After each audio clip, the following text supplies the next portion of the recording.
I want to say thank you, John Cena, for being a positive influence in many lives, especially mine.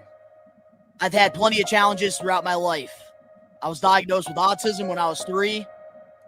I had ear surgeries, almost going deaf when I was young. I struggled in school with my learning disabilities, with my processing disorder. Watching my family battle addiction with drugs and alcohol. Losing my beautiful mother to cancer, my brother to addiction, losing so many loved ones, and living with anxiety every day. No matter what adversity came in my life, I never gave up. It's your boy Rob Money, Dollar Sign Entertainment, and shout out to my man Best One, Donnie, and the rest of the gang, man.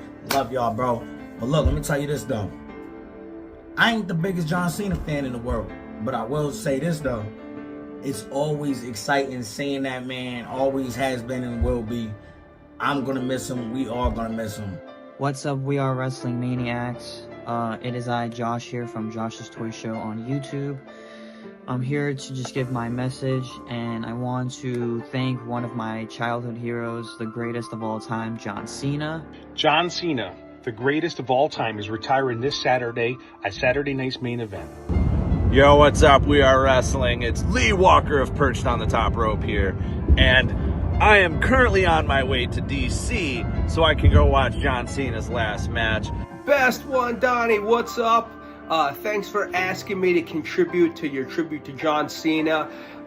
John Cena, in my opinion, was probably the most accomplished wrestler that WWF has had since Hulk Hogan. And Hulk Hogan was my idol growing up, and John Cena for the last 20 years has been the idol to millions of children across the country. Hey everyone, Greg Randelli here. Find me on Instagram at Elite Figure Collector. Please check out my page, but my friend Best One Donnie asked me to make a quick video talking about my favorite John Cena moments. We Are Wrestling, what's up? Donnie asked me to send my favorite Cena moments. What's up, guys? Tommy Paradise, formerly of the Fig Cave podcast and the Run In podcast, here to give my thoughts on Massachusetts' own John Cena. A little bittersweet. I never was like the hugest John Cena fan, but as a fan of the industry, totally respect what he's done over the last years. Obviously the GOAT. I'm a huge Ric Flair fan. Never wanted to see anyone break that record, but I think now, given the state of Ric Flair, it was the time. You know, you're mentioning 17-time champion, and there's a little bit more shine on John Cena, a little more clean cut than the legacy that Ric Flair is leaving behind now. What's going on? This is Stanley Carr of the podcast Wrestling with Heart, and I'm here to share my favorite John Cena memories. What is up, We Are Wrestling Maniacs? It's Camden here, Casual Cam, and I was told to make a video and talk about John Cena and my favorite moments. My favorite John Cena memory, 2008 Royal Rumble, MSG. I was there. John Cena comes out, surprise entrant, number 30, wins the Rumble, eliminates Triple H. You had to be there. Our favorite moment of John Cena's is definitely gotta be Elimination Chamber when he turned heel. That was definitely one of my favorite moments and his favorite moments of all time. Hey guys, it's Donnie Dwyer here. We're about 24 hours removed since John Cena had his last match in the WWE, winning the Intercontinental Championship in Boston, Mass, back in November. You know, seeing that live and in person is really awesome. You know, anytime I saw John Cena live in person or on my TV, I just was in awe of him. He's just such a cool guy. My favorite John Cena moments, one of them is easily any time he ever came through to Springfield, to Mass Mutual, how deafening the crowd was, because everybody at that moment felt like they had the same sense of a hometown hero. That's really all he is. That's all he's ever been to us, was a hometown hero here in Springfield. Some memories of Cena, man, going to 2006 SummerSlam. There's a group of me and my buddies who got together and watched Raw every single Monday night. And there was half of us hated him, half of us loved him.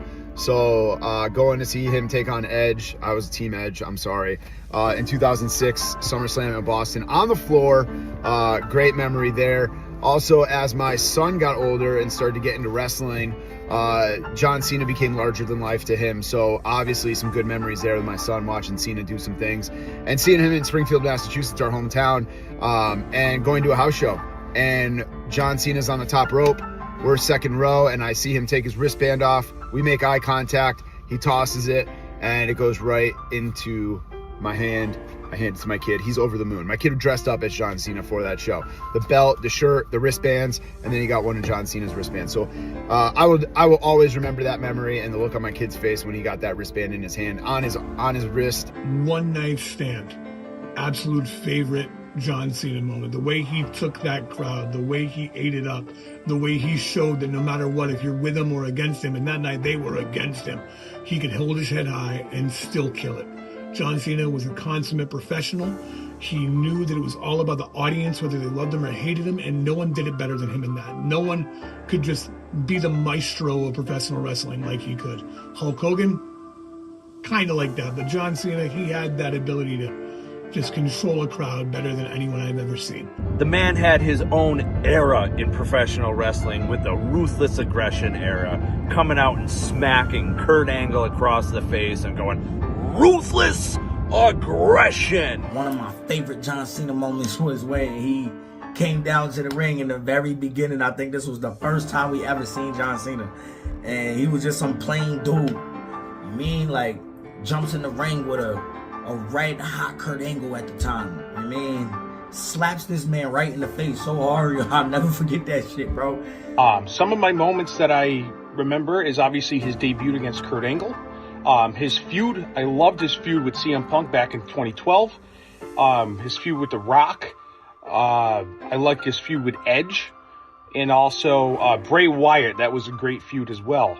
But yeah, like shortly even after that, like he was having his little corny little promos backstage, never had no personality, no nothing, you know. And I remember he started rapping real quick one time. My favorite John Cena moments. The Doctor of Thugonomics, John Cena.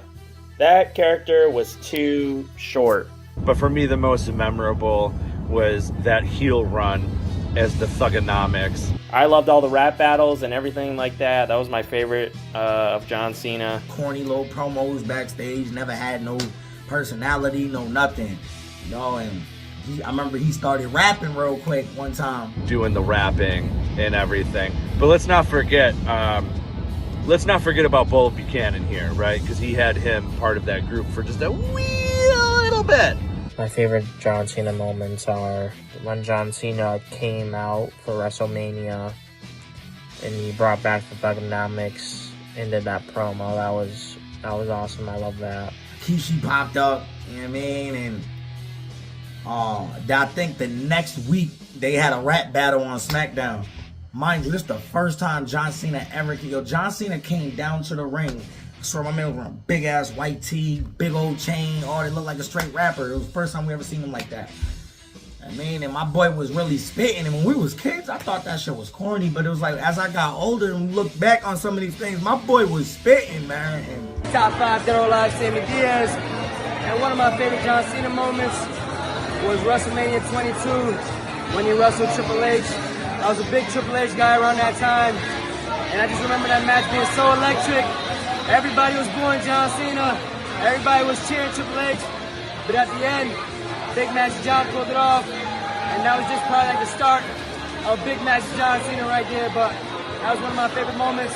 I wish they'd bring back the spinner belt. That was my favorite. You know, as a person who grew up down the street from the ECW arena, one of my favorite moments has to be John Cena at One Night Stand at the Hammerstein Ballroom in New York. I mean, you know, the coolness and the realism that brought, you know, the fans really giving it to John Cena and him going out there and delivering. You know, that's one of my favorite matches he's ever put forth.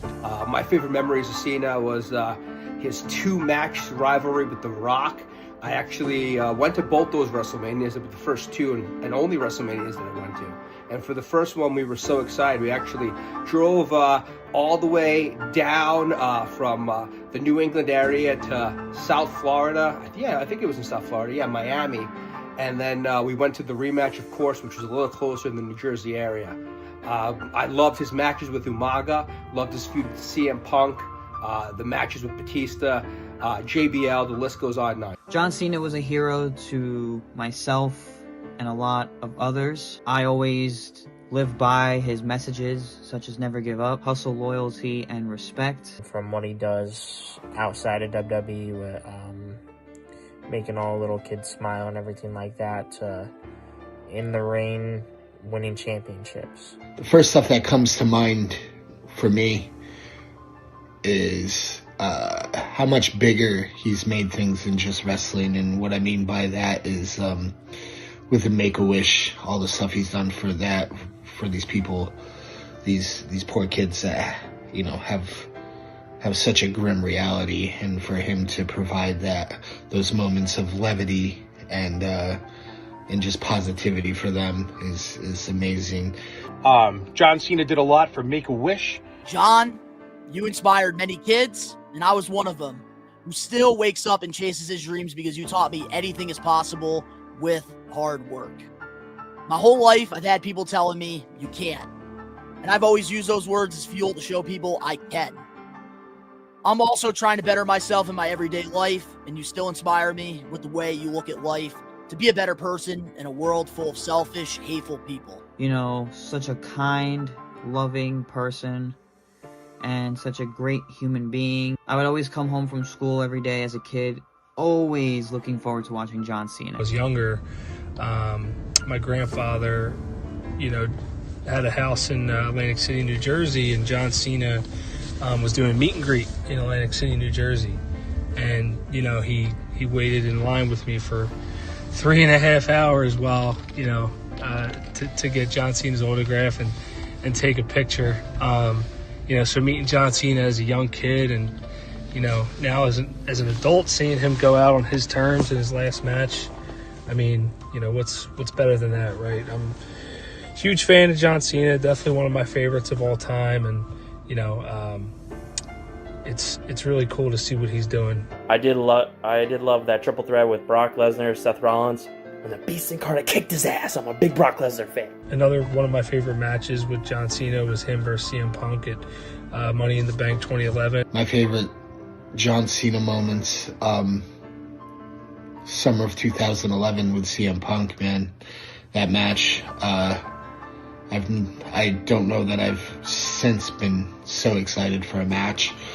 And other moments include me just, you know, being mad, like when he beat the Nexus. But, you know, stuff that sticks with you even after all these years, so. The pipe bomb, when he recreated that a couple months ago, that was great.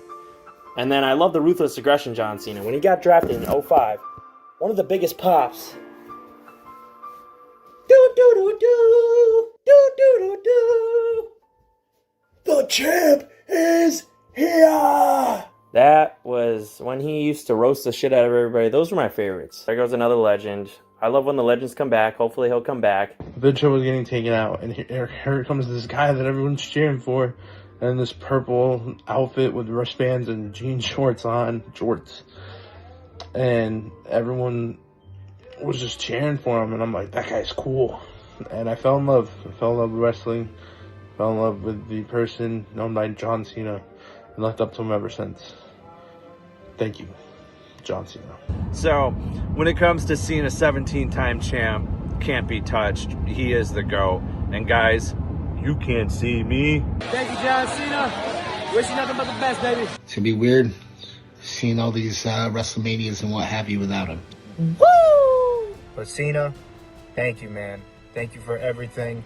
My very first WrestleMania I've ever watched live was WrestleMania 21 when he beat JBL for the championship for his very first number 1 out of 17 never seen. Thank you, Cena.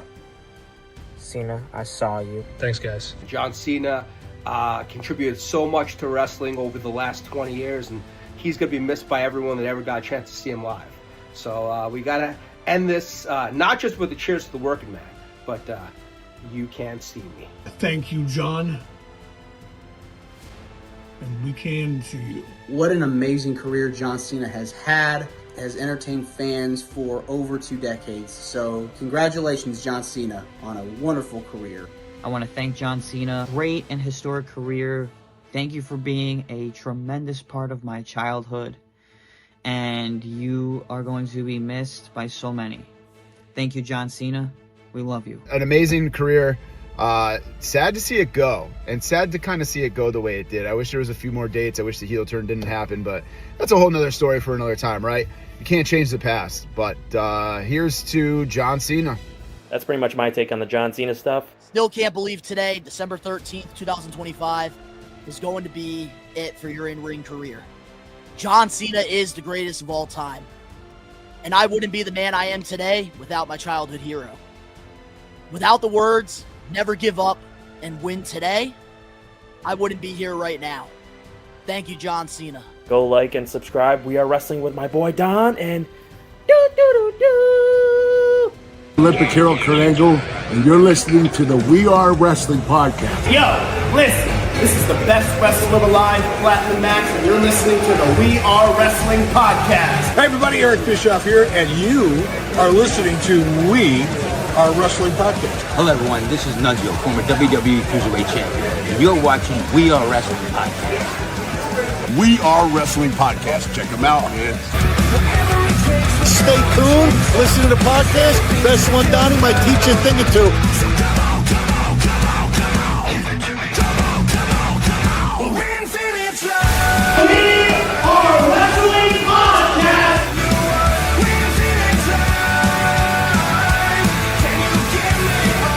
We Are Wrestling. And if you don't listen to it, then it's one-on-one with The Undertaker. Featuring your host, Best One Dog, Danny Huckins, Ring Service, and Dan Eddy. We are wrestling.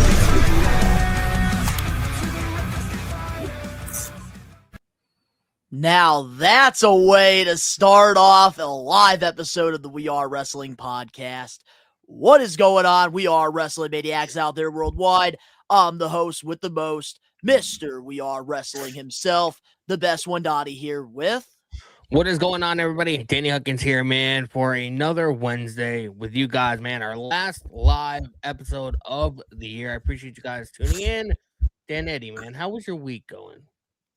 What's up, guys? So as you can see and sound, it sounds like I am trying to get over being sick, but yeah, Saturday I was a mess because of John Cena, and then I wake up starting this week and being sick and under the weather. But we grind and we go live and we do what we need to do. So, but other than that, I'm doing good. Just been a little sleepy, but how are you guys doing? Doing good, man. Doing good. We survived Cena's farewell match, and this week we're going to be reviewing John Cena's entire farewell tour. And we're also going to be doing a special We Are Wrestling Getting Put Over. And it's going to be a long one because we're putting over to GOAT, the Never Seen 17, John friggin' Cena. That is right. But before I do my stick, just want to let you guys know, whoever's here in the live chat, live with us over on YouTube or X, we're asking you guys right now, what's your favorite John Cena memories? And after we go through the intro, I want to read them on air. So get your answers in, spam that chat. If you're not a We Are Wrestling Maniac yet already and you're listening to this episode, wherever you get your podcast, Apple, Spotify, Google, wherever, leave us a 5-star review, not just any review, a best one review, and download this episode and give us a follow. If you're not a We Are Wrestling Maniac yet already, over on the YouTube channel where you get these episodes live every Wednesday, 5 p.m. Eastern Standard Time. You get live watch-alongs for all the AEW pay-per-views and WWE PLEs/specials, reactions, vlogs, hot takes, everything pro wrestling, and you're not a part of the thousands of subscribers. We recommend you guys to hit that subscribe button now, turn on the post notifications. Videos be coming out of nowhere like an RKO or an attitude adjustment. And of course, you already know the grind is real. Oh yeah. Hell yeah. And we Are Wrestling member here, Bradley, in the live chat saying what's up to everyone. We got Destry in here. We got Alex Johnson. What's up, everybody? I'm the number one We Are Wrestling Maniac. We'll see about that. I don't know if the other Maniacs agree with you on that one, but we also do have Alex Johnson's answer. My favorite John Cena memory is when he held the United States Championship Open Challenges. That's not a bad one. I like that. He created opportunities for a lot of people. Josh Toy Show, what's up, Donnie, Dan, and Dan Eddy? Which, thank you, Josh, for sending in a video, which I got to thank everybody who sent in a video, because we were flooded with a lot of support, a lot of love. You guys wanted to show John Cena, and you guys all came out strong. What was your guys' thoughts on the video? Emotional, man. Like, in a way, like, because, like, you don't really think about these memories until, like, it comes down to, like, really, like, deep diving. And, like, a lot of the memories or whatever that were talked about in the video, it's like, a lot of those memories were sort of like, they're here in my mind, but they're like sort of like, shoved to the back or whatever. So, like, it was a I see. good reminder of just everything that John Cena has done in WWE, and, like, some of my favorite moments, you know what I mean? Like, John Cena was a legend, man. So that's all I got to say about that. Hell yeah. What was your thoughts on it, Dan Eddy? Well, I had time over this weekend to comprehend finally that John Cena is retiring. And just coming from the end of the match Saturday, I had so much dopamine nostalgia kicking in. Like, I had at least 2 bowls of Lucky Charms and watched Power Rangers because I just wanted to be a kid again. It was ridiculous. Like, I couldn't stop fathom the fact that he is done, like, in the ring. And then watching the video today, and then all these people's favorite memories, and it was fun to watch and think about. And like how Danny was saying, like, these memories stick with you, but you don't really realize they're there until they kick in. Like, they open up the archive files and you realize, oh yeah, he did that 8 or 9 years ago. Oh, or he did have that match. Yeah, I remember that match was fire. Like the Edge and Cena feud, and it culminated to a match at Unforgiven, and Cena and Edge are fighting on top of the ladder, and TLC. He gives the AA to Edge through the tables, and like that was. And you just realize how many rivalries he actually had when you're looking back on it. Like, just as for this getting put over segment, I couldn't pick my favorite rivalry, but I went with one. Oh yeah, absolutely. And man, it is just crazy. Can't believe my childhood hero, the GOAT, John Cena, his career is officially over. And I know there's a lot of people that are saying, oh, 10 years, 20 years from now, he'll go to Saudi and wrestle. It's not happening, guys. I feel like if there's anybody that like means what they say, it's John Cena. And it was his final time. You could definitely tell, like, by his like emotions in the ring. You could tell by like his actions with like his body movement. You could tell like he gave everything he had in that ring on December 13th against the ring general Gunter. And I think that he's proud of the career that he's had.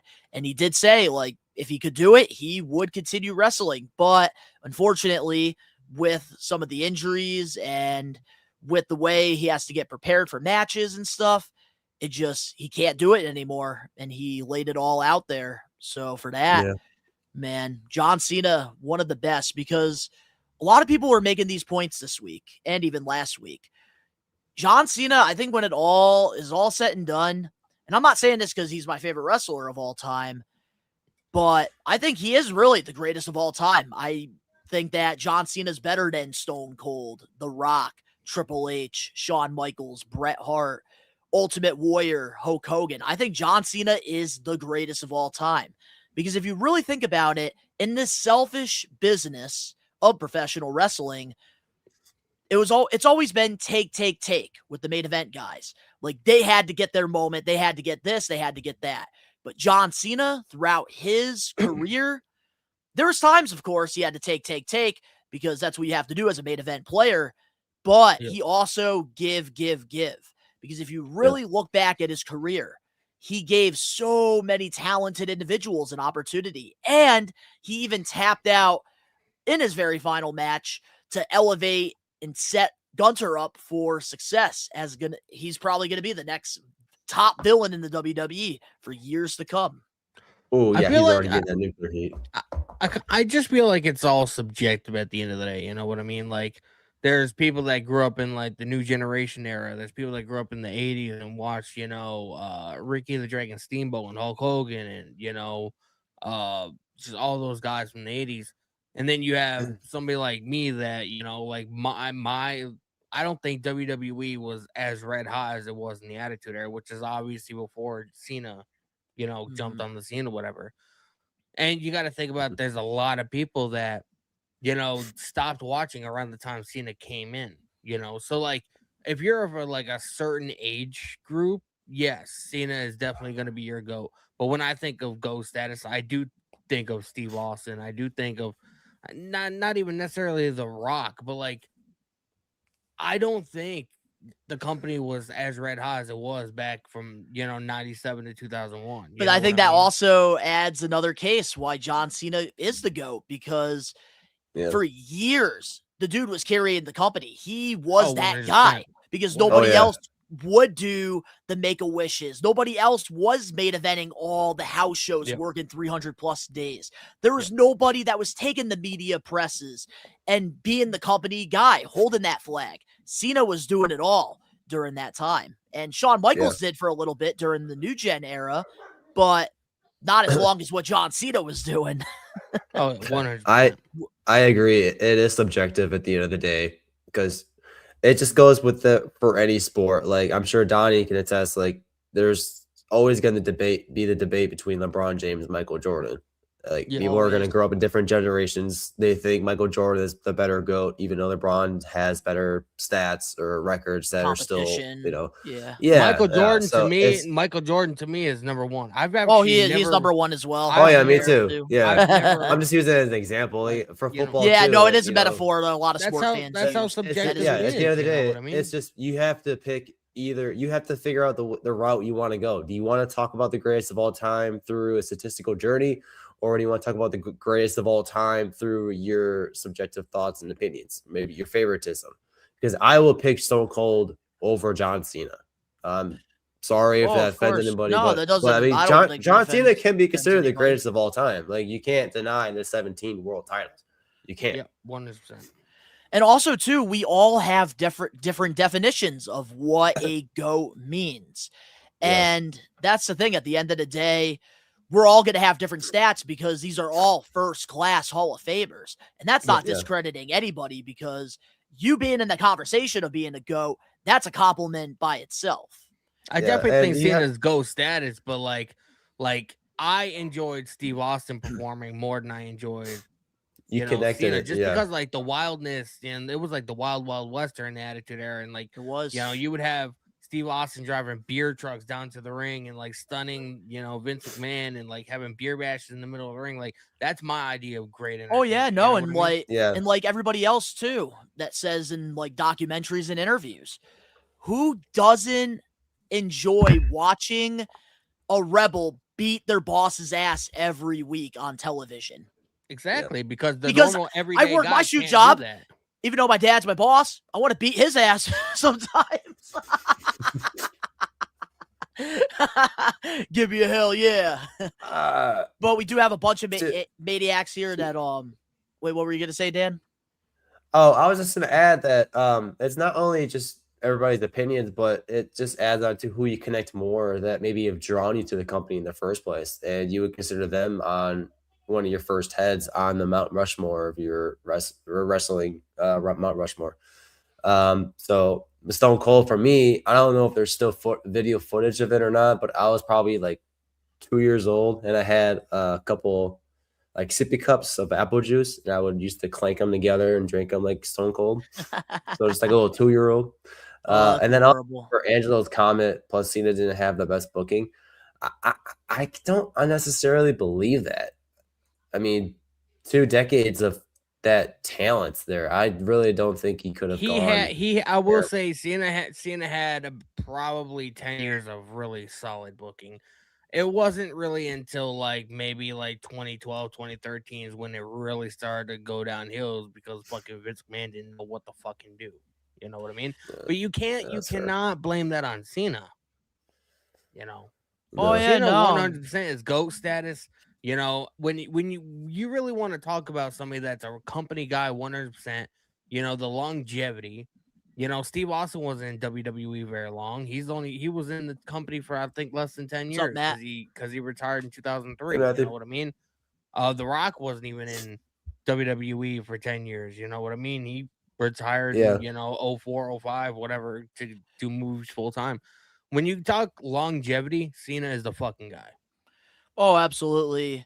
And I do want to share some of the We Are Wrestling Maniacs' answers to our pinned comment here, asking what your favorite John Cena memories are.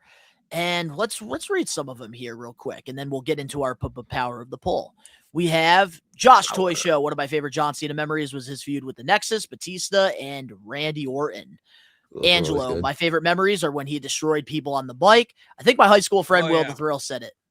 Also, we have Tyrus in the live chat. The birth of the Doctor of Thugonomics was in Halloween 2002. Dressed as Vanilla Ice, but you could tell from the first time you see it, this kid can go places. 100%. That's a classic Absolutely. moment. And then Alex Johnson, you're right about that what if, and I'm sure we'll get into that later on in the getting put over this week.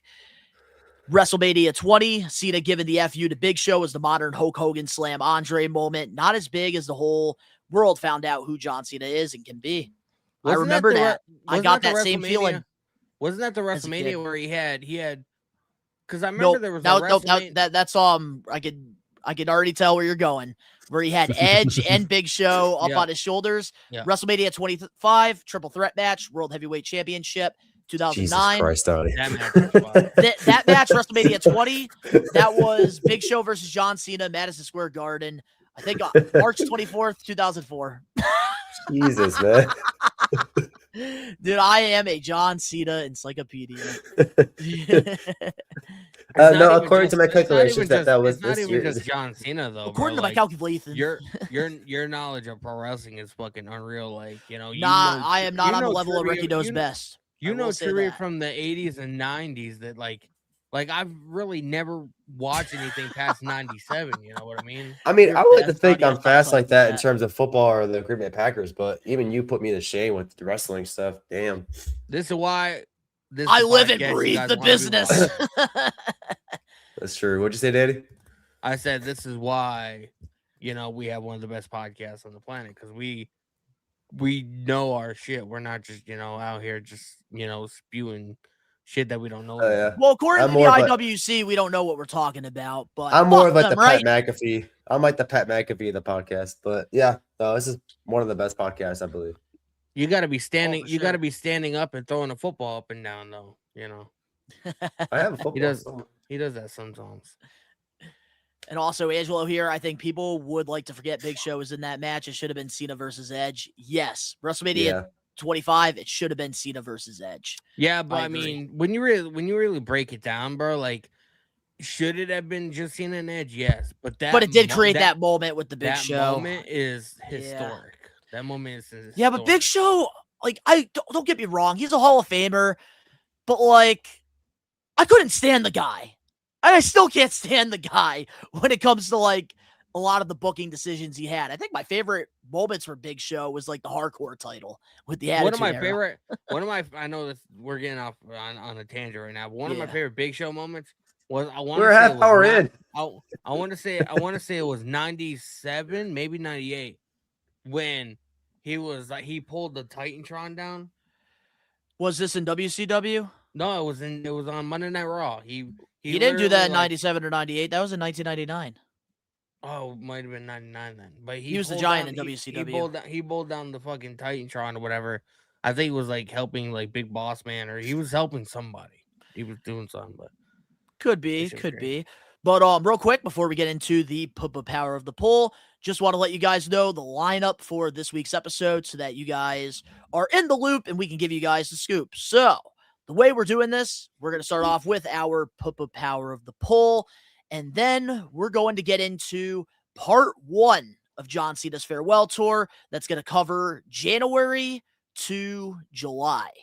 And then we're going to take a break from the farewell tour review, and then we're going to do our getting put over segment, which I don't want to show you guys the new logo just yet. So you're not going to get to see the graphic if you're watching this. But if you're listening, the graphic is pretty damn sick. But then after the getting put over, we're going to do part 2 of John Cena's farewell tour that will cover the babyface turn all the way until Saturday night main event. And we're going to talk about that Saturday night main event, if the tap out was worth it or not. So with that being said, let's get into the We Are Wrestling power of the poll. Every week, we recommend you guys to go to the We Are Wrestling community tab and vote, which right now we have plenty of things you can vote on for the We Are Wrestling Awards. Those are going to be closing this weekend, so get your votes in. But our last John Cena power of the poll, we're asking you guys, which theme song is better, Word Life or The Time Is Now? And I think that this is probably the best John Cena power of the poll we've had so far. And what better way to end the John Cena run with this question that everybody debates about? Different styles is over here fucking gassing me up. People are going to think that's one of my burner accounts. So here we go with the answer.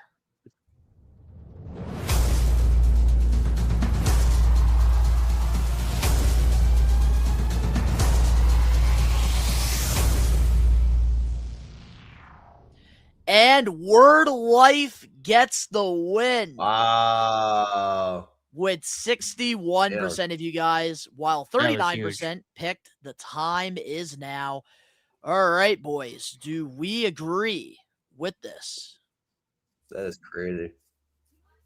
I actually do agree because, like I said, like, you know, from like 2002 to like maybe 2011 or whatever, you know, 2011 is really 2011, 2012, 2013 is really when, like, you know, the fans really started to turn on Cena. So I feel like there was the one time that I feel like he was, you know, equally loved by everybody is when, you know, he was Thugonomics. Yeah, I have to agree. It's like one of the Thugonomics song is one of those you have to appreciate, and The Time Is Now you hear everywhere. Like it was in the Vines back in the day. It now maybe it might have skewed the percentages because it just came out that he basically sampled another song, like straight out of the song either, and to make his theme. The Time Is Now. So the Thugonomics too. It probably helped that CM Punk came out with that and being the Punkonomics and stuff with that promo. But the Thugonomics is like one of those songs where you hear it and you're like, oh yeah, I remember that one. It's just you have to really appreciate it. I think the Maniacs did that justice. I agree, and obviously I love The Time Is Now, but Thugonomics was so much better, and I'm upset that we didn't get the Thugonomics theme one time in the match during the farewell tour. That was a missed opportunity. He should have used that. He should have used that, you know, one even time. if it was just a joke, like when he, like, after he turned heel or whatever, like his first appearance. I loved when he came back though, and when Elias was in the ring cutting the promo at WrestleMania, and he came out as the, you know, the Thugonomics scene or whatever. Like, bro, that shit got a pop. Yeah, Casual Cab. I believe that was one of his favorite John Cena moments that he shared in the video. But and like after his heel turn, when he first, you know, came back to Raw after the Elimination Chamber, they should have started playing the song and then had like a record scratch and have it go back to The Time Is Now. And they should have had Cena be like, "You people don't deserve to have that song back," you know, like, or that would have been good because like they were trying to get the heel run over at the time, and I think that could have worked to get him some heat. There's so much they should have done, man.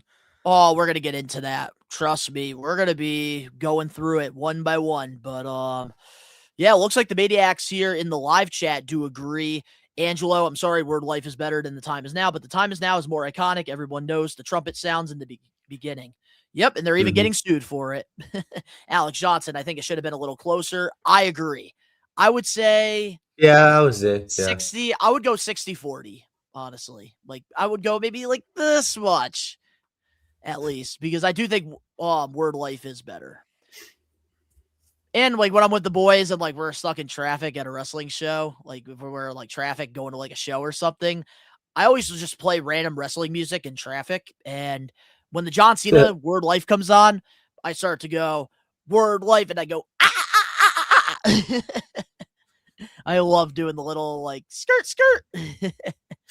But yeah, so looks like the Maniacs, we agree with you guys on this one with the basic of Thugonomics Word Life theme, better than the time is now. But I will say I am impressed that it did get 39% for time is now. So it wasn't like a whole landslide. But next week's Papa Power of the Poll for our taped episode of the We Are Wrestling Pod is available now, and it is going to be a Christmas special. So we asked you guys, what's your favorite type of Christmas match? And the 4 options we have here, which there wasn't a lot of good options. The first one we had was a Divas Missile on a Pole match, mistletoe on a pole match. The second match we had was from TNA. They had a barbed wire Christmas tree match. Third one, 34th on Miracle Street Fight. And then for the fourth option, it was a Frosty Lumberjack match. So Lord Tensai.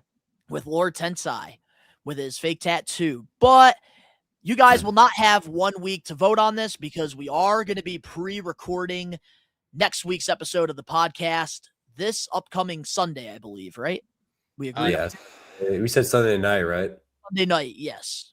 So this Sunday night, so you guys have until Sunday morning to vote on this. So that is a couple days, so get your votes in. If you want to have a voice, you want to have a say. But we do also want to advertise as well the schedule for the remaining of the year because we are live every Wednesday, 5 p.m. Eastern Standard Time. And we have a pretty good track record of being consistent. So we want to let you guys know that next week and the week after's episode of the We Are Wrestling podcast are going to be pre-recorded because it does land on Christmas Eve and New Year's Eve. So next week's episode, December 24th, will be a We Are Wrestling Christmas special. We're going to be talking about some of our favorite nostalgic memories, maybe some things that we got for Christmas as a kid that's wrestling related. And we're really just going to celebrate Christmas and the holidays. But then the week after, for We Are Wrestling Podcast episode 189, December 31st, New Year's Eve, will be our second We Are Wrestling Awards, which you guys can go vote right now. And pretty much the votes are going to stop Sunday. So get those votes in.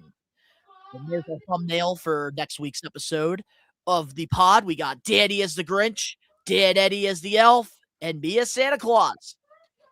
I love how Dan Eddy is doing the splits, man. The shit looks like that fucking hurts your nuts, bro. Hey, you're just jealous, bro. Jesus Christ, man. I am pretty jealous. Splits more than a 2x4 getting hit by. It's almost like you got a mangina, bro. And with our award, Grinch. Voting. Yeah, I'd rather be Santa Claus than the Grinch, but voting ends December 21st for the awards. So get those votes in, which I do want to put a disclaimer as well, that 75% of the votes do matter. And 25% of them we're going to be discussing, we're going to be talking about, and then that's how we're going to determine our winners. So if you guys vote and you sweep the floor with whoever you pick, your say is going to be more important than our say. Just want to put that out there. And this past weekend at Blitzkrieg Pro, they put on a special show, donated thousands of dollars worth of toys for tots. And We Are Wrestling, we sponsored Alley Catch versus Spike. That match will be going up next week on the YouTube channel. And I got to meet, Heath Slater. And he was actually making some content with Smart Mark Sterling for their Patreon over at the Major Wrestling Figure Podcast. And Heath Slater, we have a funny short that'll be coming up to the We Are Wrestling channel in just a couple days with him and his kids because they did a whole little Survivor Series traditional match. And Danny, you know these guys, Dante and Nick, Delta House. Yep. So they were dressed up as elves. You had Perry Von Vicious dressed up as the reindeer. That was Heath's pet. And the elves were his kids, obviously. And then you had Santa, who was Heath. And then you had Smart Mark, the uncle of the family. And then we also do have some vlogs if you guys haven't checked these out. We have Rod Money, first time going to an independent wrestling show. He is a WWE fan, WWE Mark, and man, this is a must-watch vlog. Gets Dan Eddy every time he watches it, which he makes sure he does once a week. Then we also do have my first House of Glory show. That vlog is up on the channel as well. Very fun adventure, very fun time. Big event, New York. You guys are still killing it with the views. If you want to see me meet legends like Goldberg, Taz, Great Muta, Swerve, and many other talented professional wrestlers that are legends in the business, we have a whole vlog up on the channel. And we also have our TNA Bound for Glory vlog. So if you want to catch up on the TNA product before they go on AMC, this is the perfect vlog to check out. And we also have a brand new one coming out this Friday for our next vlog, which will be AEW Dynamite / Ring of Honor. And Collision. Oh, there's a new logo. There's a little tease right there. I didn't even mean to do that. All right. Well, with that being said, let's share our highlight of the week this week. But we're not going to go into too much depth because obviously we have a whole farewell tour to review. But what was your favorite thing this week on wrestling television besides John Cena and the farewell?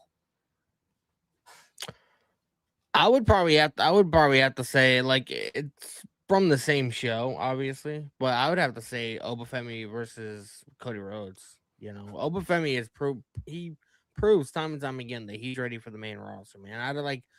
They're literally like just fucking just throwing money down the drain, not having this guy fucking main event PLEs, man.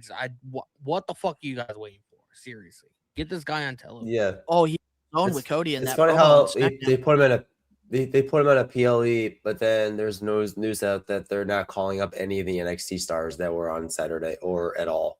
It's ridiculous. I feel like they're bringing up Javon Evans because like he's doing a program with El Grande. He was listed as one of the ones that they're not calling up. Well, anytime soon, for that matter.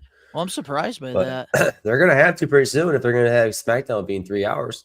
Hey, if Sol Ruka wins the United States Championship next week on NXT, like she might be getting called up for winning the belt, which I hope happens. Sol Ruka, her match with Bayley was over. Yeah, that was my favorite match, to be honest. Obviously, besides this John Cena match. I heard from somebody that was actually at the farewell show on my stream. I think it was obviously my Monday Night Raw stream. But they were like you'd be surprised at how much the audience was like enthralled with Obafemi. Like people were going fucking nuts for this guy. Even Sol Ruka, I was mentioning this on the live watch along, which shout out to all the Maniacs that did join us Saturday for the farewell, watching me and Dan Eddy ball our eyes out. But hey, I'm not even mad. I'm not mad either.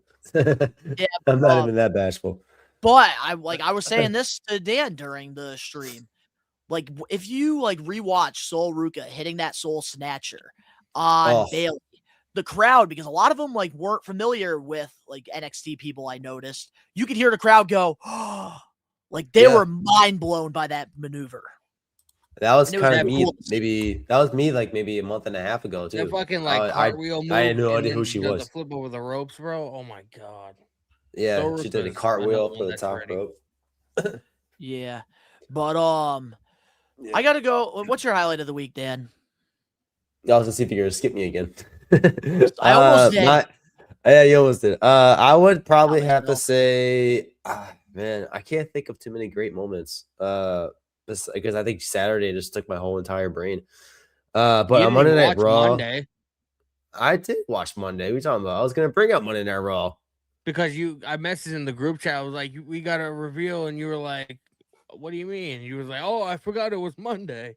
Dude, I'm telling you, this being sick messed up my mind, and then I'm still dreading over me and tired as fuck. A couple weeks ago, I got lucky. On Monday Night Raw, I would say the promo that Stephanie Dakir did backstage after Nikki Bella interrupted their match with Raquel. Not only was the promo fire because Stephanie Dakir is fire, but I feel like that is a start to something great because they're starting to develop Nikki Bella as like kind of hurrah in WWE because she doesn't want a new deal. She said that she wants to retire with WWE, possibly with her sister Brie, even if that doesn't come I see to that fruition. happening. But it also helps Raquel once she gets out of concussion protocol. It helps Raquel maybe start her singles career for about fucking time. Like she's needed it drastically years ago. The tag team championships with Morgan and, and with Roxanne, and I think she did one with Charlotte Flair. I'm not entirely sure for some reason, but give her the title, bro. Like have it be Raquel and Stephanie Valkyrie at the Royal Rumble for that championship. That match, Valkyrie is getting pushed. Valkyrie is getting pushed. Raquel has a lot of following. And if there's any more cracks or if the cracks are getting bigger in the Judgment Day, have that match be booked. Like people will tune in for that. I will tune in for that. That'd be great. I would too. It's I a like win-win Raquel. for both of them.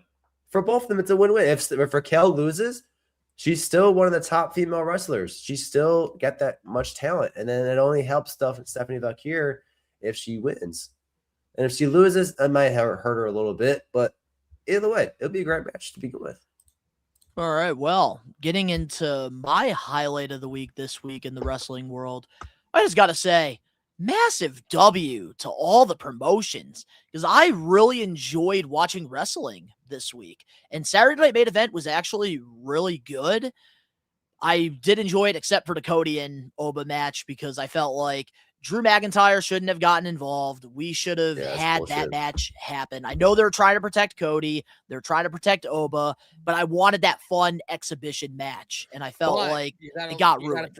You got to think of it this way, too.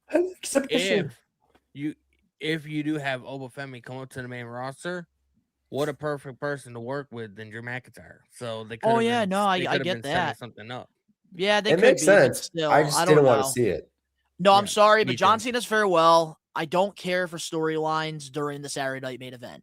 I wanted great exhibition matches, and that's it. That's what I wanted. That's why I was happy that Sol Ruca won against Bayley, and that Zarya didn't get involved because I thought that there was like a second where she could have turned on her, and I'm glad that didn't happen. They're waiting because I want the focus to be on the NXT guys and the performers that are going against them on the main roster, which they did a good job at showcasing Sol Ruca. They did a great job at showcasing Oba Femi. Same with Leon Slater and Javon Evans.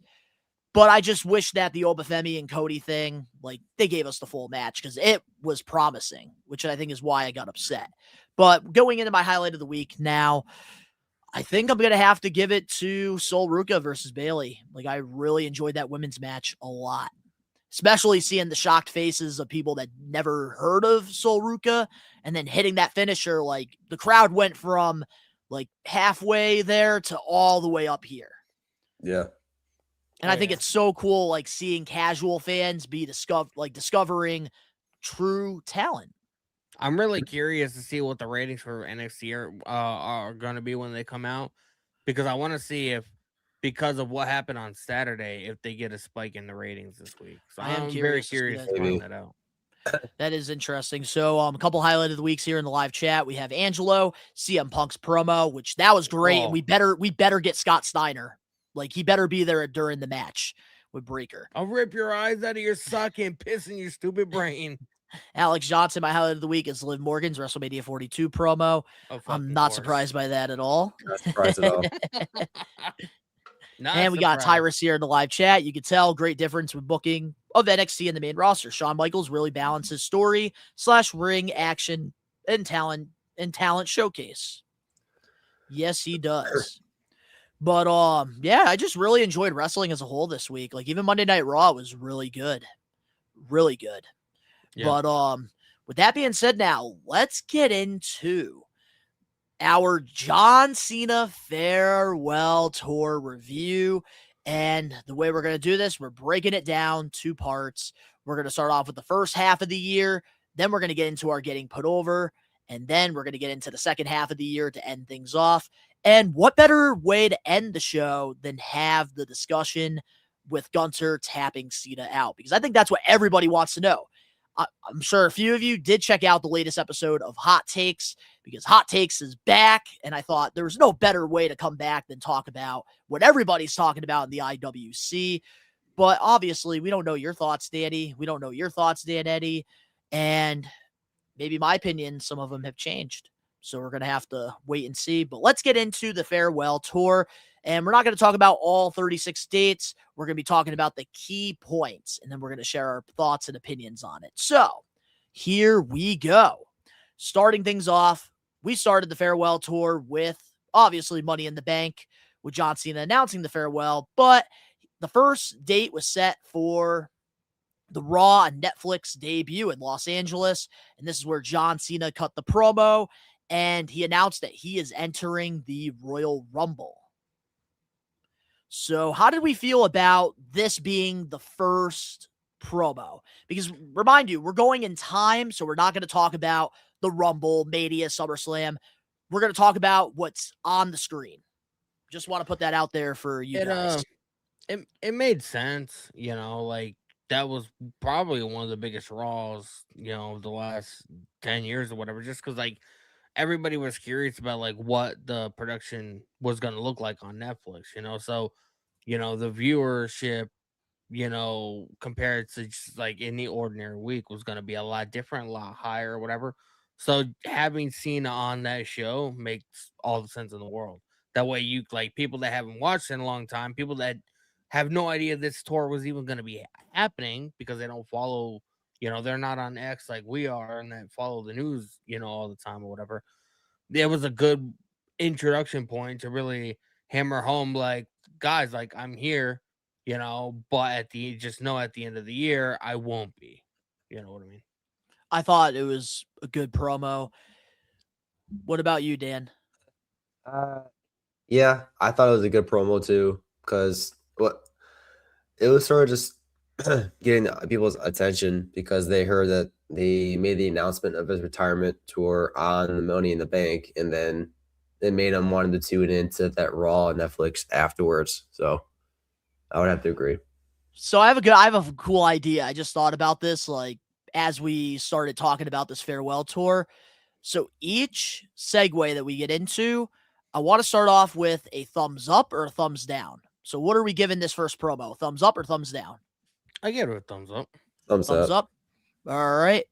And now let's get into the WWE Royal Rumble 2025, John Cena's last Royal Rumble. Are we going thumbs up or thumbs down on this? I'm gonna go thumbs up. I think I'm gonna go thumbs up on his last Rumble. Yeah, I'll do thumbs up too. Like I don't really like, I obviously like a lot of like the newer shows I never go back and rewatch or whatever. So like my memory is very foggy of last Royal Rumble, but I do remember, obviously Jey Uso eliminating Cena, and like that was a big moment. And like that's the culmination of everything that Cena has built his career on. Putting somebody else before himself, putting somebody else over, putting over younger talent or whatever. And so I do got to give it a thumbs up.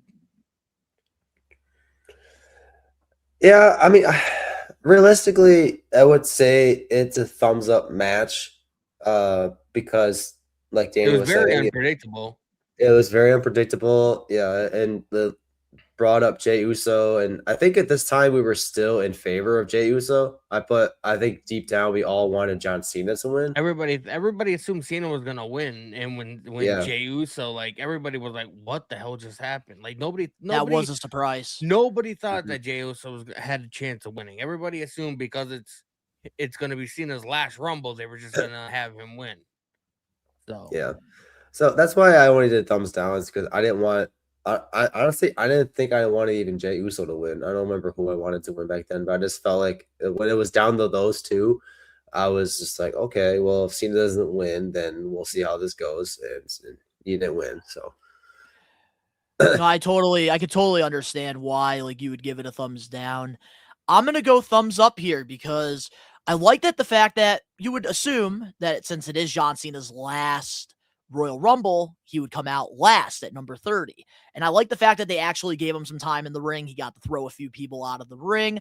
And then, of course, we all thought Cena was going to win because there you go. Him versus Cody is the plan for WrestleMania.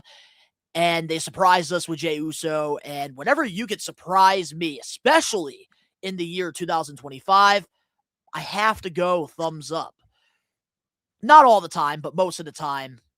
And that's why I got to give it a thumbs up, because Jey winning, I miss having that surprise feeling in a Royal Rumble.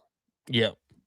Yeah. But I thought that Cena did have a good, like, he looked great in this Rumble match. That's a huge reason why I gave it a thumbs up. Like, you know, I vaguely remember us doing the predictions or whatever, and like none of us looked at it like Jey Uso's gonna win. Like, Oh, nobody had it. Nobody on their bingo card. Not at all. But let's move on now to WWE Elimination Chamber. This is not the heel turn. This is the match. John Cena versus CM Punk versus Drew McIntyre versus Seth Rollins versus Damian Priest versus Logan Paul.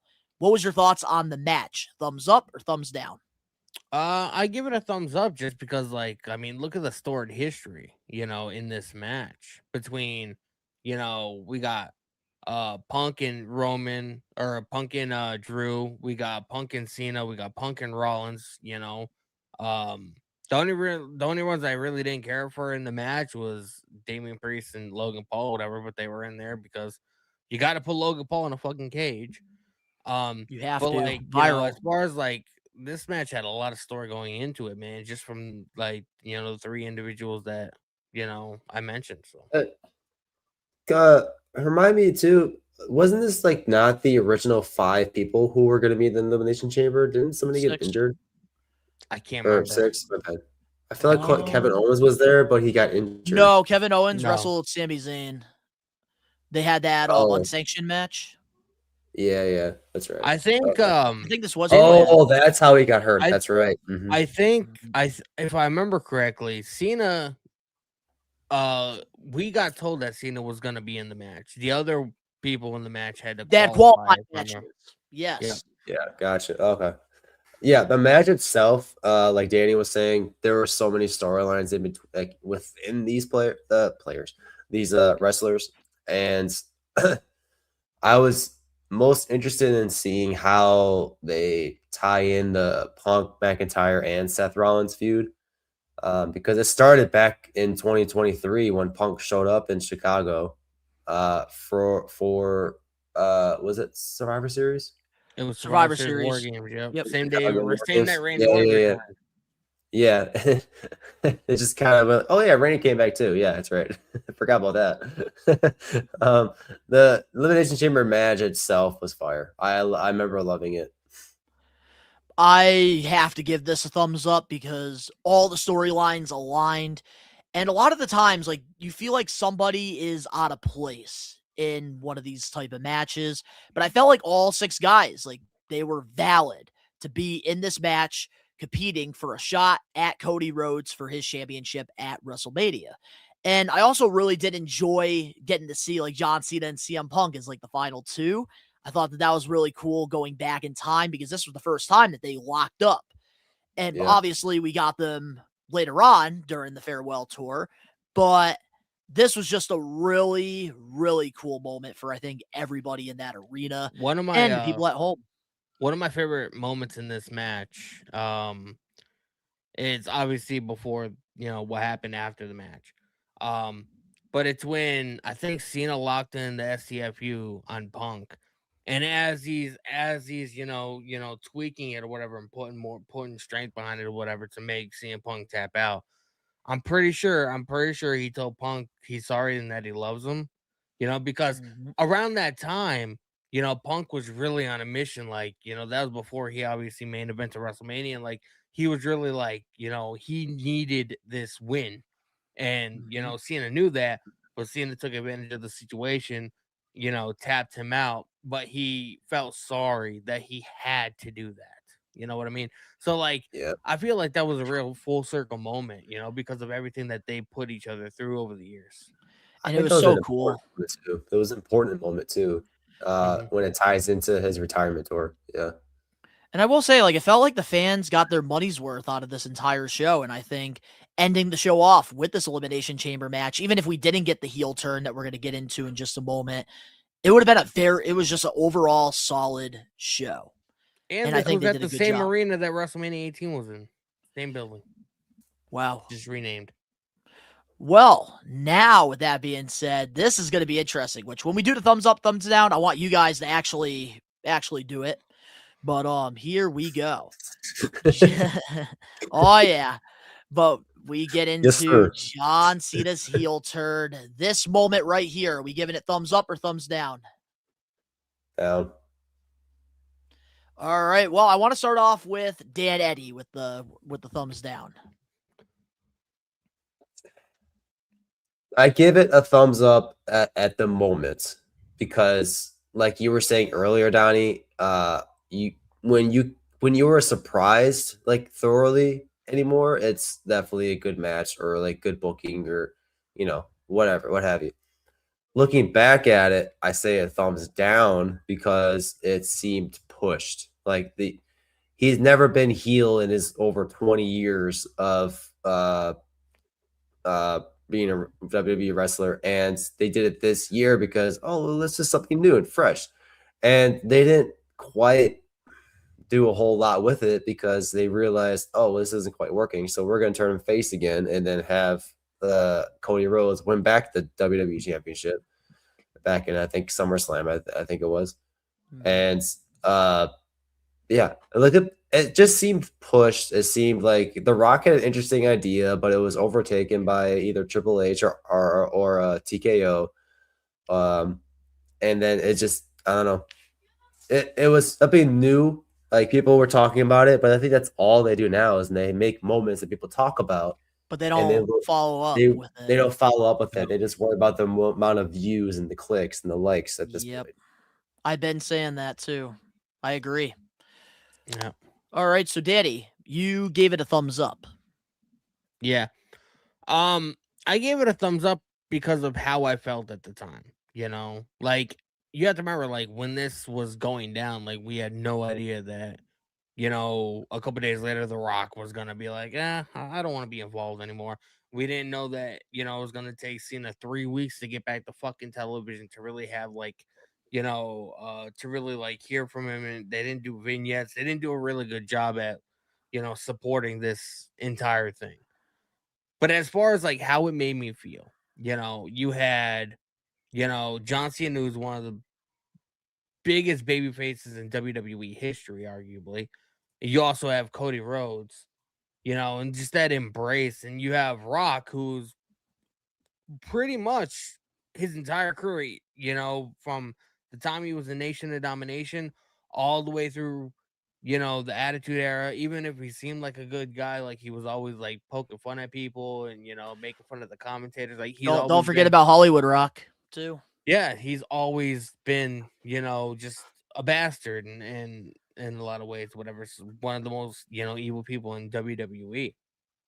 So you have all these elements, and this could have been something really special. I remember talking about it on the podcast that we did a couple days after this heel turn, and we were legitimately debating, like, is this bigger than when Hogan turned heel and joined NWO? Like that was a big talking point of that podcast, and just again, this proves that WWE creatively has no idea what the fuck they're doing because they didn't do anything to follow up.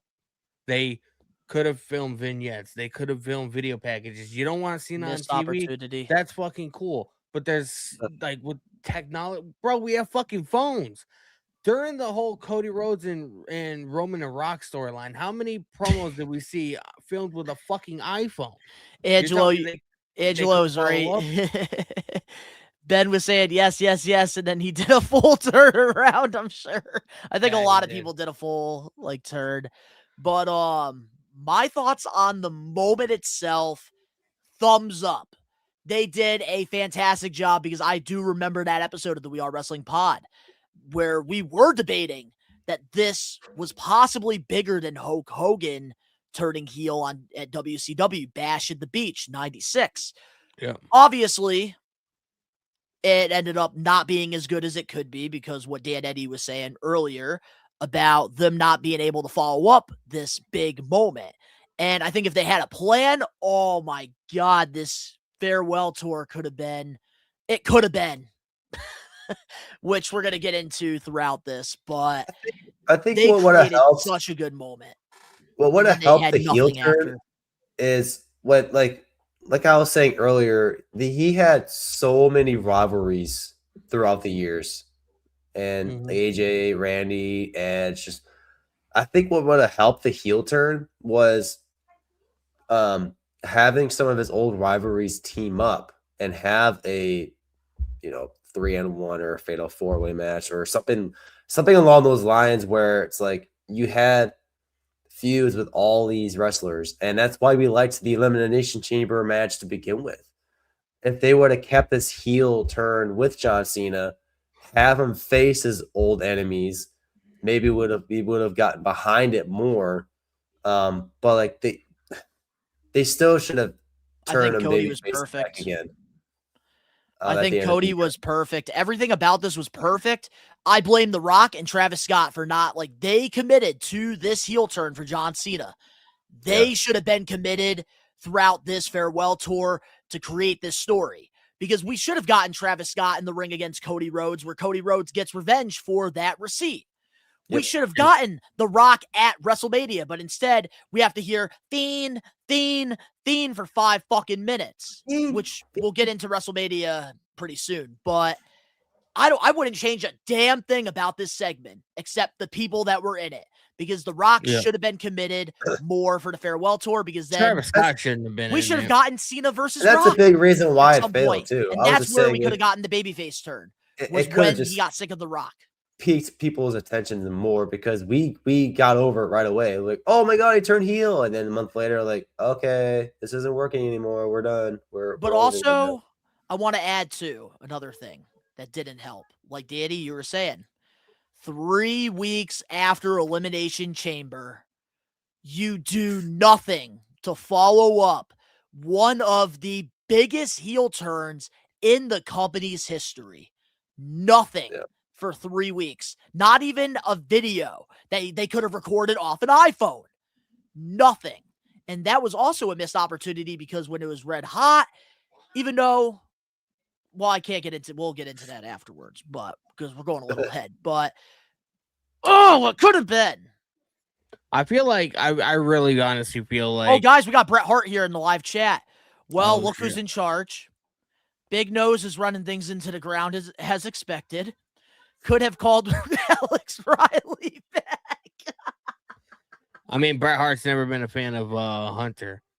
But I honestly feel I honestly feel like, as much as we like and appreciate this segment, this was definitely like the downfall, because it's just like from this point on to even this past Saturday, it's just been just a slope downhill, man.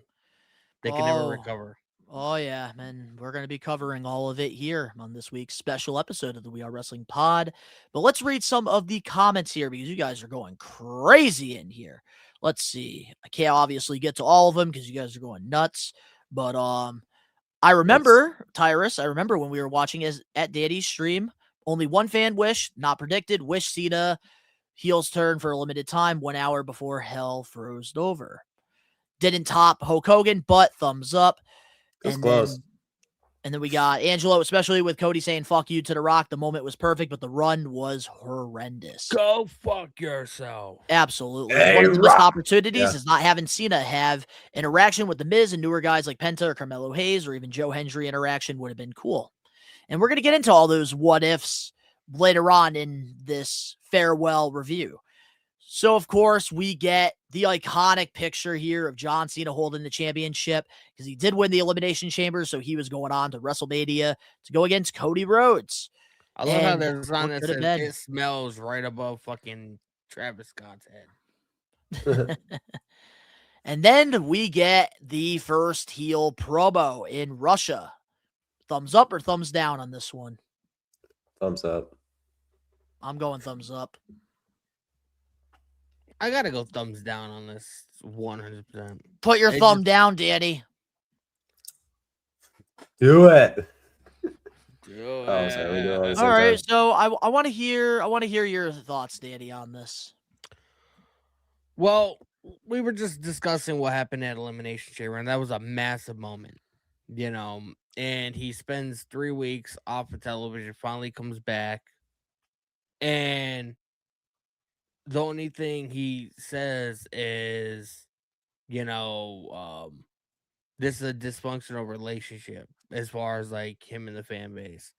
And I just feel like, bro, like you had 3 weeks to really come up with something special and to really like get people invested into what is happening and what you're gonna be saying. And it's just again the follow through to what we had at Elimination Chamber is almost like night and day, and I just don't feel like from like, you know, the story that was told at the end of Elimination Chamber, this was this was a really weak, follow through. All right.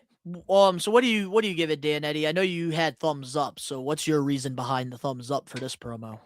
I said thumbs up because a lot of people were waiting for this promo, and I think he did deliver. Even though he did the cliche, like, it's always about you and it's always not always about me.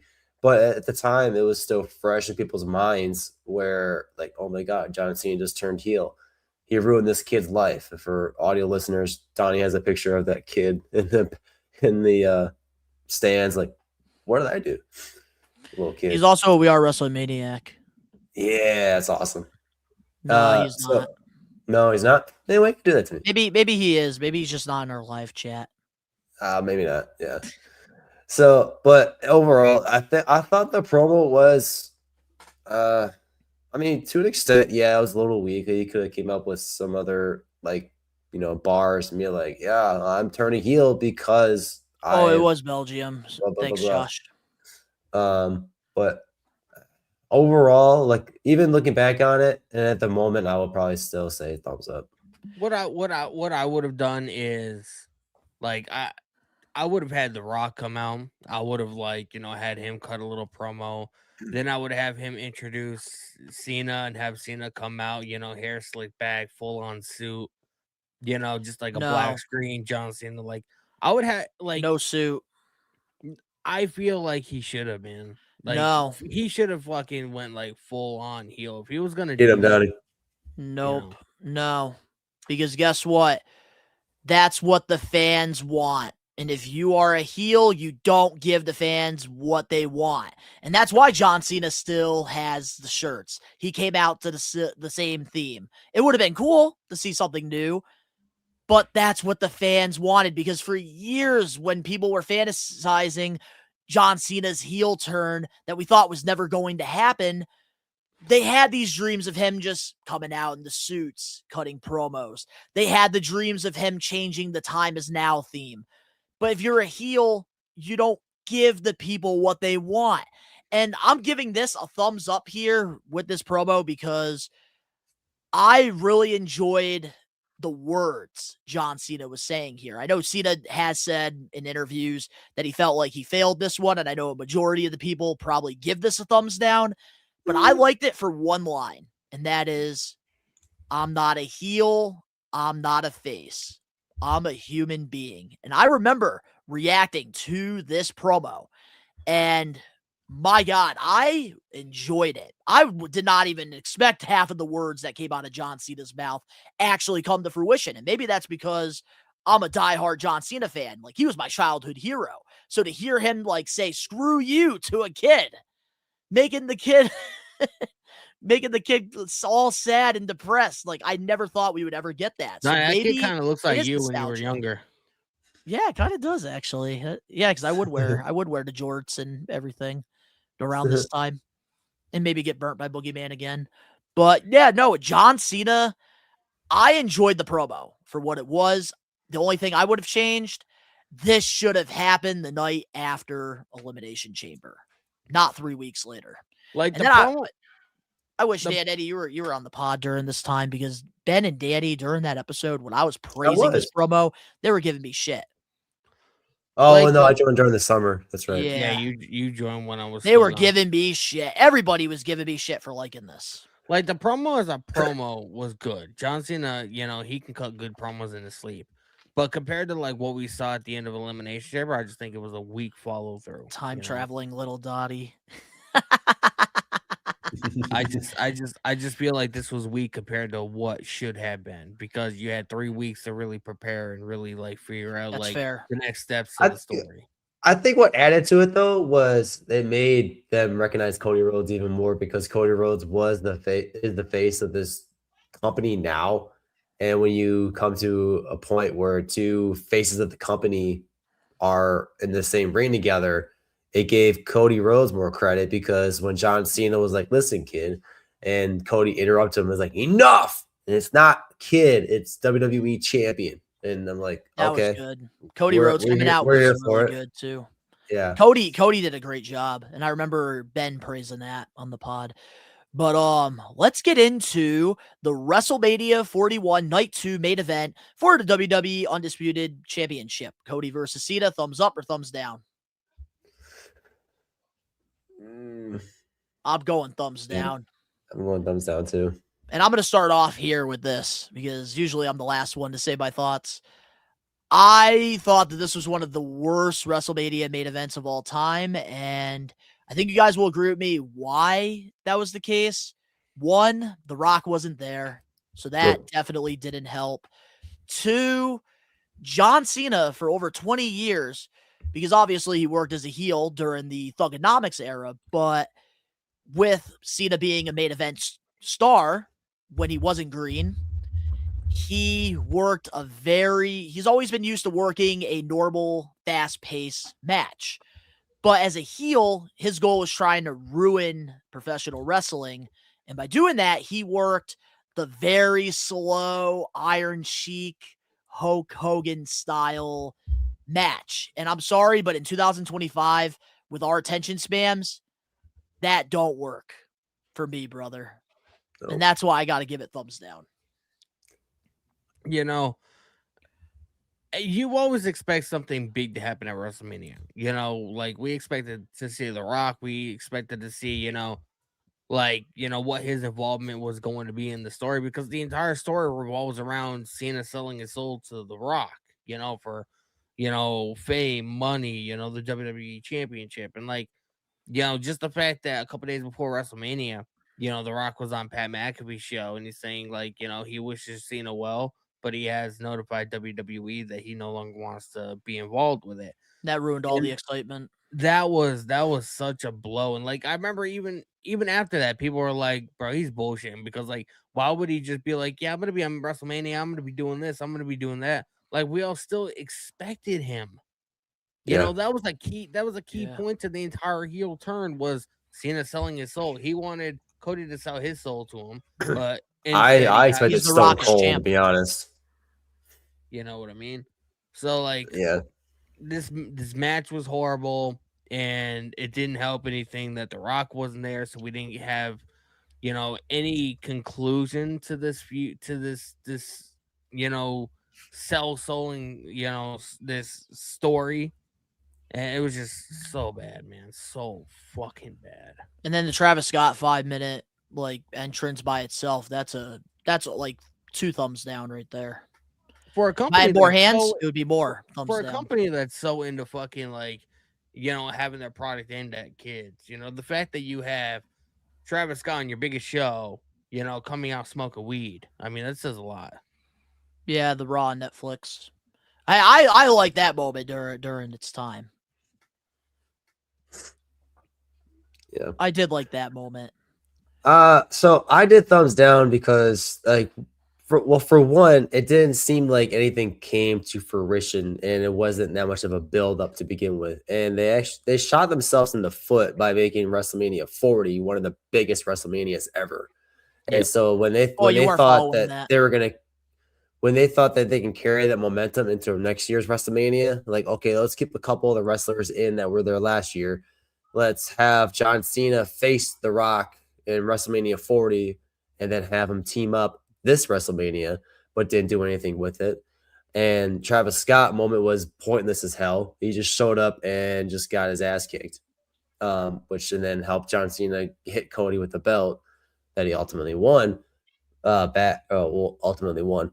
So I just think when you think of WrestleMania, like this is their Super Bowl. This is what they're planning on, what they've been trying to plan and do. Like when you hear the road to WrestleMania, like that starts in January, if not like right now, even because you can already tell like what kind of matches they're going to have this next coming WrestleMania involving Braun Breaker and whatnot. For example, but with WrestleMania and the road to it and the buildup, it just seemed like there wasn't as much effort put into it compared to WrestleMania 40. And that's why I say that they shot themselves in the foot, because now people are expecting it. Now people are looking back at that, those segments where they bring in all these old, wrestlers, for the nostalgia effect, to keep the fans entertained. And with this WrestleMania, there wasn't a lot happened. I think night 1 was even better than part 2 or night 2 to begin with. No, it was night 1. I believe it was the main event that was really good, but then night 2, everything else was good except for the main event. So night 1, the main event was when CM Punk won it. Yes, when Paul Heyman turned on Punk and Roman to align with Seth. Yeah, and Seth cashed in, right? No, the cash in happened. No, it was a triple threat match. It was Roman, right, Seth, and Punk. Yeah, so overall, just this match, I think because John Cena working that 70s, 80s style wrestling really didn't help. And obviously, we know that because SummerSlam, like we got a better match out of that. But John Cena ends up winning his 17th World Championship, beating Ric Flair's record. This moment, thumbs up or thumbs down?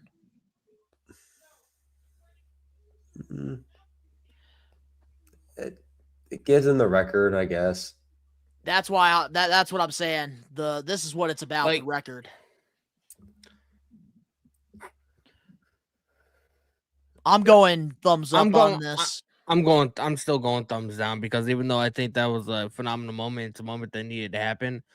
I feel like they could have executed it a lot more, and just the whole overall, like, the match just was so bad and left a sour taste in my mouth because of everything. I can't give it a thumbs up. That's fair, because obviously you want there to be that defining moment for him surpassing Cena Ric deserved Flair. a bigger moment than this, and even though it was on WrestleMania, like, people even a year later still say it was the worst main event they've ever seen of any WrestleMania. So, like, I mean, that it's not really something that's bad to be proud of. I get that perspective. For it being WrestleMania as one of the worst PLEs this year, that's saying something. Like, that's not going out without notice, without saying. Cena I gave it so much more. Yeah, I gave it a thumbs up simply because it gave him the 17 record and the cute phrase, "I've never seen 17." Like, it's cool. The way they executed it, like Danny was saying, I would give it a thumbs down. But Me too. On paper, it's like, oh, John Cena won the title in WrestleMania. Cool. But when you look deeper into it, you're like, oh, okay. I guess that happened. Yeah, with like the way they did it, thumbs down. But him surpassing Ric Flair, thumbs up, because John Cena deserves it. Absolutely deserves it. And I think it was about time somebody surpassed Flair in his 16-time world championships. 100%, but like, with everything that Cena has done for WWE, like, he deserves such a better moment than this. You know what I mean? Like, you won the championship, you beat Ric Flair's record, but it's still known as, the worst main event in Mania history. And, like, is that really something to be proud of? No, I don't think so. That's a fair point. I understand where you're coming from. But now let's get into Raw after Mania, starting off with Randy Orton and John Cena program, except this time the roles are reversed. Cena's the heel, Randy's the face.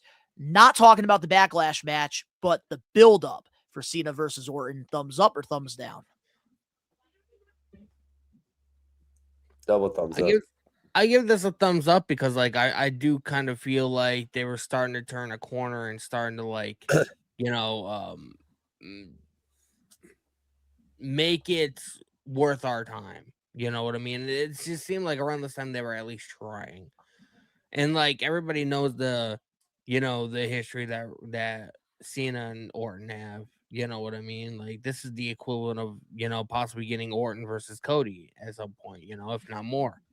And I do think at Backlash, which we'll talk about, I do think it was a really decent match. So like the build, the setup for the match, and the overall match, I gotta give it a thumbs up. I think if you guys know me at all, you would say Randy Orton is one of my favorite wrestlers of all time.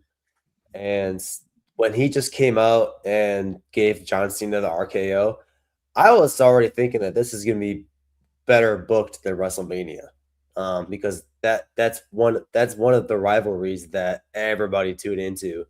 And like I said, he's had so many, but when they had the Randy Orton feud like up next, I think people were just trying to grasp onto anything after WrestleMania because they were so disappointed. Me, I gave it 2 thumbs up because that was kind of me too, but B or 2, whatever I started with first. Anyway, the second reason was Randy Orton didn't have to do anything. Like the whole promo was him sneaking up behind Cena and giving him the RKO, and then boom, the match was booked. Randy Orton ultimately lost the match, but hey, I was already excited night or day one for the match that wasn't for like 3 weeks later. So I thought the promo itself was fire. This is exactly why I have to give this a thumbs up, because this was perfect transition from the Cody rivalry, giving that a little break, to going back in time, getting Randy versus Cena. And I think that a lot of people were anticipating that Randy versus John was going to happen at some point during the farewell tour. And I think some of us were surprised it started right after Mania. So I do think that they did a great job here, especially with the roles being reversed. I think Randy made John look like a pretty solid heel. A lot better than Cody did at WrestleMania. Yep. But now let's get into the match itself at WWE Backlash with Randy Orton and John Cena. Thumbs up or thumbs down?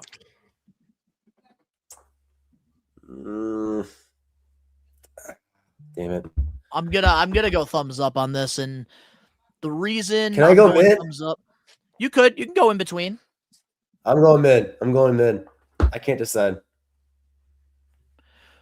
All right. I'm going in the middle. I'm being one of those Greek people. So why are you in the middle? And Danny, you can share your answer as well. I'll be right back. Well, Angela kind of pointed it out too. The ending. I didn't like the ending. I didn't like how it finished with Randy kind of just bumping into the turnbuckle and hurting his ribs, and John Cena took advantage of that. I think he did the AA on Randy Orton and 1, 2, 3 pin.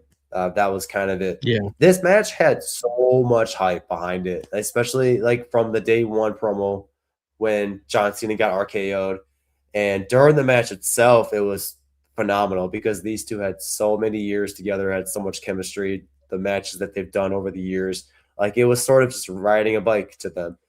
And the way that it ended, that's why I had to go mid, because I don't want to give it a thumbs up saying it was a great match overall, because it was a great match, but I think they should have ran it back, to be quite honest.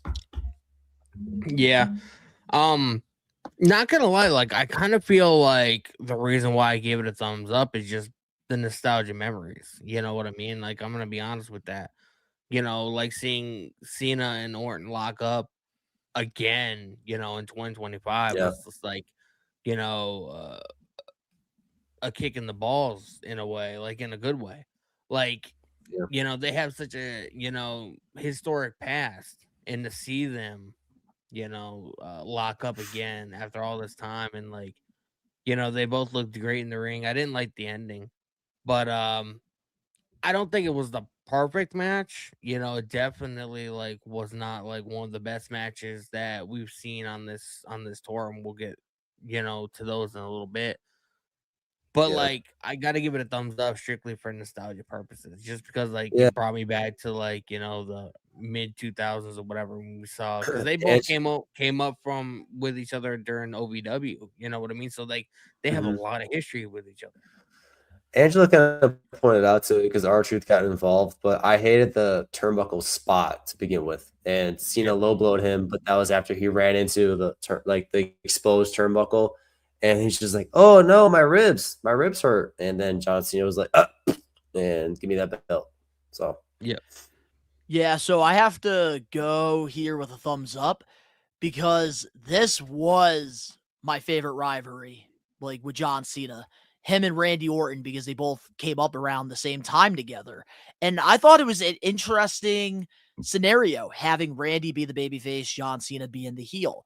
Despite the way John Cena's heel run was, I'm not going to factor that in with this because I did really find it interesting in live time, seeing the roles being reversed, Cena cheating, Randy following the rules. So I really did enjoy the match itself. The build-up was good. And for that, I got to go thumbs up.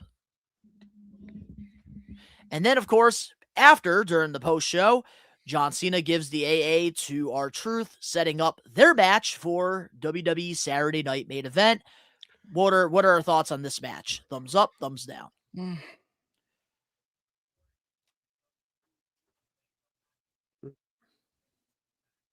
I got to go thumbs down on this one. I'm going to go thumbs down. I like how we have like a lot of different answers. We're not all like just agreeing on this shit.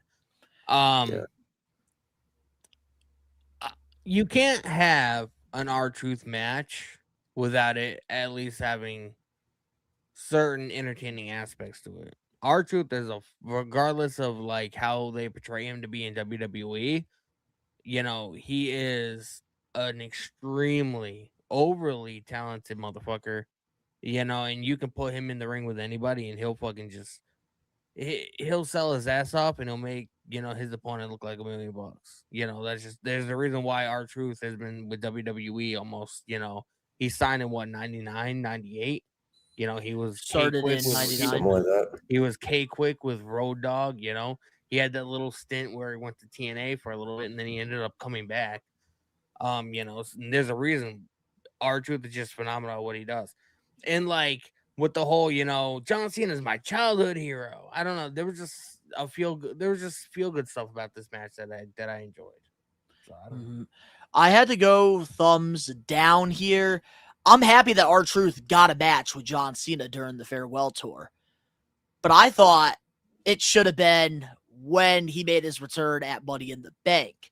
And we got a little bit more of a serious R-Truth. I will say it was really cool to see him wear like the John Cena like attire during the match. Cena, man.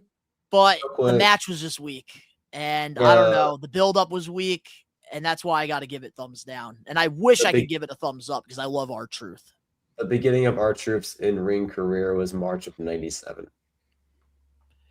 Yeah, he did Independence and then went to WWE a couple years later. Yeah, he signed with WWE, I think, in '99. He was K-Quick with Road Dogg, when Road Dogg was doing the rapping gimmick, or maybe it might have been 2000. So, why do you give it a thumbs down, Dan? I think you took the reasons out of my mouth, Donnie, because I think this was a match to give the R-Truth and like just sort of like here's a thank you and much appreciated way of saying like how we're grateful of having you there. Here is a match with John Cena. We're doing this thing with him as a heel. Let's put you in there, and people will show up and watch it. And I think R-Truth himself liked it. I mean, because like Danny was saying, he's R-Truth's childhood hero, and it just didn't have that much of a build-up. And for something like this, like a relationship like this, like if you're looking up to this person and all of a sudden he's a heel, like he's the bad guy, they sort of did it where R-Truth was trying to turn him back to being a babyface or being the good guy. But when they ultimately had the match, it was sort of just like it wasn't satisfying in my taste. Like as a wrestling it was a filler. Fan, it wasn't satisfying. It was a filler, yeah. And you got to have fillers. Like not everything's going to be like pitch perfect.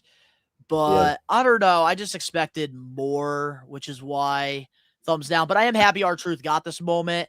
It is unfortunate that this was his last match for a little bit, because then he did get released, and then the fans let their voices be heard, and then we'll get into that afterwards. But we also got Angelo here. This match was better than the SmackDown match. Also, though, it was his second to last match before getting released, so they probably gave him this program because they didn't think he would be back. That's true. I didn't think about it from that perspective. Good take, Angelo. So then, later on that night, John Cena interferes the Logan Paul versus Jey Uso World Heavyweight Championship match, and Cody Rhodes comes to the rescue to help Jey retain his World Championship against Logan. What was your thoughts on Cody and Cena getting involved here, setting up their Money in the Bank match? I feel like I'm going thumbs down. I'll go thumbs in the middle for the simple fact that you had a lot of singles matches on this, during this retirement tour or whatever. But I feel like it helped Cena in a way to have, that tag team program. That way, it less strain on his body, because like that's one of the reasons why he has to retire, is because like his body, it's starting to break down. Like the lower back. You can even see it when he's just walking. Like, he's starting to have like a hunchback, and he doesn't stand up tall like he used to. Like, his body's gone through a lot of shit. So the reason why I give it a thumbs in the middle is, do I think this entire program was good? No, I don't. But I like it for the simple fact that, it helps Cena in a way, get through another match without really destroying his body. And, so like having Cena and Logan Paul team up, like Logan Paul is like the next big guy. WWE's, booking him like that. And like, you want to have somebody like that, get the approval from somebody like a John Cena. You know what I mean? So. So, what did you give it, Dan? I gave it a thumbs down, and it's not so much because like the match of itself sucked.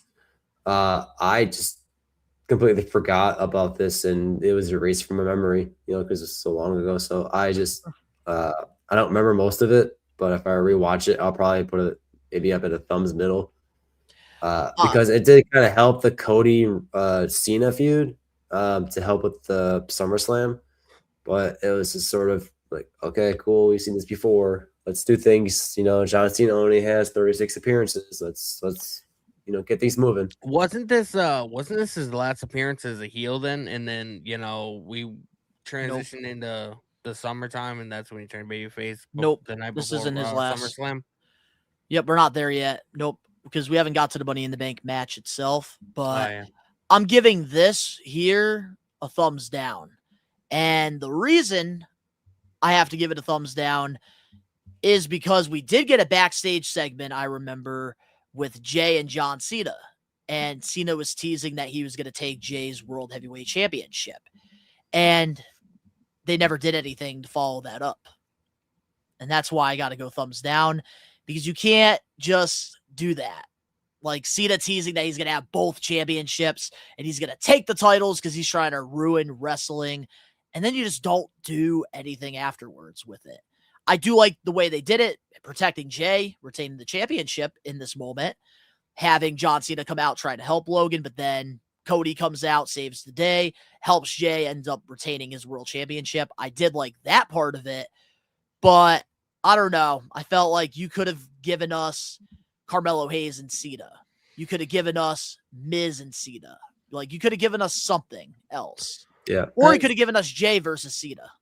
That's pretty much the entire story of this, this what could have been retirement tour, though. It's like, it's one disappointment after the other, They do something that you think is going to be really cool, and then they do nothing to follow up. And also, like, Angela makes a good point. It was to get Cena involved with Jey, and then they never did anything afterwards with it.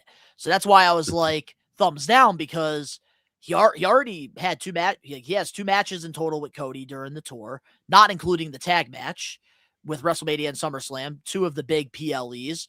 Logan Paul and him got to work at Clash in Paris, And this is the only time he really worked with Jay, and I don't really care for Jay versus Cena.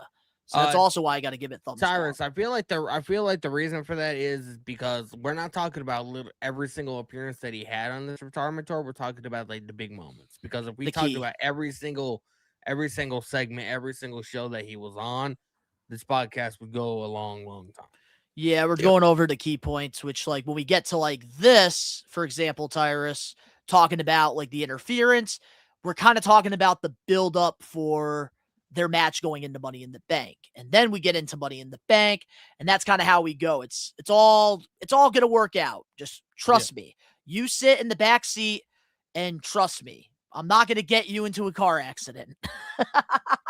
I'm the host with the most, all right? Well, I don't 186 know, episodes. Weather here in Massachusetts 87. is fucking crazy with the snow, man. Snow and ice. But let's get into the Money in the Bank tag match. Thumbs up or thumbs down? Easy thumbs down for me, and I'm just going to say it. Didn't care for this match. I got to do thumbs in the middle. Thumbs up. I got to do thumbs in the middle because, like, again, like, I understand what they were going for. I understand, like, obviously, like, you know, adding John Cena in the tag team situation, you know, it's you know, one less singles match that he has to really do. You know Angelo makes a good. I forgot about this. Just be glad Travis no-showed and they didn't have a 3-on-3 tag match. Yeah, because there was reports around the time that Travis was supposed to be involved here. So yeah, thumbs in the middle because Travis wasn't involved. You know, Logan Paul recently said on he was asked like, you know, what happened to Travis Scott in WWE or whatever, because he just essentially just like fucking stopped showing up on TV. And from his knowledge, Travis Scott he was booked to be at one of the shows and he just no-showed, and he wouldn't call anybody, he wouldn't answer phone calls, texts, or whatever, and he started training at the Performance Center. You know, he had 3 days of training and then he just stopped showing up. I fucking hate him. So maybe this is the match that he was supposed to be involved in. Yeah, you know. I'll tell you right now, I'll never forgive Travis Scott for trying to ruin my childhood hero's last run in WWE. Fuck him. I mean, he's a piece of shit, especially for what happened at Astro World that year when friggin' bunch of kids died. Fuck him. Well, he sounds so salty. I am salty. I will say, now I'm not defending Travis Scott. I think he's a fucking idiot. You know, I don't know the dude. I don't fucking listen to his music. His music is fucking ass. Don't care for his Cactus Jack meal. Don't care for his overpriced shoes. Don't care for his friggin'. I will say, listen to me. I will say, I feel like John Cena's retirement tour would have turned out this way regardless if Travis Scott was involved, because the key point was The Rock, and The Rock is the one that was like, yeah, I'm not doing with it. Vince Russo should have been able to get his receipt. Vince Russo said on his podcast that back in the Attitude Era, like The Rock and Triple H, like they legitimately did not like each other, and I feel like, of course they didn't like each other. That's sort of carried over because Triple H is now running the show. The Rock wants to be able to run the show, which is, you know, so I just feel like there's a lot of animosity there. So I don't feel like Triple H and The Rock get along to this day. But The Rock, you see here, don't get me wrong, like with The Rock, I'm also very upset that he tried to ruin my childhood hero's final run. But at the end of the day, he still has a first-class Hall of Fame career. He's put his body on the line for my entertainment. Travis Scott, on the other hand, all he wanted was a 5-minute WrestleMania entrance. He wanted to smoke freaking weed on the Netflix Raw debut and give Cody a receipt on purpose just to be a tough guy. Yeah, no, fuck him. Well, that's what I'm saying. Like, I'm not disagreeing with you at all about anything. Oh, and his McDonald's Cactus Jack meal fucking sucked. I'm just saying, regardless of Travis Scott was involved or not, you know, we would have gotten the same outcome. Yeah, he does have no talent, Tyrus. Absolutely. But now getting back into the Money in the Bank here, I got to go thumbs in the middle because Travis Scott was not involved. If he was involved, thumbs down. But I don't know. I just didn't really care for this tag match. I understand why they did it. Just, I know, Don't care. Angelo, but the reason why I'm not excited about that is because the podcast is owned by WWE, so we're not going to get any that much informative news. It's not like Cena's going to be like, The Rock really fucked up. Like, we were going to be doing something really cool with this heel turn, and The Rock just didn't fucking show up. Like, we're not going to get anything like Yeah, that. Cena's not going to blame he's not going to do the blame game. Like, he's happy with what his career It's just has going to been. be like, yeah, my retirement tour, I think it was the best in history. WWE and Triple H knocked it out of the park. It was phenomenal.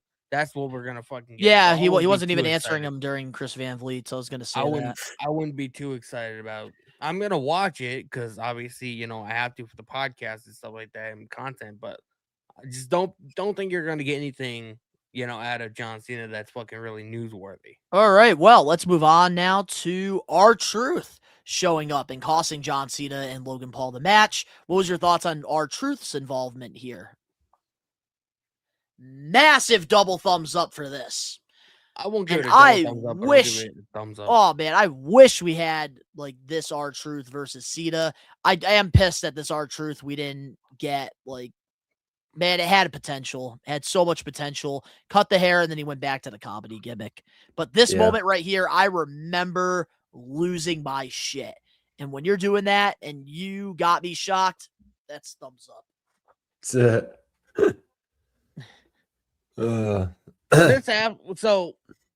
This was you're gonna need to fucking re-jog my memory, man, because there's been a lot of shit that happened this year. I got you. This was after R-Truth came back after he had already gotten released, right? This is his first return. So this was him this was him forming this Ron Killings character, not just necessarily R-Truth. Yeah. Yeah, And then the following Raw, he cuts his hair. Yeah, seeing like a more on live TV too. Seeing a more darker Ron Killings, R-Truth, whatever you want to call him, is phenomenal. Ben missed it too, Angelo. I won't give it more than one thumbs up though, is because again, it had a very similar, outcome that the Cena heel turn had, and now fucking R-Truth is, being same old R-Truth talking about Nick Aldis's balls backstage. Like they did nothing to follow up on anything. Yeah, it's so sad. It's unfortunate. WWE is creatively fucking bankrupt this year, bro. Yeah, but with R-Truth, like if he's gonna be like, I knew this was going to happen because like him and WWE, the fans love R-Truth, and they did try doing the Ron Killings thing for a little bit at first.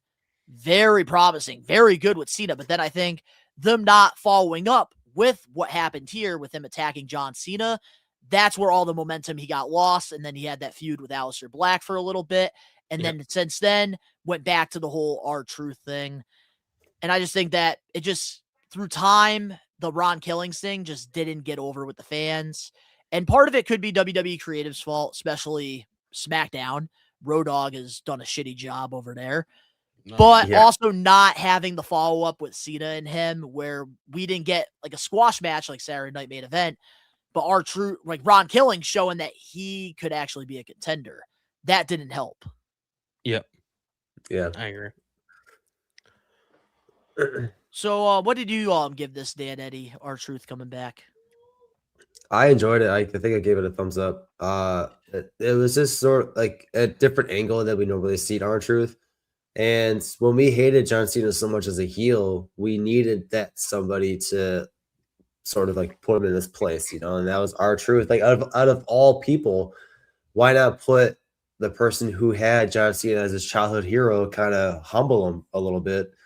And when R-Truth did come out and produce this like Ron Killings character, that's the kind of like surprise that when you said Donnie that like you were surprised, like then that was me too, because I enjoyed it. It was new.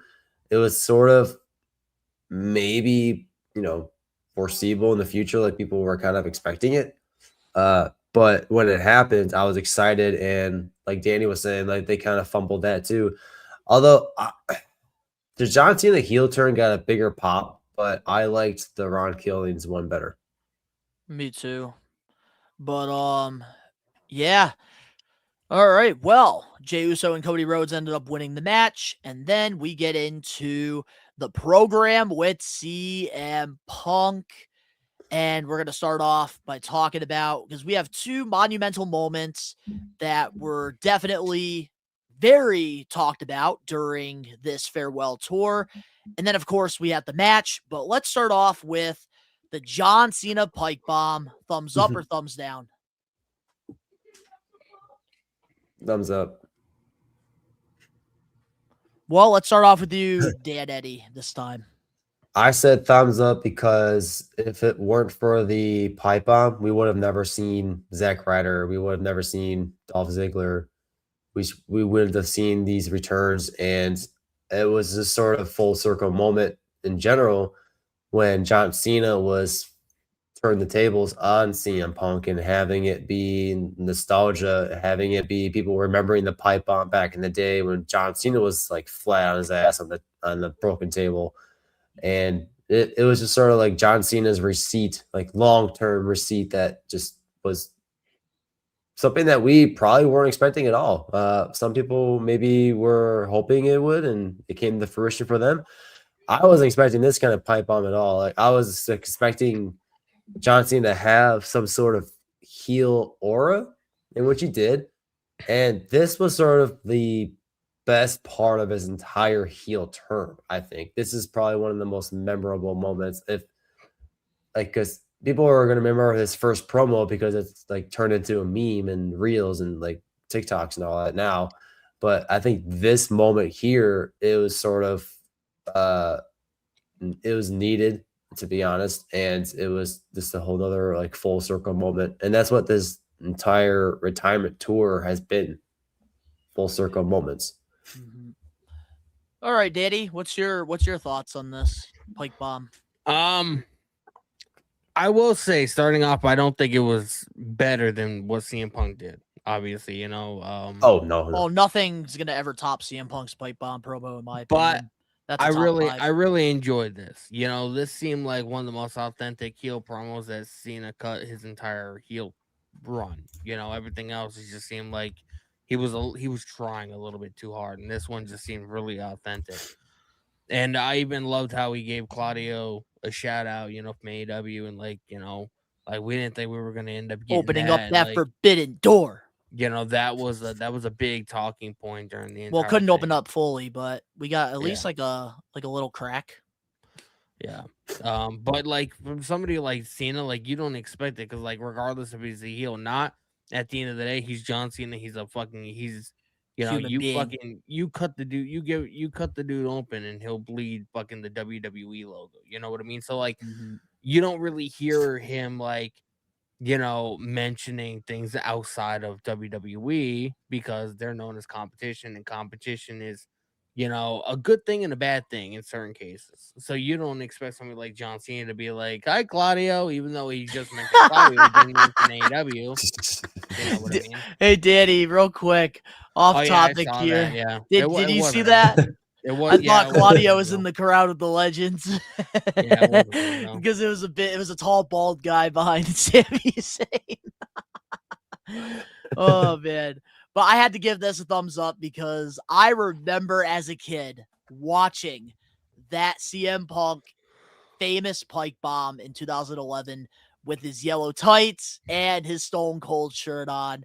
And that was one of my all-time favorite promos. So for John Cena, years later, do the same thing because they're building this feud up, except this time around, John Cena is the heel, CM Punk is the babyface. I really enjoyed this because it was different. It wasn't John Cena blaming the fans and their dysfunctional relationship like half of the promos were during this farewell tour as a heel. This was different, and I like when things feel raw and just real. And that's what I liked about this John Cena promo, which is why I have to give it a thumbs up. And it's nostalgia. Like, if you grew up in, like, 2010, 2011 WWE, you know CM Punk's Pike Bomb promo was a monumental moment. And John Cena, like, going back full circle, cutting his own Pike Bomb, I think it was only fitting, and it made this rivalry with CM Punk one last time something memorable and something special. And that's what I want in a farewell tour. Memorable and special. And he started it off as CM Punk's promo too. Like he started off as like word for word with CM Punk's pipe bomb too, which I thought that I was got funny. a lot of things I want to get off my chest. And then CM Punk, I think, was like in the Eh. knocked out in the announce table. Yeah, he's like, John Cena, as you lay there in pain or whatever. And then John Cena was like, CM Punk, as you lay there in pain. Like, oh, okay. I loved We're it, about dude. to do this? All right. Loved it. I'm here But for it. Angelo, he wished it was more authentic and didn't feel forced. And he wished that he wished Cena really, really went in like Punk did with the pike bomb. Well, the difference is, Angelo, you have to understand, in 2011, CM Punk was fed up. So all the stuff that CM Punk was saying on that microphone in like real time, he generally felt disrespected. And John Cena, obviously, he's satisfied. He's very happy with the career that he was given. Very grateful for the farewell tour. So, of course, like, it's not going to come off like a CM Punk pipe bomb. But I think it was just fun. Yeah. Tyrus, I think it was also a hustle to bring Cardona and Nemeth back, even for one time only. Absolutely. Yeah. John Cena knows what he's doing. He's still great friends with Matt Cardona and Nick Nemeth to this day, because I do hear about it a lot on Matt Cardona's Major Wrestling Figure podcast, him and Cena's relationship. Even tried to get John Cena to wrestle him at GCW. But let's get into the Punkonomics promo. This was the SmackDown before their match this was at in Crown Saudi Jewel. Arabia. In Saudi. Thumbs up or thumbs down? I wish right now my knuckles had drug-free on them with the thumbs up. The reason why I won't give it 2 thumbs up is for the simple fact that it was in Saudi Arabia. You know? Oh, come on. Bro, if this was in the US, that shit would have got a massive pop. It's still got a massive pop. I don't think it's the Saudi Arabia part had anything to do with it. Not as big as it should have been. The one time I will not complain about Saudi is this whole CM Punk and John Cena thing, because even John Cena even teared up multiple times during this, because obviously we all know like the infamous tweet that CM Punk posted when he was out of WWE, despised the company, and he made some comments about like the Saudi money, and of course fans were giving it to him at these like press conferences and at the show. But then CM Punk ended up taking accountability, owning up, and apologizing. And John Cena has said on Chris Van Vliet's podcast how much he respects it. If the Saudi popped Dr. Punkonomics, then it worked. Yeah. Especially after the shit that he posted on Twitter. Like, that deserves double thumbs up. I'm just like... It's hard for people to redeem themselves. Maybe it's because I have some kind of like weird hatred for Saudi Probably. Arabia. I don't know. Like, I'm just, 1,000%, dude. I don't like WWE. We know your history with Saudi. We know your history. You've gone, like, we probably could put a compilation together if we had professional editors, and it would probably be 10,000 hours of you shitting on Saudi. I don't like Saudi Arabia. I think that, their government is fucking ass. I think they have, horrible human rights issues. And, it's even worse because, I'm the father of 3 daughters. And I get it from a parent. Women do not have very many rights over there, and I just, it's almost like they're slaves to like the men over there. It's just fuck Saudi Arabia, man. Hey, they are starting to things are changing over there, but this is not the episode to talk about it. There's just a lot that needs to be changing over there. So again, I'm gonna be upfront about it. I don't like Saudi Arabia. No, I respect that. Hey, that's your opinion. I feel like this would have been a lot better if it was in the US. And that's totally understandable. But why do you give it a thumbs up, Dan Eddy? I gave it 2 thumbs up because this was absolutely unexpected. Whether it be in the United States or in Saudi Arabia, you did not expect CM Punk to come out to Punkonomics. This was brilliant. Knowing Punk is the best on the mic and the best they'll ever will be.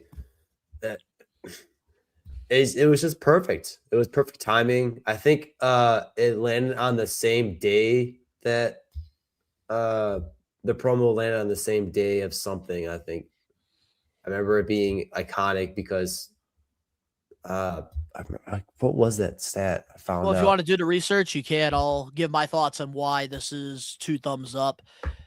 This was definitely out of left field. I didn't expect this to happen. The Pike Bomb was already really good. So to get the Punkonomics thing to really close things off before we got their last match against each other inside the ring, I loved it. Absolutely loved it. And even WWE Mattel Creation, they put a figure up for pre-order with the Punkonomics, and I had to pre-order it immediately. Like, I think that this was just a really cool moment. And the fact that it got a pop in Saudi with CM Punk and the whole tweets that happened, that tells you how iconic and how great this segment was. Because I think if this was Logan Paul in Japan, it would, like, he wouldn't be getting the pop that CM Punk got here. Well, I mean, you know, Punk sending out a tweet's a lot different than filming, you know, a deceased person in the woods. Well, yes, of course, but you have to understand too, like, the people in Saudi, they were very hurt by the comment that CM Punk made, and that's why John Cena teared up when CM Punk ended up taking accountability for posting that. And that was John Cena, one of his favorite moments on this entire farewell tour. I think Because that was CM Punk showed character and he showed growth. I think that was 100% bullshit. It was 14 years later on the same day that Punk gave his pipe bomb promo. And so this Punkonomics promo that CM Punk did was 14 years later on the same day as his pipe bomb back in 2011. Yeah. Yeah, no, absolutely. Tyrus here in the live chat. So many fans from other countries around Saudi Arabia came to these shows. Can't blame the people who wanted to be there, but all politicians suck all over the world, left and right. Like, I'm not saying I dislike people that live in Saudi Arabia. I'm saying I dislike the way the country is run, the way the country is operated, the government. You know, probably the same reasons why I think fucking the U.S. is the worst government on the fucking planet. But I did like seeing this. It was definitely a big throwback, you know, and I did pop for. I just wasn't crazy about the fact that it happened in Saudi Arabia and they didn't do anything this cool in the U.S. Mm-hmm. And honestly, like, that's one thing I'll add to this Punkonomics promo. I didn't even think that it was in Saudi because of how good it was. Like, it made me feel like I was watching a normal episode of Friday Night SmackDown in that moment with Punk and Cena, which I think is something I did like as well. But let's now get into the match itself. Night of Champions, John Cena versus CM Punk. Thumbs up or thumbs down on the match?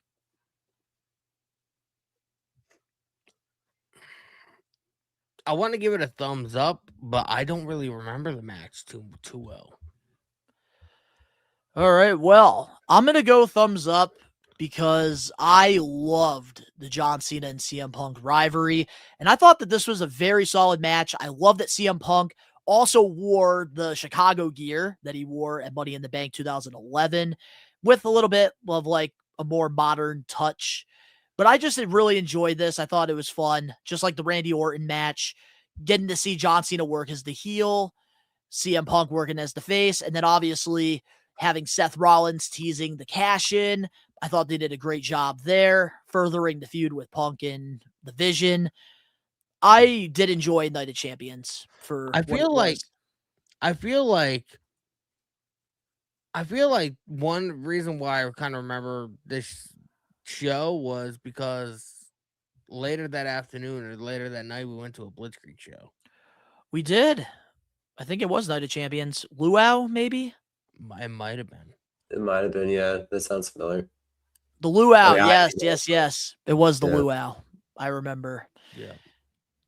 But so what's your reason, Dan, for thumbs up?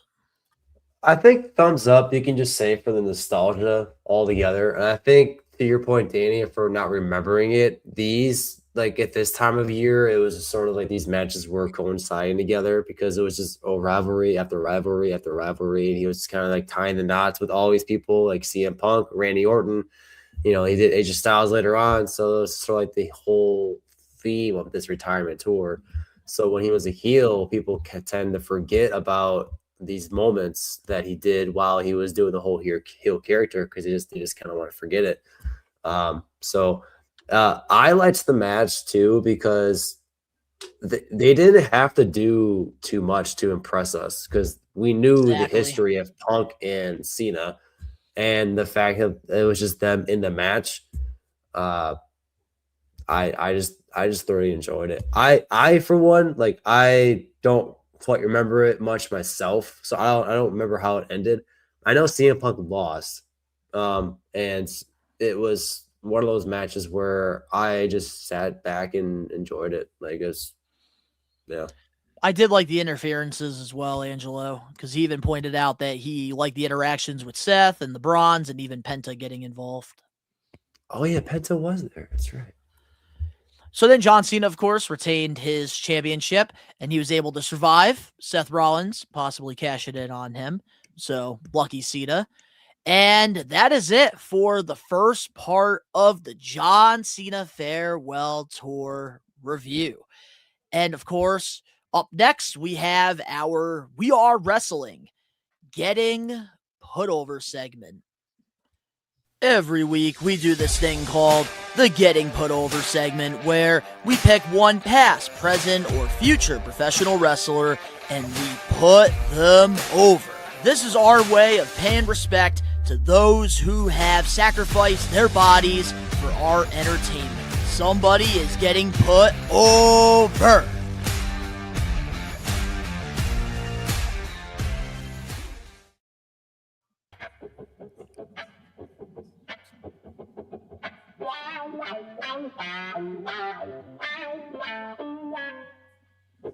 Ricky knows best, ladies and gentlemen.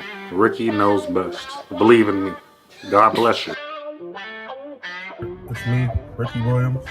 Moxley's just as crazy as him. No, Ricky! Bullshit! They do it too sometimes. I'll be catching it. It's me, Ricky Williams. Stop playing.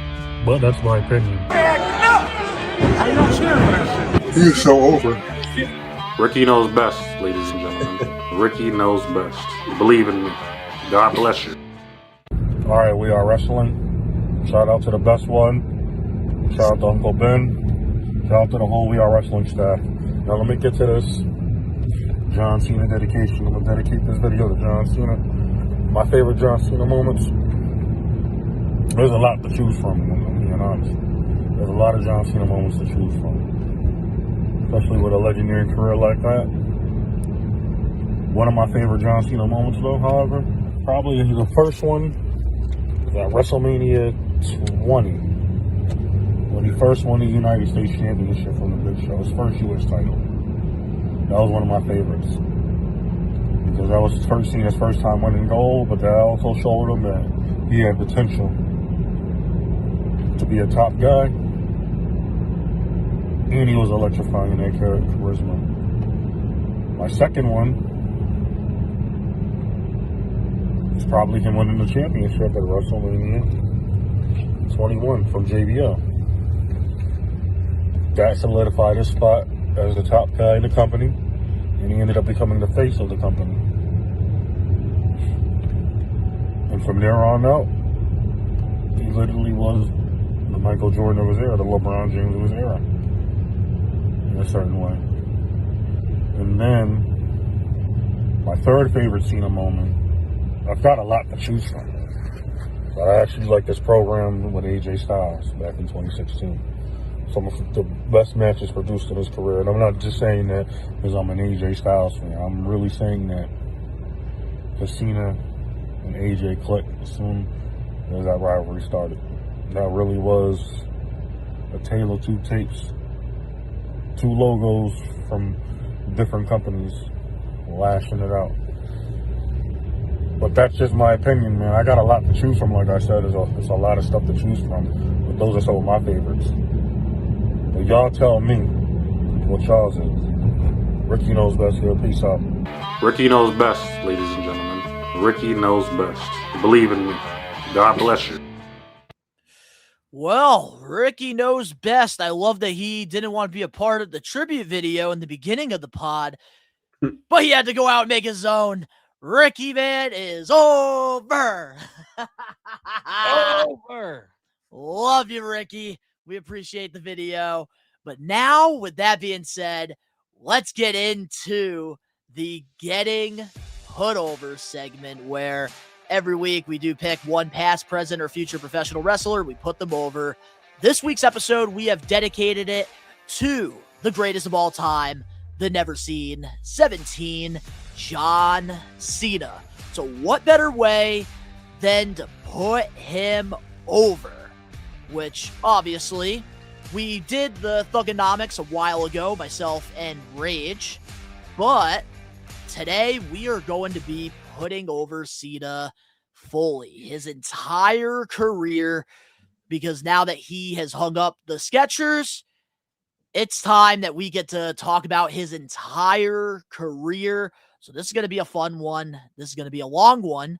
So sit back, grab a snack, and enjoy this Getting Put Over segment, which I hope you guys do like the new design here, the new logo for the Getting Put Over, which if you guys want to get yourself a new Getting Put Over shirt, they will be available starting January 1st, 2026. It will be our first new shirt on Pro Wrestling Tees. So if you want to be a part of the Getting Put Over fan group, get yourself a shirt. First of the year.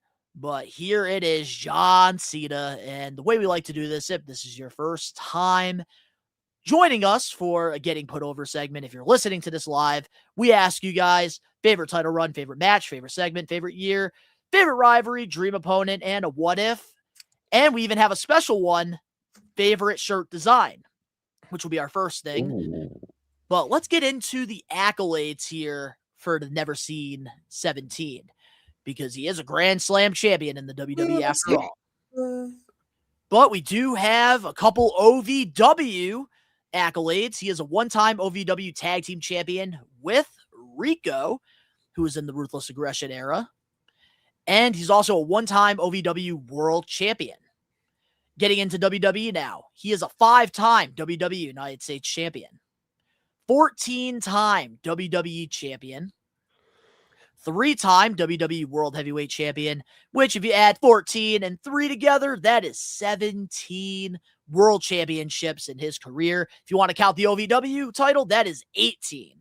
Yeah, but he's also a two-time WWE World Tag Team Champion, one time with Shawn Michaels in 2007, and with Batista during 2008. Also a 2-time WWE Tag Team Champion, the Penny titles, one time with David Otunga, and one time with The Miz, making him a 2-time WWE Tag Team Champion. Also, he won the 2008 Royal Rumble, had one of the biggest returns of all time in company history. He is a 2012 Money in the Bank winner. Failed cash-in, unfortunately. 2013 WWE Royal Rumble winner. He would go on to face The Rock for the WWE Championship, who defeated CM Punk for the title at, I believe, No Way Out. Then in the Pro Wrestling Illustrated Top 500, he was ranked number 1 in the year 2006, 2007, and 2013. Also, he is a one-time WWE Intercontinental Champion, which was the last championship he won to solidify himself as a Grand Slam champion.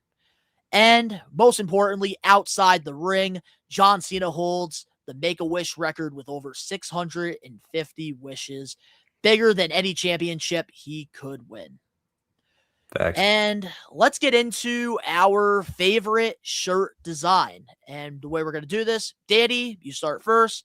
Dan Eddy, you start second, and I go last because I'm the best one. You save the best for last. I got to go with, I know it's going to be a very generic answer. You know, he's had a lot of classic t-shirt designs over the years or whatever. But I went with one that's sort of, you know, close to me, and that's when Raw was in Springfield back in September.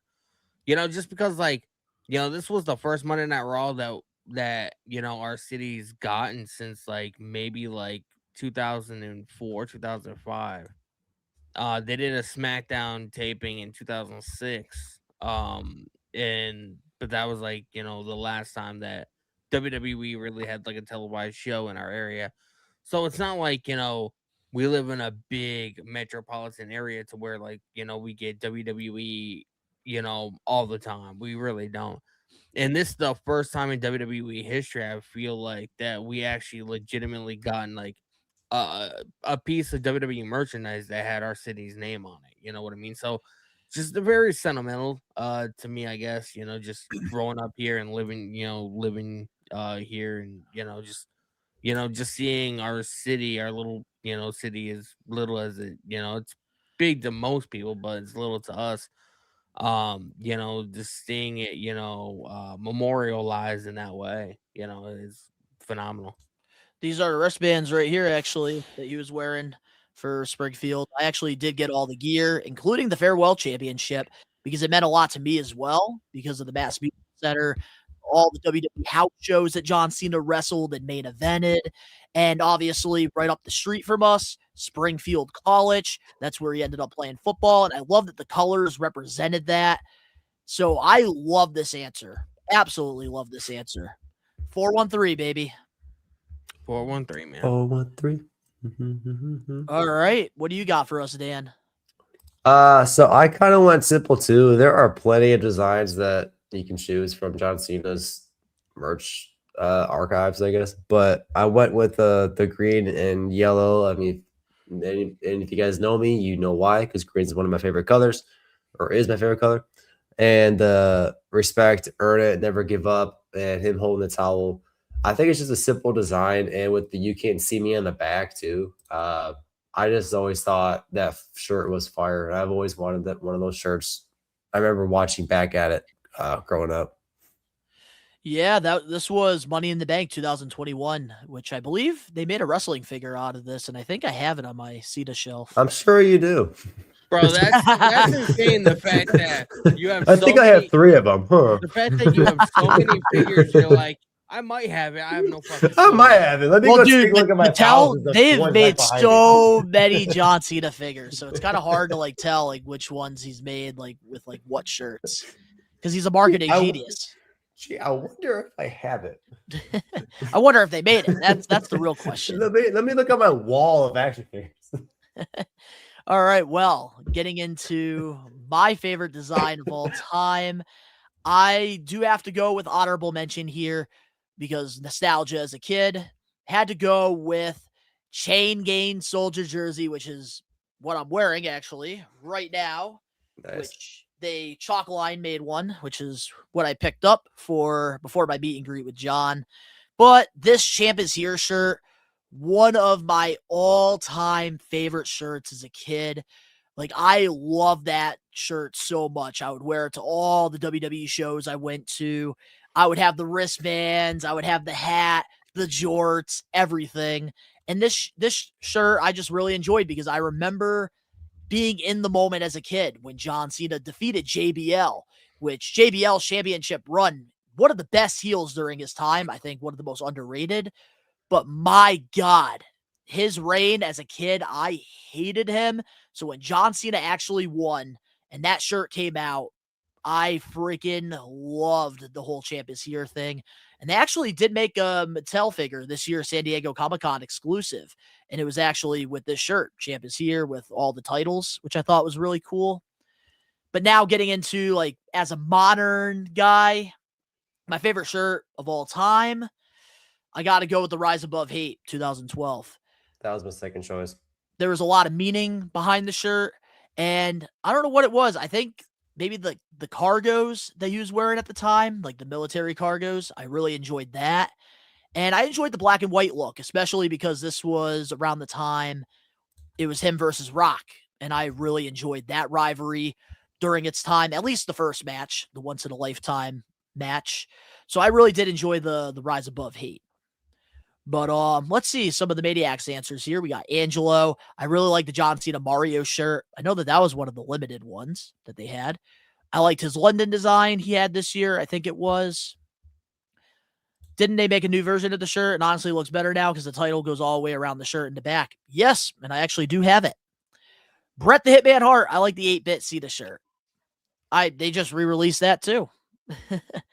All right, well, getting into our regular program now. Favorite title run of John Cena's? I gotta go when he was WWE champion When he got drafted from SmackDown to Monday Night Raw. Just because, like, I feel like, that was, peak John Cena in a way. Like, I just remember what a big moment that was when, Jericho was in the ring. He was having his talk show at the time, whatever. And, like, it was a secret that, he was getting drafted from SmackDown to Raw. And, even Jericho couldn't believe it, kayfabe, whatever. And the announcers went absolutely crazy. I remember JR, oh my God, what a get from Monday Night Raw. Like, they, like, fucking gassed this guy up, man. And then Batista to SmackDown. That's my childhood right there. So he was massive around that time. So I like that. All right. What do you got for us, Dan? I went with his third time of the heavyweight championship back in July of 2006. It had two iconic matches with Unforgiven 2006 and 2007. If you look back on those matches, almost every single match had a stipulation, whether it's like a 5-way, no disqualification, a triple threat, the steel cage with Edge. Like, there was so many great matches. Just looking at this one, it was his longest WWE title reign overall too, with 380 days.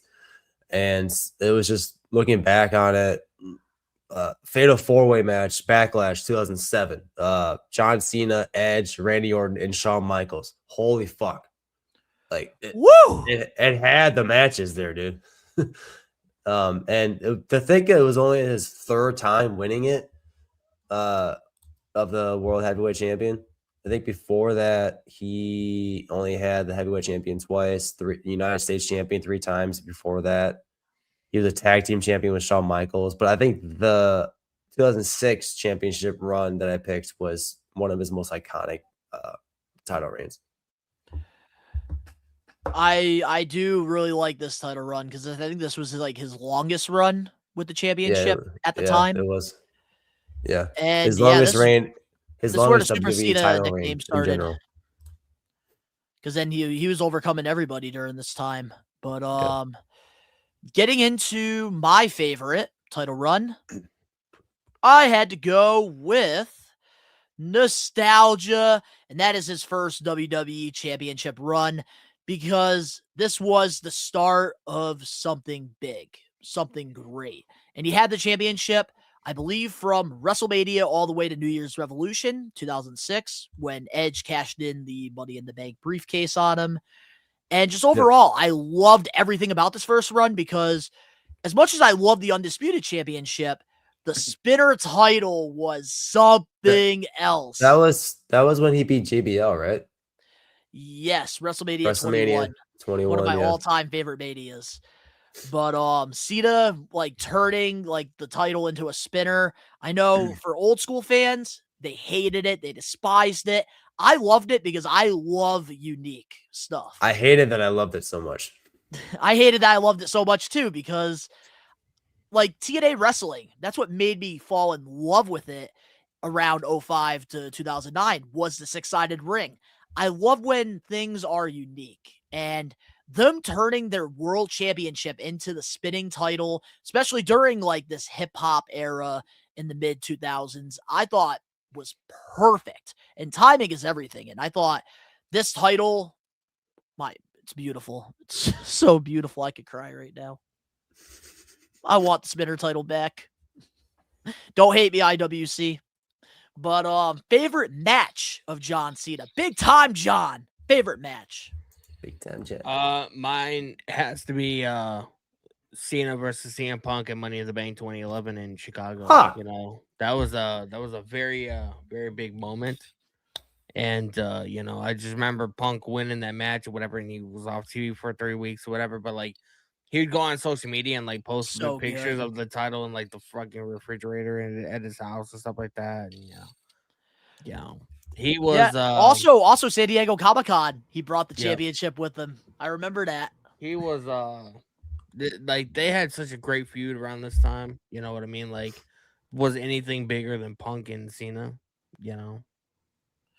Definitely around this time, it was the Austin and Rock feud for the people growing up in the PG era. Yep. Well, Dan Eddy, what do you got? I had no idea. I mean, granted, Danny put his answers in before me, but I for still didn't once, know Danny was the first one. I couldn't I still believe didn't it. know he picked that match too. So I don't want to go the same route. I'm gonna go with recency bias. My notes say Money in the Bank 2011. So kudos Which to is Danny why for we have the picking graphic here. a great match. Yeah, but I'm gonna have to go with earlier this year when Dom defeats John Cena again after like getting the IC title back. Because the whole feud between John Cena and Dom just helped Dom even more. And those Earlier matches this were year, bro, that happened like entertaining. 4 weeks ago. Well, I mean, earlier this year. It's still earlier. I 4 mean, weeks. it's still earlier this year. Yeah, it's earlier in 2025. But I'm gonna have to go with that one because I liked that match. The Liv Morgan return was Morgan great. returned. Well, we know that's And- Alex Johnson's favorite right there. And we know that's Danny's favorite too. Kicking Yeah. him right in the nuts. But yeah, I just enjoyed that match. But I could go so many routes. I can go any Edge or Randy Orton matches. Yeah, but I'll pick a match from this year because I feel like we were bashing on this entire tour, to some extent. So I'll pick. Well, we some of still the have a whole other half the dash. I'll pick after some. this. I know that, but I'll pick one match that I enjoyed. Earlier this year, I did the dishes and made myself lunch. And by earlier this year, I mean probably You about know how to 3 make hours yourself ago. food? That's still in the previous time in 2025. Yeah, 4 weeks. Danny's favorite moment was washing the dishes before he got on here. And That was earlier this year, man. That was earlier this year. Wait, you did the dishes for the first time like this year? Is that what you just said? That was earlier this year. That was but earlier that this was year. a couple Like hours an ago. hour That Hell was yeah. earlier this year, man. Dude, W for Danny, man, for doing the dishes before getting on here. We need W's in the chat. But getting into my favorite match, obviously, you guys went with CM Punk versus John Money in the Bank 2011, which is one of my all-time favorites, but I do have one that's slightly above it, and that is 2005 Judgment Day I Quit match. John Cena versus JBL when John Cena was pouring buckets of blood. Oh my God, we're never gonna get this again in WWE. I loved it. Was that the show where John Cena got put through that big fucking light fixture off the stage? No, that was I think him versus Big Show at like Backlash and like a Last Man Standing. This was Judgment Day, and I remember they both were not quitting, and then I believe John Cena had like a battery ram or something, and that's when JBL like said, "I quit," and then Cena ended up like going like forced it, and then JBL like went into like the glass like panel. It was similar to like Shane McMahon versus Kurt Angle at King of the Ring 01. So JBL went through that with like the battery ram that Cena had. This was a masterpiece match. Like this right here was the perfect stipulation for one of the best rivalries of the 2000s. What show was this at? Judgment Day 2005. I highly encourage you to rewatch this match. If you love blood, you love gore, you love weapons, extreme wrestling, this match right here. I mean, we get enough of that shit on AEW, bro. I'm just saying. but this right here. I'm used to it now. So good. This probably had more of a story to it. Oh, there was a story to it. Let me tell you, Danny. This to me was a 5-star classic. This must have been around the time where Cena and Crime Time fucking were destroying. Nope, that was 2008. JBL's limo. Nope, that was 2008. Yep, this was after WrestleMania 21 when John Cena was on SmackDown still, and then after Judgment Day, that's when John Cena gets drafted over to Raw. So they finished the feud with him and JBL here, and then with the Raw brand, they had Vengeance. And that was when Batista and Triple H went against each other for the world title in Hell in the Cell. And then, of course, they go their separate ways, and they become the face of the opposite brands. But by God, this match, recommend it. Couldn't recommend it more. This was my favorite John Cena match of all time.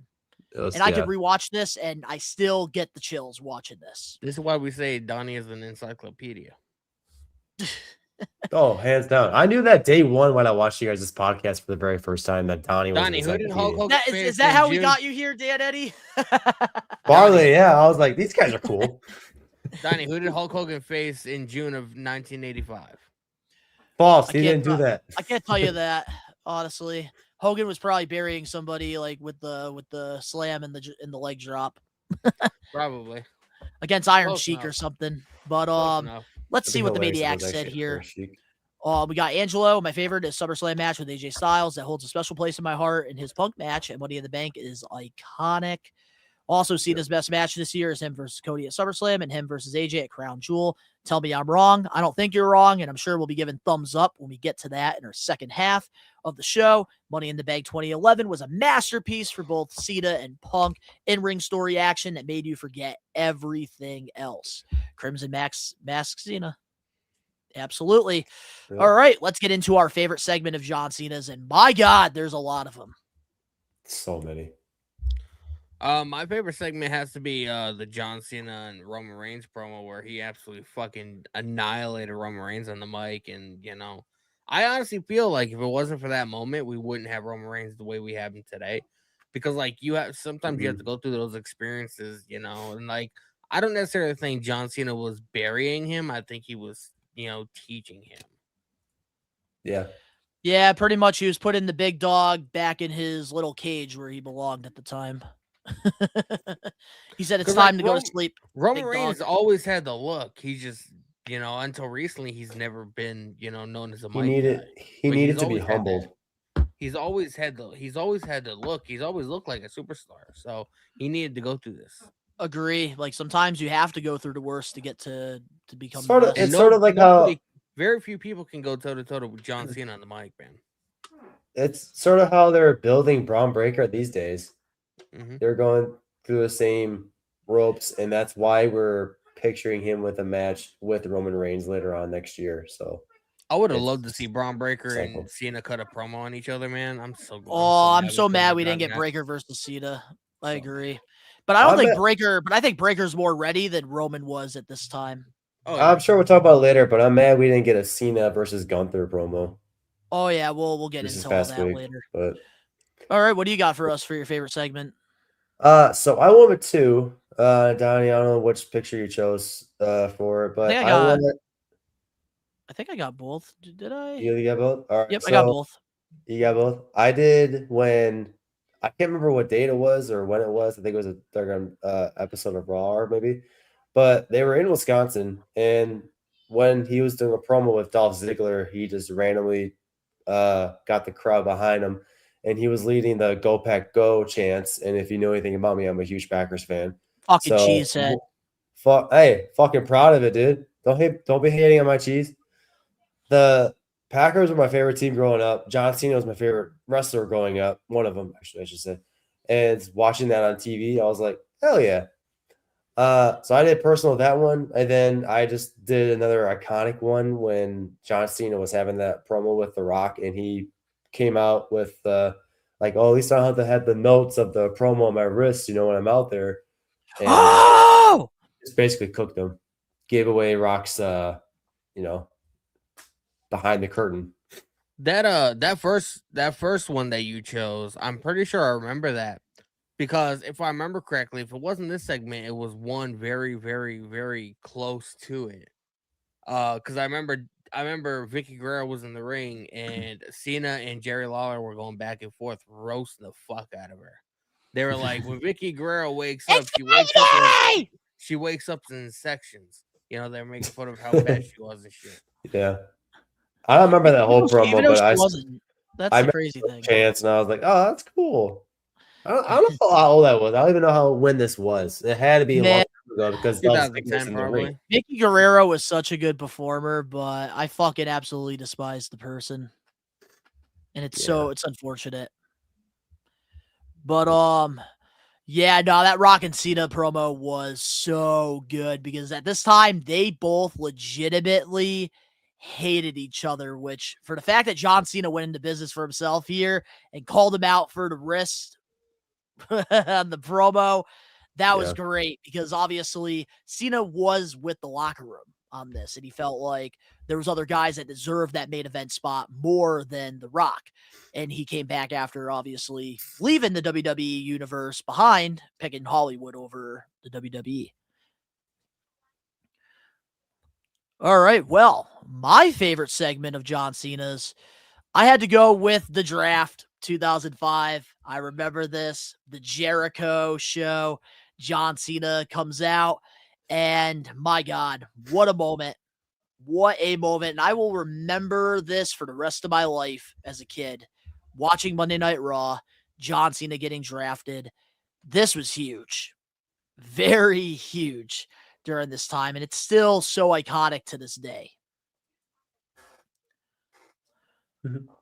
But let's see what some of the Maniacs said here with it. We got I think Miz was telling Cena about the Rock's promo notes. Such a tattletale.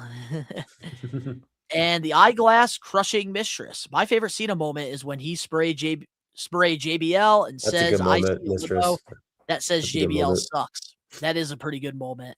Also, when Crime Time broke the limo, like you were saying, Danny. That was also good. Those are classic, man. Absolute classics. But let's move on to our favorite year of John Cena's. My favorite year has to be 2005, man. Like that was just like that was peak Cena. I feel like he was the most established around this time, and it was a couple years before the crowd started to shift and started to, you didn't hear many Cena sucks chants around 2005. Like he was red fucking hot. You know what I mean? A couple years later, we got the Cena sucks chants, and like the fans were starting to shift. Well, and to they were be fair, screaming because when we were watching Survivor Series 05, I think that's where like the boos started to happen because it was during the Kurt Angle match because people wanted Kurt Angle to actually beat Cena for the title. Well, yeah, but that's not them necessarily hating Cena. Yeah, the full turn was a couple years later. That's like them half and hating the half. booking. Mm-hmm. All right, what do you got for us, Dan Eddy? Favorite year, I simply could not pick. Like I legitimately could not pick. So I just did the years where he did the thugonomics. Because growing up, I was a hip hop head. Still am to this day, and I thought that was just like you don't see that. You've never seen it before. And John Cena pulled it off. He rap battled and he did promos while he was doing like these rap battles like between the Usos. I always think of when he's like, "You all look just like your mugshots," and yeah, to this day, it's like, oh shit, man, that's awesome. So, as far as specific year though, I couldn't pick. Like every year is iconic. Cena was goated. Yeah, it's goated. I just couldn't pick. I like that. I do like that answer though, because I always enjoyed the rapping Cena. But I had to also go 2005 because I thought that this was his best year by far. Because of course WrestleMania 21, him and JBL, and then going to Raw, he had some great matches with Jericho, Kurt Angle. Just really enjoyed this run for Cena in 05. And then I also was very close with picking 2006 because I also enjoyed the stuff he did with Rob Van Dam with One Night Stand in 06. Being the villain in the Hammer Sign ballroom. Really enjoyed that. But yeah, Cena in 05 was something special. Chain Gang Soldier Cena was the best. But let's get into our favorite rivalry of John Cena's. I got to go with John Cena versus Edge. Just so many memorable moments. Edge showing up at Cena's dad's house, smacking him in the face, and Cena throwing Edge in the Long Island Sound, and just the whole element of having Lita there. You know what I mean? Like, I just the live sex celebration. I believe Cena interrupted that, and started beating the hell out of that Edge. was great, bro. And then obviously you can forget, I was mentioning, I think earlier on in the show, the Unforgiven match in Toronto, the TLC match, Edge versus John Cena, and John Cena giving the AA to Edge off the ladder and through the table. Just I don't feel like it got any better than Cena and Edge. their feud and their rivalry is immortalized, and that's why everybody was clamoring to wanting to see Edge as Cena's final match. Yeah, dude. Wait real quick before you give your answer, Dan Eddy. I just want to say this about Edge. I am so mad I didn't pick the sex fucking episode there on Monday Night Raw for my segment. Wow. Yeah. So thanks for pointing me out there, Danny. But I was one of those people that were clamoring for Edge to just show up even at all. We even put a wager on it. Like if he did show up, I would have gotten the Real Wrestling title. But in case you guys haven't been following me or following the podcast as of late, I was a huge fan. I don't know what I'm trying to say. I was in huge favor of the Rock or the Cena and Edge feud. That was one of my favorite rivalries. Just because the quirks that they had, the promos, the matches we were just talking about were bangers and iconic to this day. You mentioned the tables, ladders, and chairs at Unforgiven 2006. But I want to go back to they had that promo where Edge was on a date with Lita. And what did I put? It was just like an episode of Raw. They did a hotel suite promo, and they were sitting on the bed, and then I think it was like room service that Edge called, and John Cena bursts the door and just kicks Edge's ass and throws him all over the hotel room. It's those things where outside of the ring, outside of them talking with the mic, it's the iconic moments. You always go back to Booker T and Stone Cold fighting at the grocery store. You think of the AJ Styles and Undertaker match, like out in Undertaker's backyard, even. Samoa Joe showing up at AJ Styles' house, in 2016. Yeah, and then most recently, Wendy. Cody Rhodes going to Drew McIntyre's house. I think this is past Monday Night Raw, I think. And so I just couldn't pick anything. The very close second was Randy Orton. I had to say that because Randy Orton, like I said, these were two of my favorite wrestlers growing up. And the Edge and John Cena feud altogether, I liked a little bit better. Yeah, I will. They need to have more of those scenes, man, like outside of the arena, whatever. Yeah, I was gonna say that's such a missing art, and I feel like it could really further a storyline. I think doing stuff outside the arena, like why does it have to always be backstage, the parking lot, Adam Pearce's office? Like why does it have to be the same places? I did like the Drew McIntyre and Cody Rhodes segment, and that I believe they filmed that on Sunday because they had mentioned like in it, what happened during the Saturday night's main event. But I do dislike the fact that it was more cinematic than anything. Like I want it to be, raw. Not everything needs to be, not everything needs to be cinema. You know what I mean? Agree. And because that's the thing, like when you do like that raw, like uncut, like edginess, it feels more authentic. It feels more real. It doesn't feel like it's being scripted or if it's fake. So like I miss that. I feel like it's such a missing art that like I'm surprised like they don't do it. I know AEW does it sometimes, but I feel like they could benefit so much more with these storylines and they wouldn't feel just lackluster. Could you imagine? A lot of the times it's the same old thing. Could you imagine if the Stone Cold and Booker T fight at the grocery store was cinematic style instead of it looked like just some guy following him around filming? We wouldn't even be talking about it right now. No. Mm-mm. Sort of like found footage thing too. This adds a illusion to it. There's so much on Jackass here. But getting into my favorite rivalry, I had to go with Randy Orton and John Cena. Just so iconic. Randy was the biggest villain at this time. John Cena was the biggest babyface at this time. And Bald Randy was just a menace. And they both like came up around the same time as well. So like you had both of these guys similar to the Rock, Stone Cold, and Triple H who were competing for that brass ring. And with Randy Orton and John Cena, they both were trying to compete to be the next face of the company. Yeah. So I always enjoyed that rivalry because it felt real. Bro, the 99 and 2000 class at OVW was fucking nuts, bro. Insane. You had Batista, you had Randy, you had Cena, you had Brock Lesnar. Like, I mean, Hey, bro, don't that forget my boy class- Shelton. Yeah, and Shelton Benjamin. Like that, bro. That class is fucking like. He's still around. You want to talk about elite? AEW. Shelton Benjamin and Bobby Oh Lashley yeah, oh yeah, AEW. yeah. We The hurt people. the Hurt Club. We Hurt Club. hurt The people. Hurt Club. Yeah, the Hurt Club. Is that what it is? That's what Tony Khan thinks it is.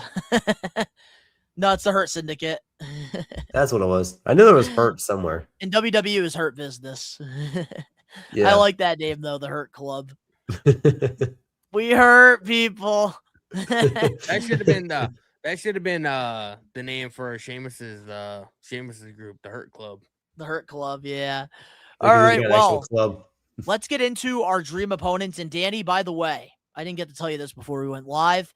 You gave me 2 options, and I went with the first one you messaged me for you. So Well, the I second went one, with, do not share. Shit. Because I took it from you. I Oh, you claimed did? it. Because that was All my right. number 1. He was your number Um, 2, so you don't get to have it. So we will talk about the number 2 when Donnie mentions it. But That's my right. first- Know my your first role, one- bitch.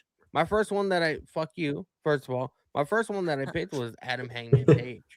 Just I just feel like they would work really well with each other. Like, they work a very stiff style, and also like I feel like Adam Page can work 2 different styles. He can work very fast, or he can work very methodically.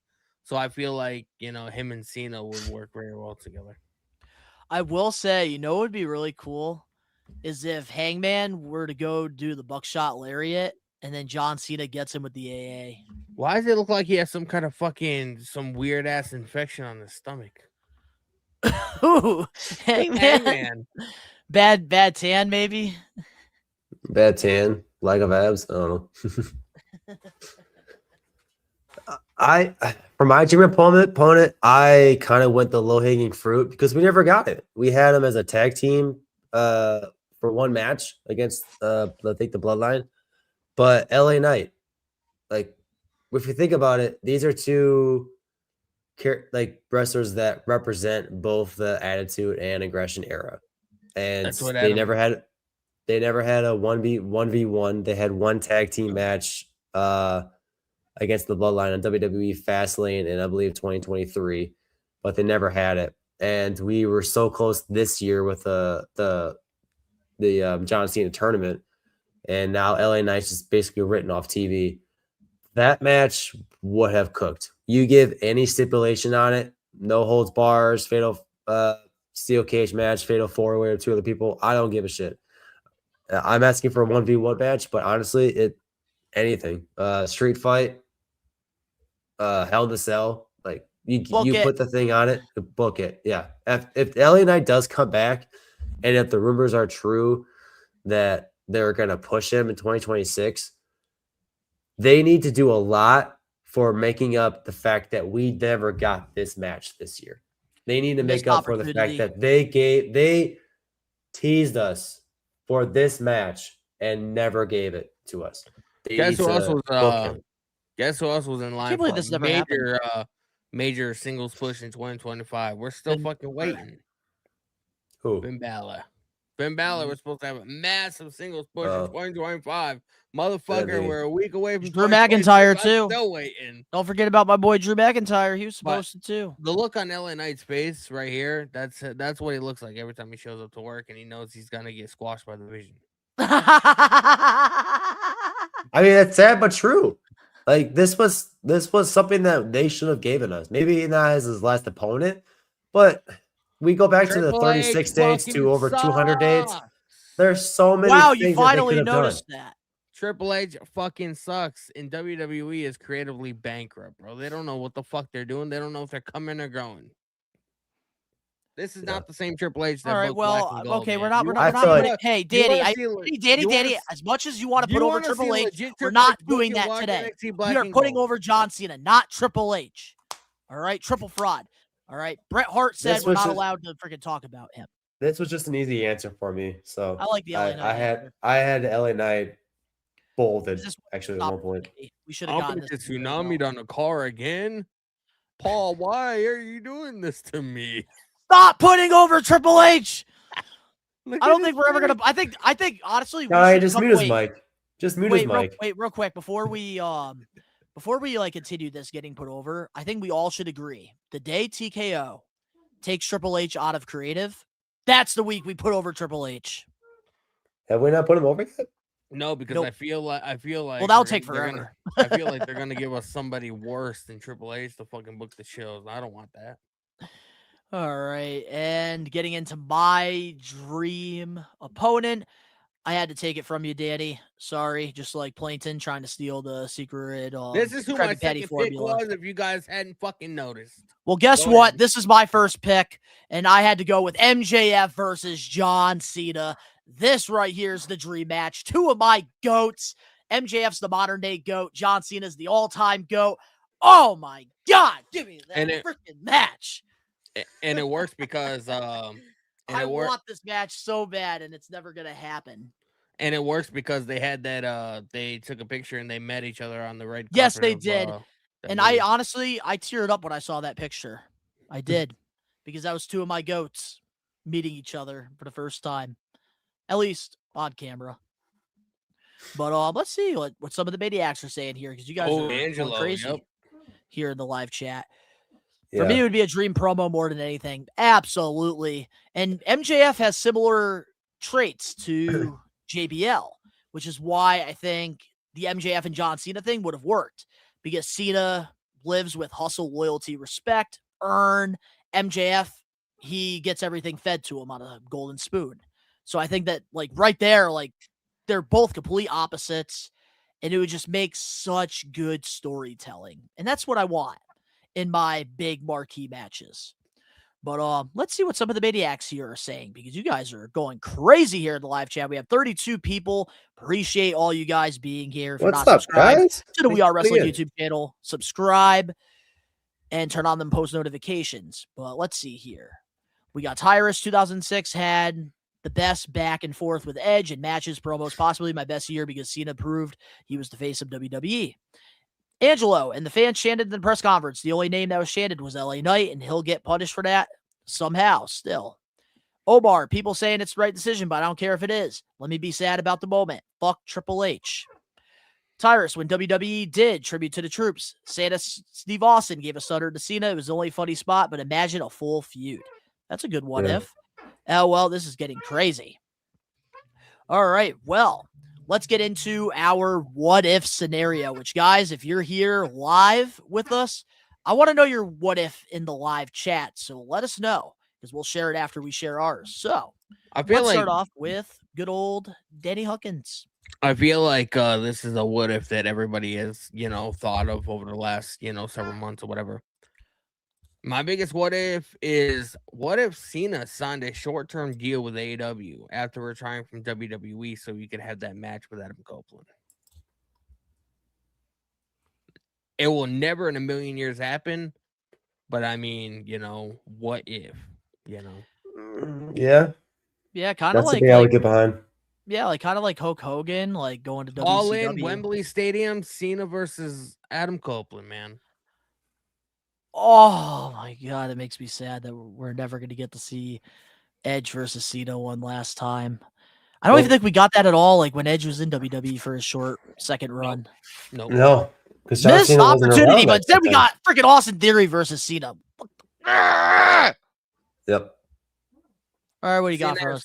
Cena has the two worst WrestleMania matches in recent memory. Him and Austin Theory, and him and Cody. Yep. Hey, this is the getting put over. We talk about the highs, not the lows. All right. My biggest what if John Cena turned heel much earlier in his career? There were rumors where he would be a heel back in like 2012. I think he came out with an article about that.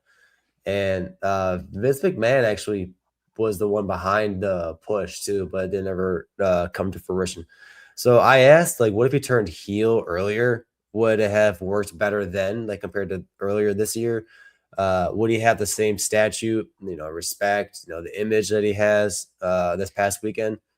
I mean, people are upset watching his final match this weekend and the way it ended. So would they feel any different? That's what I was saying. Cena, this is his face whenever Paul gave him an idea. Yeah. 100%. He won't admit it. And to go back on what Dan Eddy was saying, I think it was Cena that was originally pushing to turn heel back in like 2012. And Vince he was wanted on to board. change. Vince was on board with it, and then for whatever reason, it just never happened. Maybe he got cold feet, and he didn't want a chance losing all that money and all that shit. Because 2012, bro, like nobody was selling more merchandise than fucking Cena. There was nobody that was even like on the level of Cena, like when it comes to popularity as a babyface. I think they made the right decision not turning him heel in 2012. But that is a big what if for a lot of people. So that is a really good one, actually.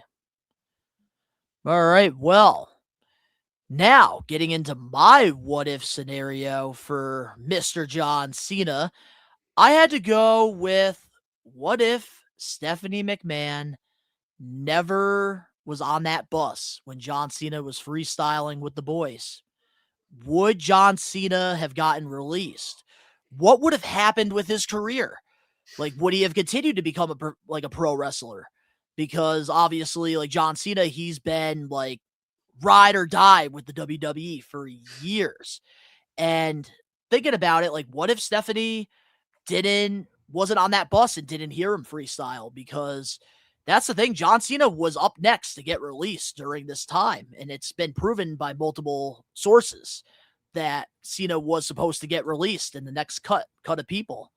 But then, of course, Stephanie listened to him freestyling with the boys on the bus during, I believe, a European tour. And then that's when John Cena debuted with the Vanilla Ice on the Halloween edition of SmackDown. And then they started doing the Thugonomics. And she didn't know what freestyling was, shows how sheltered she was around that time. But she was like, how did you remember all those words? And he had to explain to her what freestyling is. Like, I just thought of shit off the top of my head. Yeah, no, and it was impressive. Like, that's a big what if, because think about it. Like, you are about to lose your dream job, and then, like, what's next? But so happy it all worked out for John Cena at the end of the day.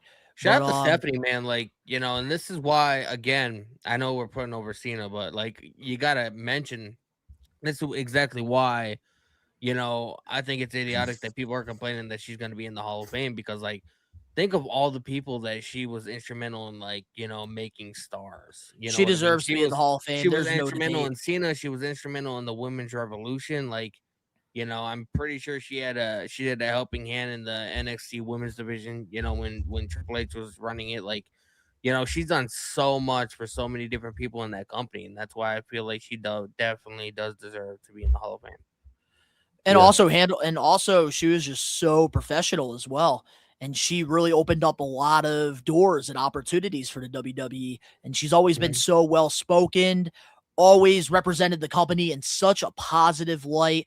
One of the best characters of all time being on TV. Like, there's no doubt in my mind that Stephanie deserves the Hall of Fame. And I don't even think we've ever put her over. I feel like the first of the year we need to put her over. I feel like we should do it, like, towards Hall of Fame, closer to Hall of Fame. That way, Yeah, I can get behind that. But let's see here. We got a couple more comments from the people in the live chat. We got Tyrus. Imagine MJF dressed as Cena having some rap battles. Oh, that'd be funny as hell. Did numbers. I was outside when he did that gimmick. He stayed for hours signing autographs in 02. Never forget. Yeah, we Cena's did Vince the man. McMahon, but never Stephanie. Mm-hmm. Yeah. All right. Well, for this week's Getting Put Over segment, we put over John Cena. And of course, with the remainder of the year, we do have our Christmas special. And of course, we also do have our award show that we're going to be doing. So We Are Wrestling Getting Put Over will be on hold until the new year. And yeah, I don't know who we're going to put over. Maybe we're going to let the Maniacs pick the first one for the new year. And then we'll go back. So what you guys got to do is you got to follow us on Twitter, X, whatever you want to call it, and send your suggestions, man. We might even make a poll. Yep, send them in. I just killed a fly during the Getting Put Over segment. Let's go. Yeah, not putting over the fly. Absolutely not. They've been That's driving one me crazy. Miyagi over here. Mr. Miyagi. West All side, right. west south. All right. Daniel Well, with that being said, now let's get into the second half of the John Cena farewell. You know, people are tour. gonna be really upset, man. We're bleeding into this 3-hour fucking AW Dynamite tonight. Oh no! I feel like John Cena's more Whatever- important. Whatever are we going to do? All right. Well, here we go with the John Cena farewell tour part 2. And we're going to do the same thing, thumbs up, thumbs down, and we're going to talk about it. So, starting off with August 1st, 2025, SmackDown, John Cena turned back babyface in his build-up with Cody Rhodes. Thumbs up or thumbs down?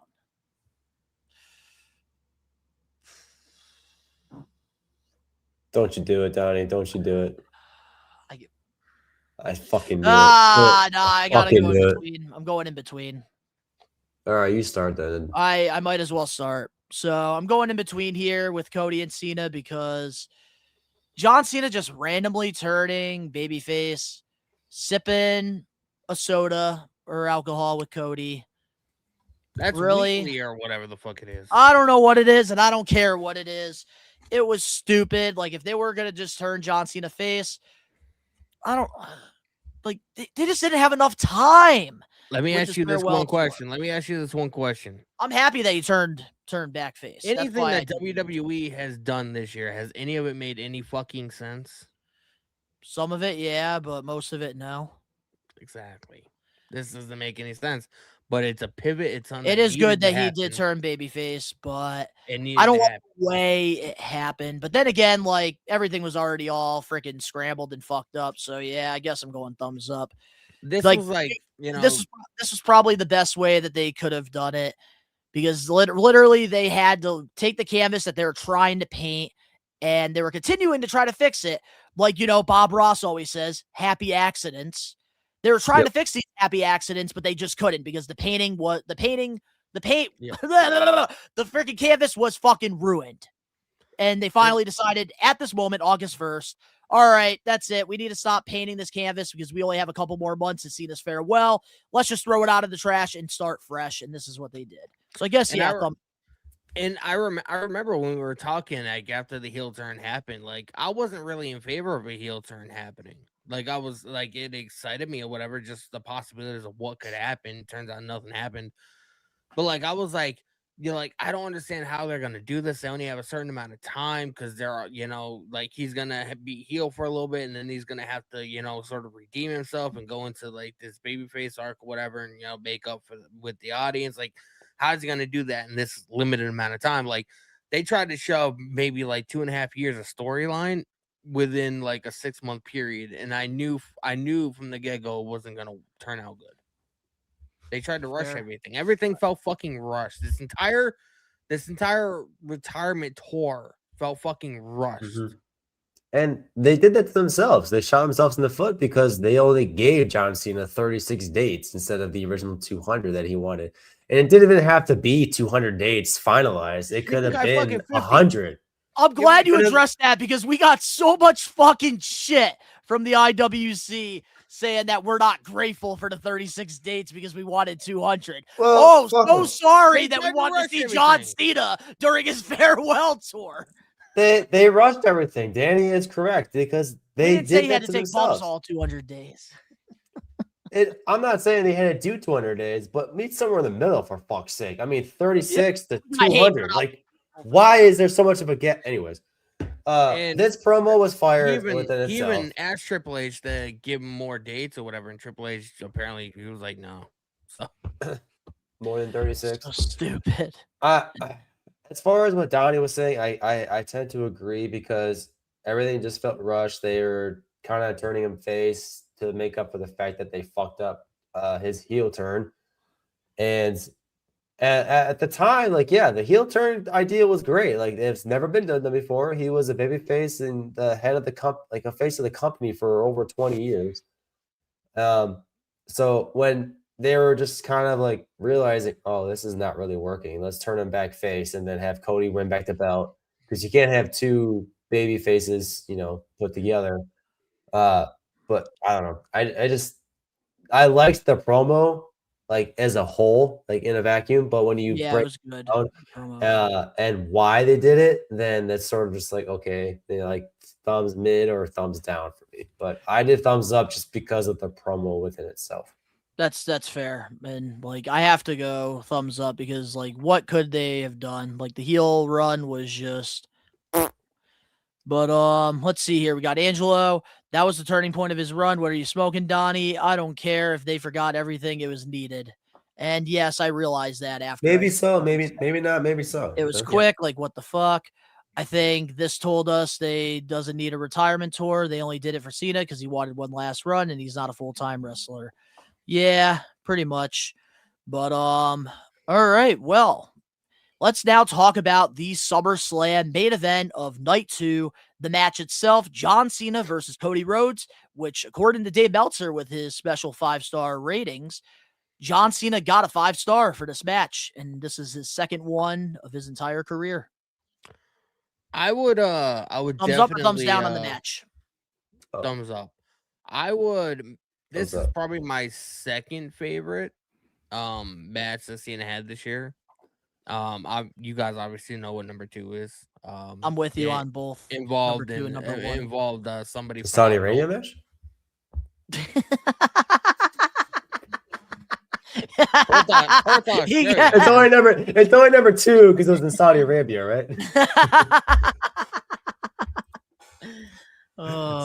Sorry, go ahead. There was a great story going into this, and like I remember like during Cena's entrance or whatever, like the screen went black, like his heel entrance or whatever, and like people were like like because they didn't think he was legitimately changed, and then when the colors showed up, everybody started cheering and fucking going absolutely crazy or whatever. That was a cool idea. Yeah. This was a phenomenal match, phenomenal story going into it. It was like night and day compared to what we got at fucking Mania. And like it was a pivot, and it was something that needed to happen because obviously the heel run was not going according to plan. I honestly really don't think any of this shit was planned. They just were booking at the seat of their pants, trying different things or whatever, and that's not exactly what this tour needed to be. They tried to just cram way too much into very little time. They should have given him 50 days, not 36. Yeah. I feel like they with this entire retirement tour, they like for every month they did a new rivalry. It was like 5 years of his career just jam packed into 1 month because it was just seemed like okay, I did this rivalry, now I got to do this one, I got to close this door. Oh, this is happening. Okay, cool. But for this match overall, this was probably one of the only highlights of the retirement tour, that, in my opinion, because this was probably this one and the latest Dom Mysterio match were my 2 favorites of this entire retirement tour. So, we'll get into the Dom thing later on, but with Cena and Cody, like I have to go 2 thumbs up here because this was given back to the fans. Like they did fan service during night 2 of SummerSlam. And my God, this was such a great match. And I remember going into this SummerSlam for the We Are Wrestling Predictions Championship, I had to defend the title against Rage, and it was based off whether Cody was going to turn heel or not. And I knew Cody wasn't turning heel. It was going to be one of those feel-good moments. John Cena was going to pass the torch over to Cody. Cody was going to win the title, and they were going to make up for what happened at WrestleMania, which is exactly what they did here. And I think they told a great story. And what better way than to come back as a babyface to redeem the rest of your farewell tour than going in there one-on-one with the American Nightmare, and didn't even really have to tell a story, even though they kind of did. But they really just gave us such a great pro wrestling match. And John Cena was throwing out freaking moves that he didn't do since like 2016. Yeah. I liked the part in the match where he had Cody Rhodes on his shoulders and he came up through the entrance ramp, like how Cody Rhodes did back in the day. and the white light was like underneath him or shining on somehow, and he was just Yeah. And Stu, the cameraman, just went right up to that spot, and yeah, I think that was good. That was an awesome spot. That was Shout a out really to good Stu, spot. man. Oh yeah, Stu's amazing. But overall, this match was definitely one of the highlights of the farewell tour, and this is what I wanted at WrestleMania. Yeah, and I think we all wanted this at WrestleMania. They But at realized least they they redeemed flopped so themselves at hard. SummerSlam. Yeah, they had to redeem themselves somehow. And then this match got ruined by who showing back up. Oh, we're going to get into that now. Brock Lesnar shows up after the match, and this sets up Cena's next program, but we're not going to talk about the WrestlePalooza match yet. We're talking about Brock Lesnar's return to the WWE because he was off TV since his last match with Cody Rhodes back in, I believe, 2023. So Brock Lesnar's return at the end of the night, thumbs up, thumbs down. We'll start off with you, Danny. You got the thumbs down. Dan Eddy and I have the thumbs up. I just think it was idiotic. Cena said in an interview recently that, there was no rhyme or reason for going into this match at WrestlePalooza with Brock Lesnar. WWE felt it necessary to, elevate Brock because he's been off TV, for so long or whatever. And I was just thinking in my head when I heard that, I was like, you needed to use Cena to elevate fucking Brock Lesnar? People who've never heard of WWE know who the fuck Brock Lesnar is. Why does this guy need to be fucking elevated like that? Regardless of how long he's been on fucking TV. He was off of TV for almost 10 years. And when he returned in 2012 or 2013, like he got a massive fucking pop like he's never left. 2012. Like, why? Especially if you have no plan. Like, you have no plan for a follow-up. You have no plan for anything. Why does this need to fucking happen?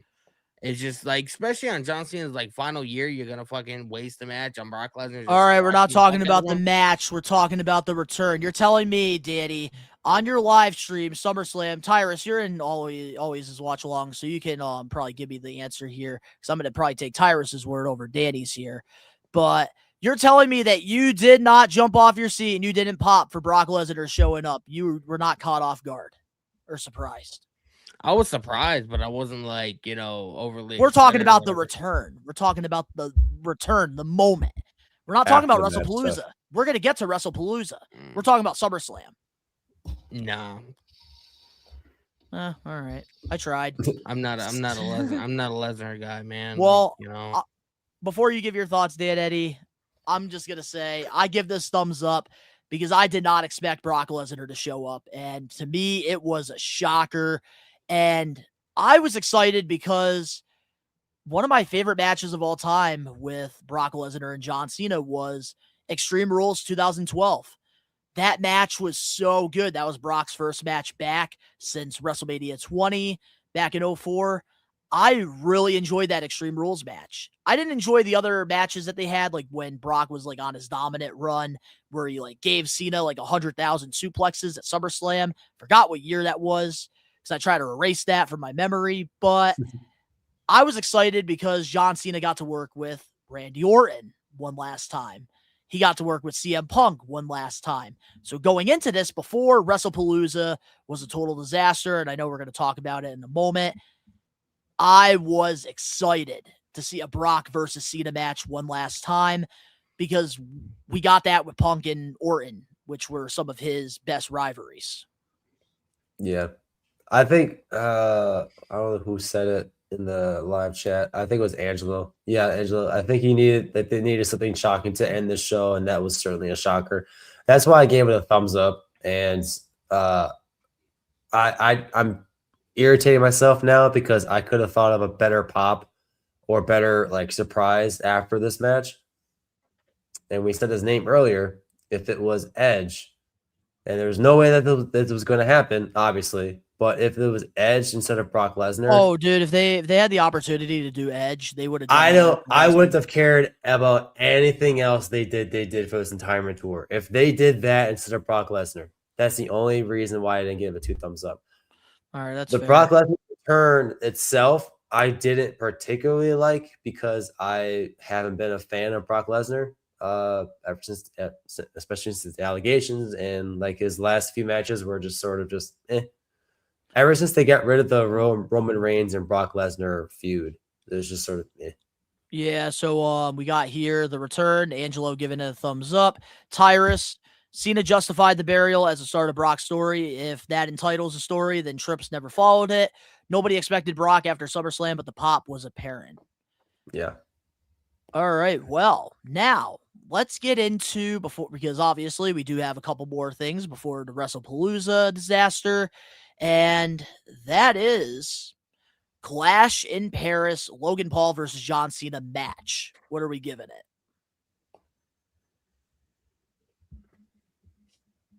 it? I think I can speak for all of us here. Thumbs up, Logan Paul. He is more than just a celebrity at this point. He is a WWE superstar, one of the brightest young wrestlers in the business as a whole. And he's somebody that I think seriously continues doing this, especially full time. He's going to be a WWE champion. Mark my words. It's only a matter of time. And he held his own against John Cena. And even Maven just did a video recently rating YouTubers wrestling. And even Maven was saying, like, Logan looks so comfortable in there. And he was holding his own. Looks like an actual WWE superstar. And if you can go head-to-head with one of the greatest of all time and hold your own, because it does take two to dance, then you are good at what you do. And Logan is, my God. Logan's second match was against fucking Roman Reigns in Saudi Arabia. And it was so good. People still worry about that match. You know what I mean? Was it his second or third match? It was a second, I believe, because his first match was at WrestleMania and he teamed up with The Miz versus Ray and Dominic. Yeah.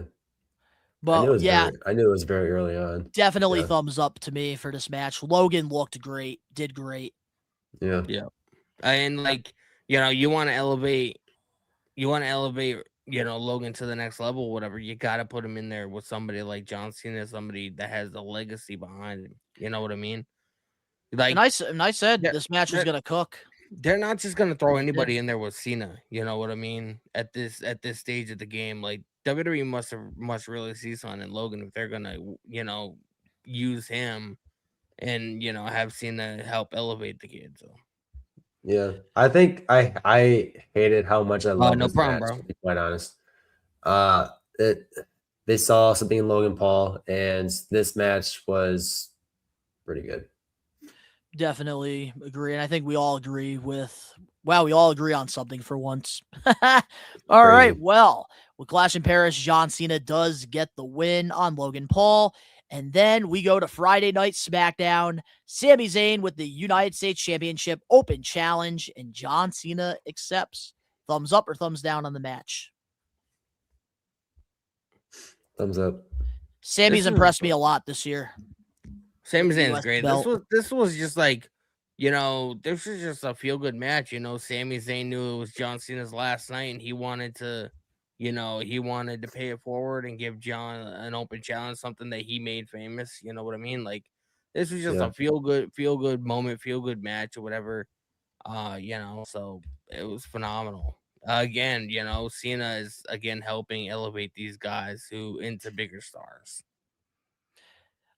I liked it for the fact that this was a full circle moment, because when John Cena was the United States champion, he did open challenges. And that's actually when Kevin Owens and Sami Zayn made their main roster debut. Yeah, Sami ended up pulling his shoulder, like he fucked up his shoulder. Yeah, when he did the entrance. Yeah. And Sami alluded to that too. Like, this is for younger me, or so however he phrased it, when you were holding open challenges. So I wanted to return the favor. And I thought that this was a really cool moment. And this is like what I wanted throughout the entire John Cena farewell tour. I didn't care for a heel run. I didn't care for in-depth storylines. I just wanted fun matchups. And this match right here was a lot of fun. And I think they did a great job here protecting both guys by having Brock Lesnar when he did the interference. Like, that way, Sami Zayn got to keep the US belt. And then they were able to further the John Cena and Brock Lesnar feud for their last match. So overall, I enjoyed everything about this year with Cena and Sami. And 100%. Sami, man, going like beginning of the year, I was like, dude, this guy's lost in the shuffle. Like, he's lost. He needs a map. But once they gave the man the United States Championship, which I was upset at first when he won the title, but then when he did the open challenges, I was like, this is the Sami Zayn I want. This is how he Yeah. should be booked. And he did a great job and then helped Ilya Dragunov win the belt, which I thought they did a great job there because I was not a fan of Ilya until Sami put him over, actually. But then we get into the Springfield appearance, and obviously this is nostalgia to me and Danny because we pretty much grew up in Springfield, Mass, which is why we wanted to bring this up because obviously this is the last episode of Raw before WrestlePalooza, and John Cena basically cut a promo with Lesnar, and I don't think we really need to discuss this here. Thumbs up for me and Danny because this is in Springfield, but I would say like Not 2 gonna thumbs lie, up this if this Cena wrestled. I wish he wrestled. This one show, me and Donnie are gonna be biased as fuck. Yeah. Weren't you at that show too, Donnie? Huh? I was there. Weren't- Yep. That was Meadows' first WWE show. That's right. Yeah, Metal. Yeah. Yeah. All right. Well, getting into the WrestlePalooza match, we could do all of us here. Come on, Danny, put those thumbs. Yep. Thumbs Yeah. down. That's So a fucking no-brainer. stupid. Who wants to go on the rant first? Who wants to take the? You know what's even ticket? worse? I had to watch the replay of this match because I was watching AW All Out, and the Hangman and Kyle Fletcher match went fucking like 45 minutes or whatever. So I missed like the first half of the show. I'm glad I picked All Out. Anybody want to rant? You want to give it to them, Danny? No. I mean, or you don't have the energy? This match had no, there was no rhyme or reason for this match happening, like I previously said, and Cena pretty much verified that for us. Like, this was to elevate Lesnar, and there was never planned to be a follow up. So this was just like, to sort of help Lesnar get his feet wet, back in the company. And I'm just sitting here thinking, like, bro, like, you're John fucking Cena, man. You're supposed to be the GOAT, the greatest of all time, It's never seen 17. And they're just fucking having Brock Lesnar, who was just named in a sexual assault lawsuit, come back randomly and just squash the fuck out of you with no rhyme or reason and no Throw you payoff. around like a ragdoll.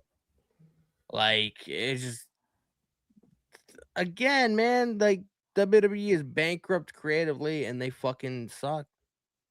I don't know what else to say. I will say this about this match right here.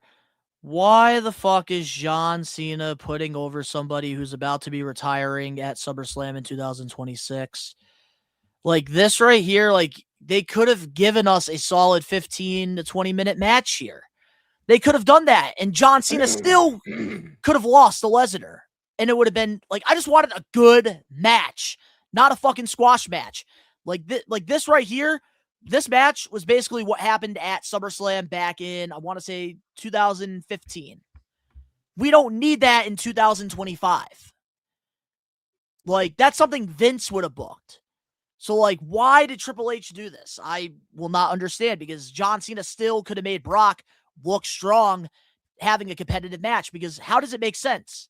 John Cena and Lesnar, they had that match at Extreme Rules, and it was more violent. John Cena was busted open, yet John Cena beats Brock Lesnar then. But then, like, doesn't even have a scratch on him, and then he gets buried by Brock in, like, 8 minutes.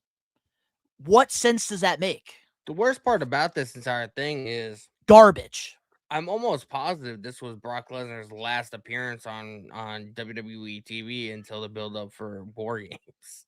They didn't even bother to have him fucking show up on weekly television. Nope. They didn't have him show up until they were revealing him as the 5th and final member. Until the night that him and Roman showed up on Raw before War Games. Yeah. I don't understand. Like, they could have given us a competitive match and had Brock win, and he would have looked a lot stronger than this.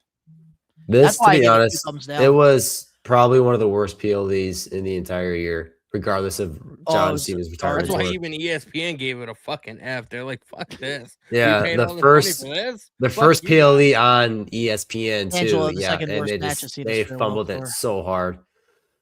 Like, the AJ Lee match was 2014. a lot better. Yeah, but I don't know, dude. This is just thumbs down. This is the worst thing that happened in the farewell tour, in my honest opinion.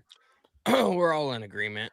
Well, we go from 0 to 100 because we got at Crown Jewel AJ Styles versus John Cena. Yep. I don't even have to say anything about this. I love the Spot Fest theme for this match. It worked for AJ versus Cena. This was my favorite match personally on the entire farewell tour because it was just cool seeing AJ Styles paying homage to all the TNA legends, John Cena paying homage to all the WWE legends. This was just one of those fun matches, just like the Sami Zayn match and the Cody Rhodes SummerSlam match. That's what I wanted out of this farewell tour. He even wrote a special introduction for AJ Styles, which is really cool. Sort of like a throwback to his TNA days. And when earlier I was talking about, I have 2 matches on this entire tour that I look very highly at, and first one is Cody Rhodes and Cena at SummerSlam, and then AJ and Cena here in Perth. Phenomenal match. This match was cinema. When Cena did the Sister Abigail and you saw the fireflies, like it choked me up a little bit, just because we know how close Cena was with Bray Wyatt, because they worked each other during the pandemic, and they grew very Bray was closely. there. Like not having any fans there, obviously, you end up, when it's just you guys in the building, like you end up forming these long-lasting relationships. You know what I mean? So that was 100%, in dedicated in the memory of Bray. Sad we never really, got anything further with them. This we match would was have gotten just- Bray versus Cena in this tour if Bray Yeah. Wyatt was still alive. It They would have sucks to made it think happen. that too. Yeah. Yep. But that was so beautiful with the this with, match the, with was the fireflies. This match was 100% cinema, man. And that's why I believe in 100%. faith. Yeah. Yeah, I was gonna say cinema and also just complete fan service because they were both paying tributes to other wrestlers, and just the match itself it cooked so well. And you see, that's the thing. Like, I know a lot of people gave, there are some people, I was seeing in the live chat throughout this, farewell tour review saying that this was their number 2 or number 3 because it was a spot fest. But that's what made it number 1 for me, because you never get that in a John Cena match. All these years later, for over 25 years, he's never done a spot fest match. And with AJ Styles, it made sense because this is the match that all of us wanted during the farewell tour. And John Cena has said AJ Styles, he thinks, is the greatest professional wrestler, in ring, to ever lace his boots, even over Shawn Michaels, which is crazy for him to say. And I do like that he's opening up that discussion, because I think when we get to AJ's retirement, that's going to be a fun discussion. And I think Cena even said in an interview, I can't remember if it was like a podcast or if it was like a behind the scenes thing that WWE was making, and he sort of referenced this match. And he was like, all these years people said that all I do is the 5 moves of doom. Well, I'm gonna show you that I really can wrestle. You know what I mean? Yeah, and this match wasn't even supposed to happen, which is crazy to me. That's I know what Angelo said. it all happened because of Twitter and social media. Yep, it's crazy. I loved it because this is exactly what I wanted in the farewell tour, and this match was different than all the other matches, which is why I have to easily give this number 1. This was just so good, especially with AJ Styles bringing back the TNA gear. Also got to put that over, with the shorts. That is just, oh my God, my 2 goats right here. And that that really tripped you out because you're an old school TNA guy. You know what I mean? I did lose my shit when this happened. Absolutely phenomenal stuff, man. This is definitely number 1 to me. Number 2 behind this would have to be the Cody and Cena match at SummerSlam. Oh, for sure. But don't worry, Omar. We're gonna talk about Gunther at the end. It's very important. We're getting there. But let's move on now to Raw in Boston on November 10th, where Dirty Dom was talking his crap to John Cena. And we pretty much got an improv match, and John Cena wins the Intercontinental Championship. What are our thoughts on this? Thumbs up, thumbs down. Look at the shocked look on his face. It's almost like he didn't know it was gonna happen. Yeah, right. let's just start out. Wait, real quick. That was me when I met John Cena in May. Let's just start out and say that Dominic continues to grow. Dominic continues to impress every time he's in the ring, on the microphone. Like somebody his age, he's only 28. He's only been in the business 5 years. Like, you cannot tell me he did not hold his own against John Cena on the microphone, bro. Like, this kid is just, he's one of the, like, he's part of the very few that are legitimately born and bred to do this.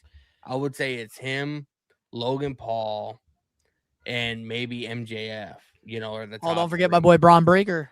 Yeah, Braun Breaker too. They're just born and bred to do this. And Dominic, for being as young as he is, and let's face it, he's very inexperienced compared to a lot of other people. Like, he held his own, and he fucking, like, this match was just fiery. It was impromptu. It was going to happen. We all knew what the outcome was. It was predictable as shit, but it was phenomenal. And Dominic Mysterio is a fucking star, and I don't care what anybody has to say about it. And I will fight you back and forth if you guys disagree. Dominic is a I don't disagree with you, but I will say this. One thing I do disagree with what you said. I didn't think John Cena was actually going to win it because Dirty Dom, because this was predictable shit. I could have predicted this blindfolded. Because I thought going into San Diego, Dirty Dom was going to defend the title against Rey Mysterio, and they were going to do the title versus career. Because I thought Rey was going to retire at San Diego. Well, I knew we were going to do I thought we were going to do Rey versus Dom as well at Survivor Series. But once this match got made, I was like, we're getting a title change 100%. I'm happy it happened. But, all right, thumbs up, Dan Eddy. I did one thumbs up. One thumbs up. Yeah, because I kind of knew the outcome, like you guys were saying. Like, it was obviously he was going to get the IC title at some point this retirement tour, and they didn't show any other routes about it. So when they started confronting each other, it was bound to happen. And the other match that they had, I knew what was going to happen too. I think when they had, we'll talk about Survivor Series when we get there. Oh yeah, that's right. Yeah, I'm pulling a Danny. Okay. It's all good, but I agree with everything Danny said about Dirty Dom, and I've been such a big fan of his ever since the heel turn, joining the Judgment Day. I've seen the potential, and I think this right here solidified Dirty Dom as the future of the WWE, no doubt. He's going to hold the World Heavyweight Championship or WWE Undisputed title at some point. It's going to happen because he held his own against Cena on the microphone, and that is a challenge itself. Roman Reigns couldn't do it. Exactly. I was just going to say, your favorite segment, Roman Reigns couldn't do it. And this is when Roman was main eventing WrestleManias, and Vince was trying to shove him down our throats. Dirty Dom hasn't even got pushed in the main event card yet. And man, like, I go back to TNA 2005, Jeff Jarrett, like in the early days of TNA, his heel run, holding the NWA World Championship. Dirty Dom, with the heat he gets, it reminds me of an old school Jeff Jarrett. And that's why I'm so excited for when Dom does get that championship, because he's done a great job at making the Intercontinental Championship feel special, despite not being defended all the time. He's done a great job at making the title feel important. He's also on almost every single AAA show too, so he's fucking pulling double duty for WWE and AAA. And the thing is, like, I forgot what I was gonna say. Yeah, you forgot what you were gonna say, but here's what I was gonna say before I got rudely interrupted. John Cena winning the Intercontinental Championship, becoming Grand Slam champion, just adds another thing to his first-class Hall of Fame career. And I thought that this was the perfect opportunity. I think everything in pro wrestling is meant to happen for a reason. And I think John Cena winning the Intercontinental title is his last belt. I think it's just like the perfect ending. Yeah. You could have gone to this show. You were like mad that you didn't go. Yeah, dude, because I spent a lot of money in November at wrestling conventions and Comic-Cons, and it's expensive, man. November is so expensive for me. And then December with fucking Christmas. Fuck. Because I wanted to go to Cena's last match in Washington. I would have did the drive, but I just didn't have the money to do it. That would have been a phenomenal. And it breaks my heart. But Yeah, then of course we do get a random 6-man tag match. This was John Cena's last Raw match. John Cena, Sheamus, and Ray versus the Judgment Day. What was your thoughts on this match? I'm gonna go thumbs up. I'll give it a thumbs up. It was just, one of those feel good moments, and it was, it was Cena's, sort of send off, the last Monday Night Raw appearance. He made Monday Night Raw. He made SmackDown his show, and then, when he got drafted to Monday Night Raw, he made Monday Night Raw, his show.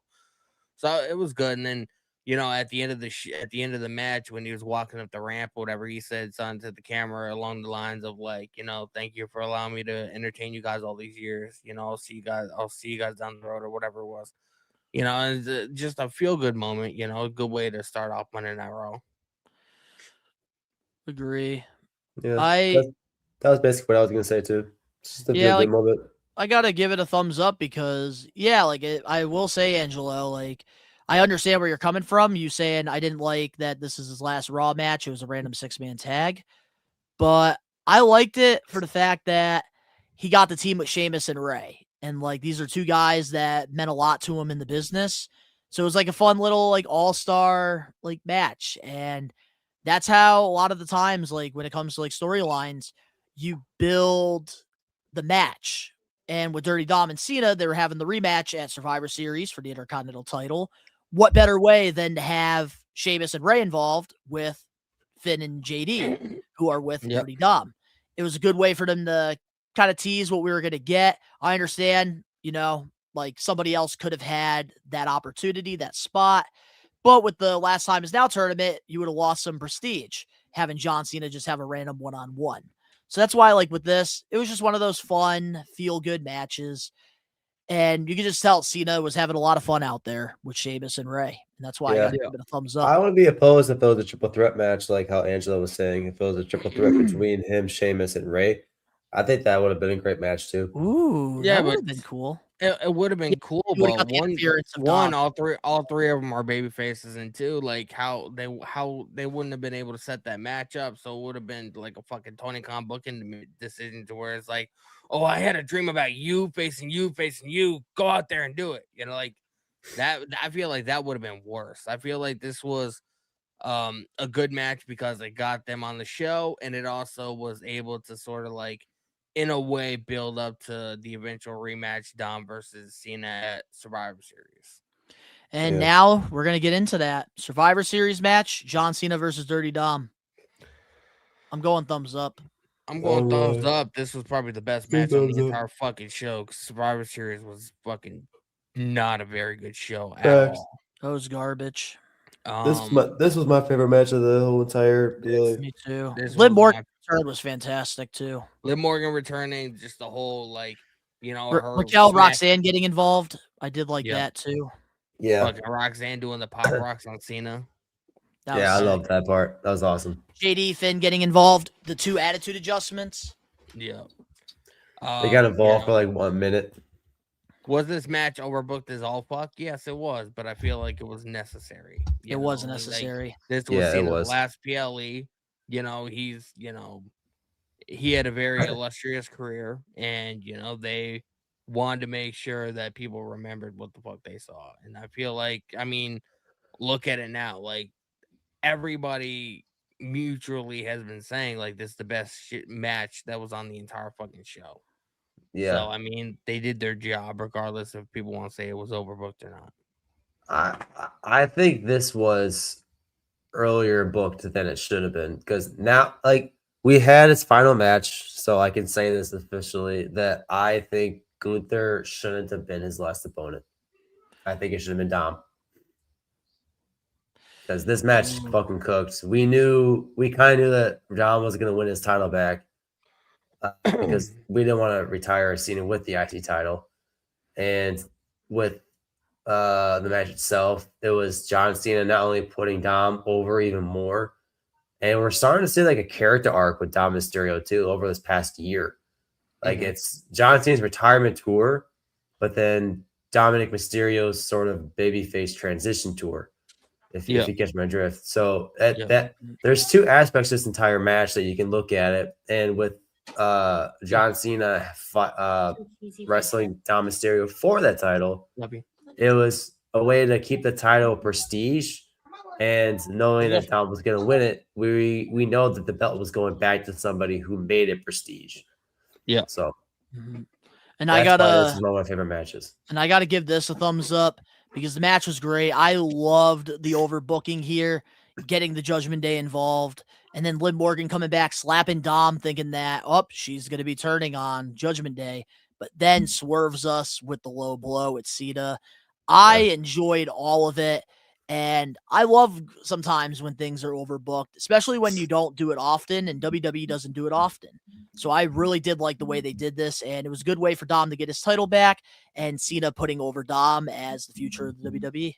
Bro, that was a money shot when Dom and Liv were walking back up the stage or whatever, and Liv like hops on him and like how they're pictured right there, and then you have the fucking power behind him, and Dom's holding up the fucking title. Perfect. Like, bro, that was a money fucking shot, man. Both titles. Absolutely. But now it is time for the main event. Cena's farewell. John Cena versus Gunther. And we're going to talk about the match itself. Then we'll talk about the finish. So, the match itself, thumbs up or thumbs down for Cena's last match? I'm going thumbs up. Yeah, I went thumbs up too. Well, Dan Eddy start. We'll start with you, Dan Eddy, on this one. Well, I already came out and said that I still don't agree that Gunther should have been John Cena's last opponent.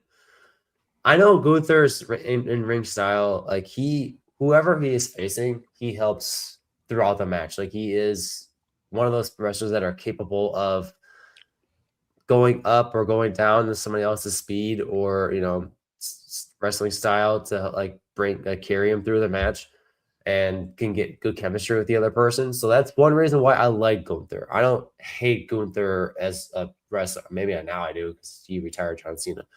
But he's just getting so major nuclear heat with that now. But as far as the match goes, I can't deny that it was a great match.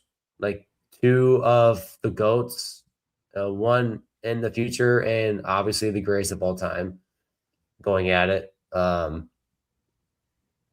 So like as far as the match itself goes, I enjoyed it. Yeah, before you give your thoughts, Daddy, I'll share mine. This one to me is a thumbs up. Like at first, I think we all can say we weren't looking forward to this match. Like we wish that John Cena went against somebody else in his last match. I know, Dan Eddy, you were hoping Edge was going to show up and like there was something involved with the still AEW pissed, contract, but yep, where he could show up. I know for me, I wanted Carmelo Hayes or Obafemi or Braun Breaker to be the one to face Cena in the final match because I thought it could benefit them. But I think that they definitely made the right decision here because I thought they put on a very solid match. And I think that this is going to be the best version of Gunther that we're going to see. And I think Gunther needed this. How? Well, here I think Gunther. Well, now we might as well get into it then with the tap out here. Well, let Dave express his opinion first. Hey, man. If you guys want to take it away, I'm eating my cheesy fries. I see you chopping over there. the way I look at it, man, like I'm a big fan of Gunther. I was a big fan of Walter, in NXT UK and NXT Black and Gold or whatever, and just like the matches that he had with guys like Ilya Dragunov and Adam Cole and just absolutely mind blowing. So Gunther is like he's definitely like old school. Like, he would have been booked as an absolute monster if he was like around like the 80s. He's a throwback. He's a callback to those times. You know what I mean? He's kind of like a Bruno Sammartino or Killer Kowalski, like kind of that style in that era of pro wrestling. And I think it works in 2025, this character for him. It does. I was not a fan first. I was not a fan of Gunther being his final opponent, and not because I don't like Gunther. I'm a massive fan of Gunther. I praise Gunther every chance I get. I will not do any Gunther slander. If you talk shit about Gunther, you don't think he can wrestle, you can get the fuck out of the chat. I don't give a shit. Gunther is fucking absolutely phenomenal what he does. Mm-hmm. I did not, however, like the fact that it was too predictable.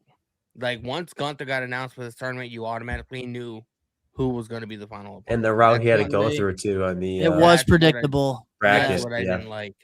The match I will itself, say- the way they did the finish wasn't predictable, but the tournament itself, yes. I will say, every single match that was in this tournament that was a good match involved Gunther. So what does that tell you?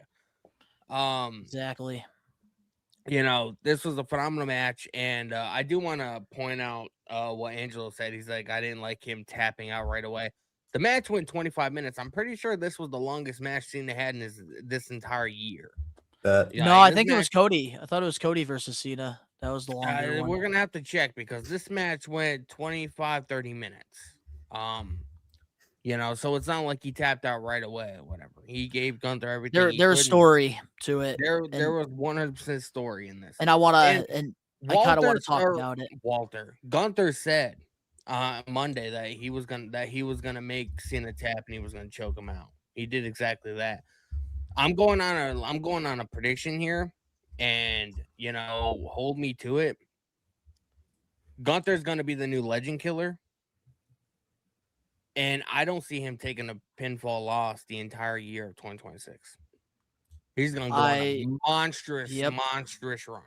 I'm with you on that 100% because I was gonna say that. A couple things. This match with Gunther was 23 minutes and 43 seconds. His longest match ever in WWE was a nearly hour-long, 55-minute plus battle with Shawn Michaels. I'm talking about this year. I'm talking about during the retirement tour, not his entire. So I thought you said all time, but that was back in 2007. Yeah, so the thing I want to say too with Gunther, that's also a prediction of mine, is the whole legend killer thing. I see that happening. They already teased him at AJ Styles, so that's the plan there. I think Jericho, his last match will be with Gunther, and I think Brock Lesnar will also have his last match with Gunther as well. And I think that Gunther will eventually get the World Heavyweight Championship by the end of the year, next year. And you want to know what else I feel like? I feel like when it does come time for Gunther to take that pinfall loss, it should be going to mean something. It should be Obafemi. I'm with you. I agree. Obafemi, I'm totally with you. But now let's talk about the finish of the match. The submission, the tap out. Thumbs up or thumbs down to the finish?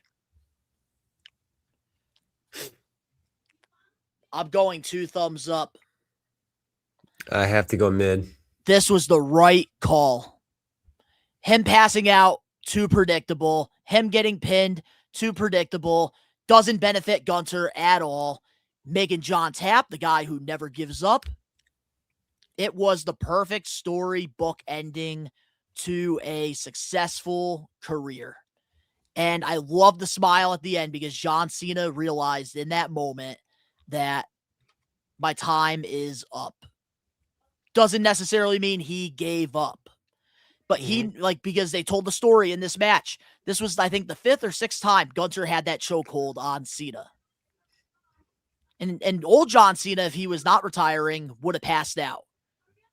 Yep. But this is where John Cena realizes that's it. And this reminds me... Sorry. And that's also reminds me, too, of when, it felt that shock. It felt shocking. When The Undertaker lost to Brock Lesnar at WrestleMania 30. Still hated the booking decision, but it made you feel something. And did John Cena tap out?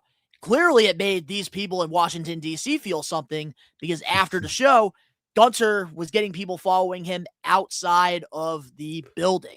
Yeah, and that is crazy. Nuclear heat. We have not had that type of heat since fucking 90s.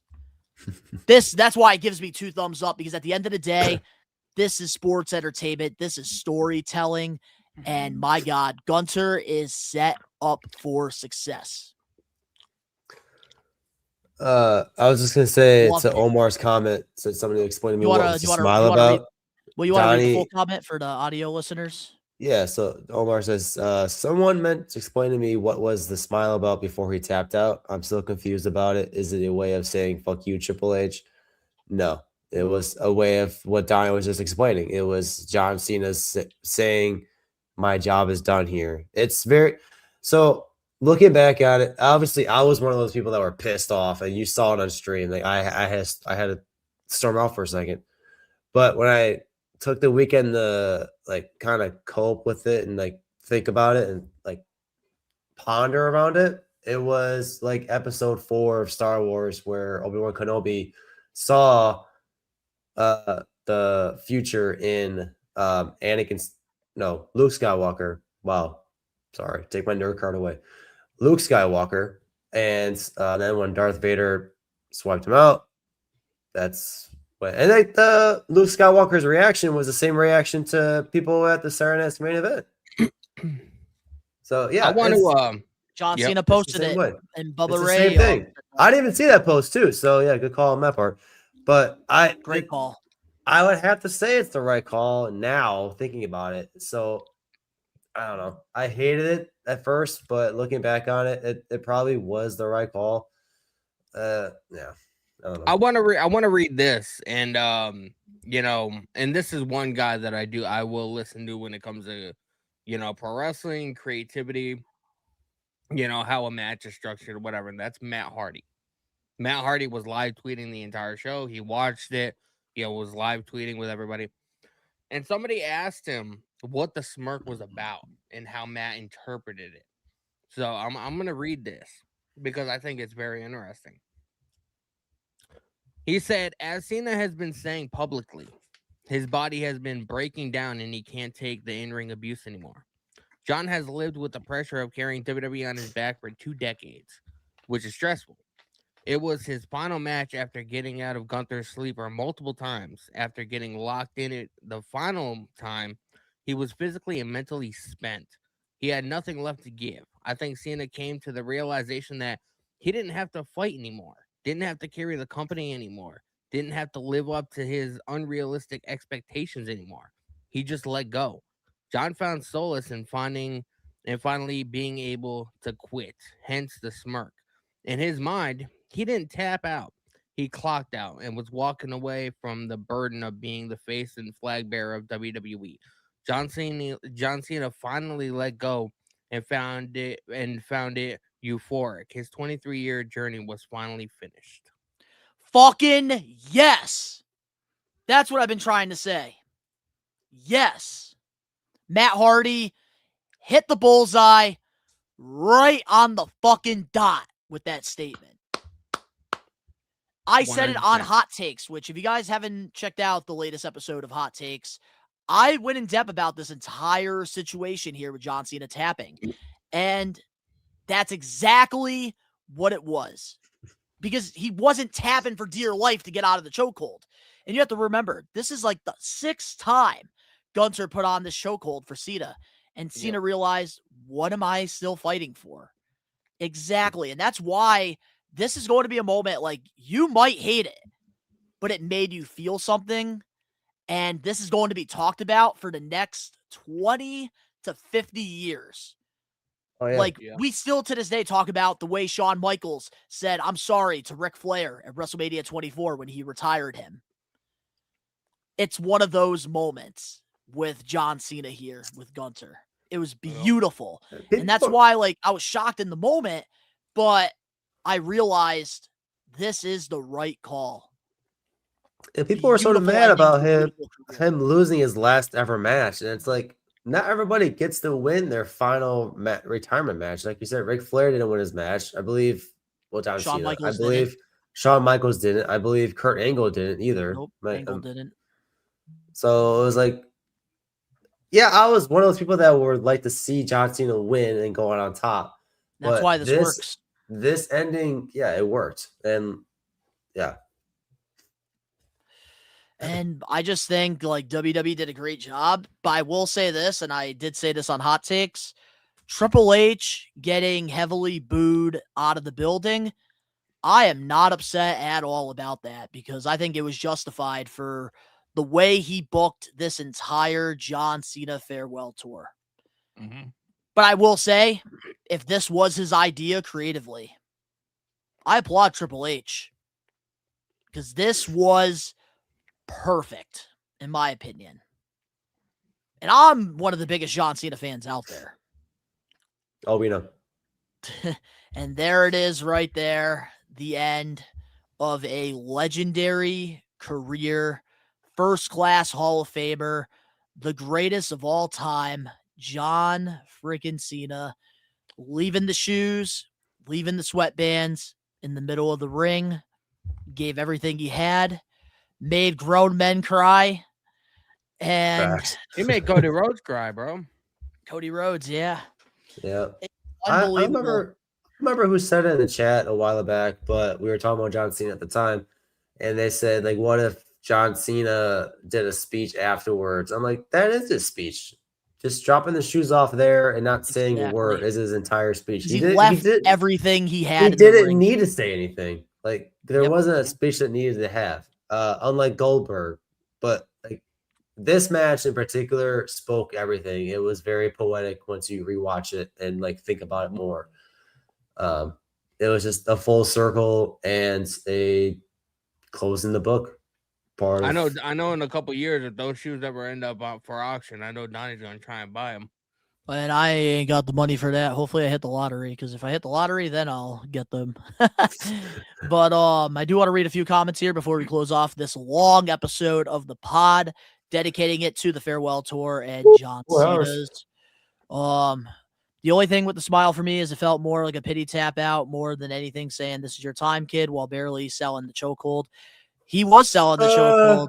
Because literally the referee even grabbed it's all storytelling. Like, you have to go back and watch it because you're letting your emotions define how you feel, because you're upset that John Cena didn't win the match. But like, if you look at it like from a different lens and you actually look at it from like business side of things, this was the perfect call. This is what happens when people are so used to, AEW and Tony Khan's way of booking, to where like nobody sells anything and they just fucking kick out after kick out after kick out after kick out.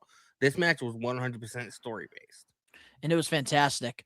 Tyrus, Meltzer's employees started the live, Cena giving up, and fans echoed that over the next days. The magic of wrestling is in the simple key moments, not overbooking anything just to make bad salad. Exactly. Facts. I didn't cry. I was just cutting onions. That was a funny sign. That was a great sign. Yeah. I ain't upset. I wasn't the biggest John Cena fan. I just liked him around 2015. That's fair. Yeah. But I didn't realize Cena was around more this year than he has since like 2017, 2018. Yep. He did say that on an interview. But now overall with the farewell tour, and we're each going to have one final statement here, and then we're going to close off this episode. We're going to start off with Dan Eddy, then Danny. You can share your final thoughts, and then I'll share mine. So, overall, farewell tour, what are you giving this out of 10? And you can give your reason after giving the rating. Man. I'm just thinking of stuff that they could have done in the meantime. Like, I know there's contract litigations and people just weren't around at the time. I understand that. Yes, I'm referring to Edge. As far as the overall tour, I would probably have to say an 8.5. Given the heel run that failed miserably, they ended it well. They did a fan service and listened to the fans throughout the tour. And even the entire match of AJ Styles was listening to fans, and the match itself was fan service because there were just crazy spots. And I'm a fan of John Cena, so it was sad to see him go. Obviously, like I said earlier, after our stream, Donnie, I ate a whole bunch of Lucky Charms because that's what I had for cereal, and I was watching. I think I watched Keenan the Kel. I watched Lizzie McGuire, like all these kids shows, Power Rangers, because I felt like my childhood died. So as far as the tour itself, though, I would say as much criticism as they've gotten, I would still say as an 8 out of 10. Okay. Danny, your final statement. I would give it a 4.5 out of 10. Like, it just, it did not hit You know, the beats did not hit where they needed to hit. I feel like this was, you know, a travesty to John Cena. It didn't really help his legacy. You know, you knew, you know, 6 months prior that you had this whole entire tour thing getting set up, and you didn't bother to start start working on storylines, start working on, you know, things that you wanted to do in this last year, the last time you're gonna be able to use Cena on TV. At the end of the day, there's no fucking excuse for the lazy booking that we got during this entire thing. Like, everything that Cena has given to this company, bro, like, it's just fucking outright pathetic to me. And 100% Triple H, you know, is to blame for this entire thing. And like I said, you know, having 6 months prior notice, it's not like this just sprung out of nowhere. Cena said it at Money in the Bank the previous year. I'm retiring at the beginning of the year. I'm gonna go all the way through 2025, and that'll be my final year. Like, you can't say you didn't have months to work on something to make this one of the best years of Cena's entire fucking career. And you know what? I blame Triple H, and for that, he can go fuck himself. Like, there's no excuse for somebody that's been as loyal to this company as he has, somebody that has broken his body literally for this company, all the media appearances, the make-a-wishes, all that shit for this company to put this company on the map to where it is right now. There's no fucking excuse. I don't care what anybody has to say about it. All right. Well, my final statement on the John Cena farewell tour as a whole, I'm gonna have to give it. I think I'm gonna go 6.5. And the reason I'm gonna go 6.5 is the second half of the farewell tour. I thought they did a great job. As soon as he turned babyface, I thought they kind of started turning things around for the better.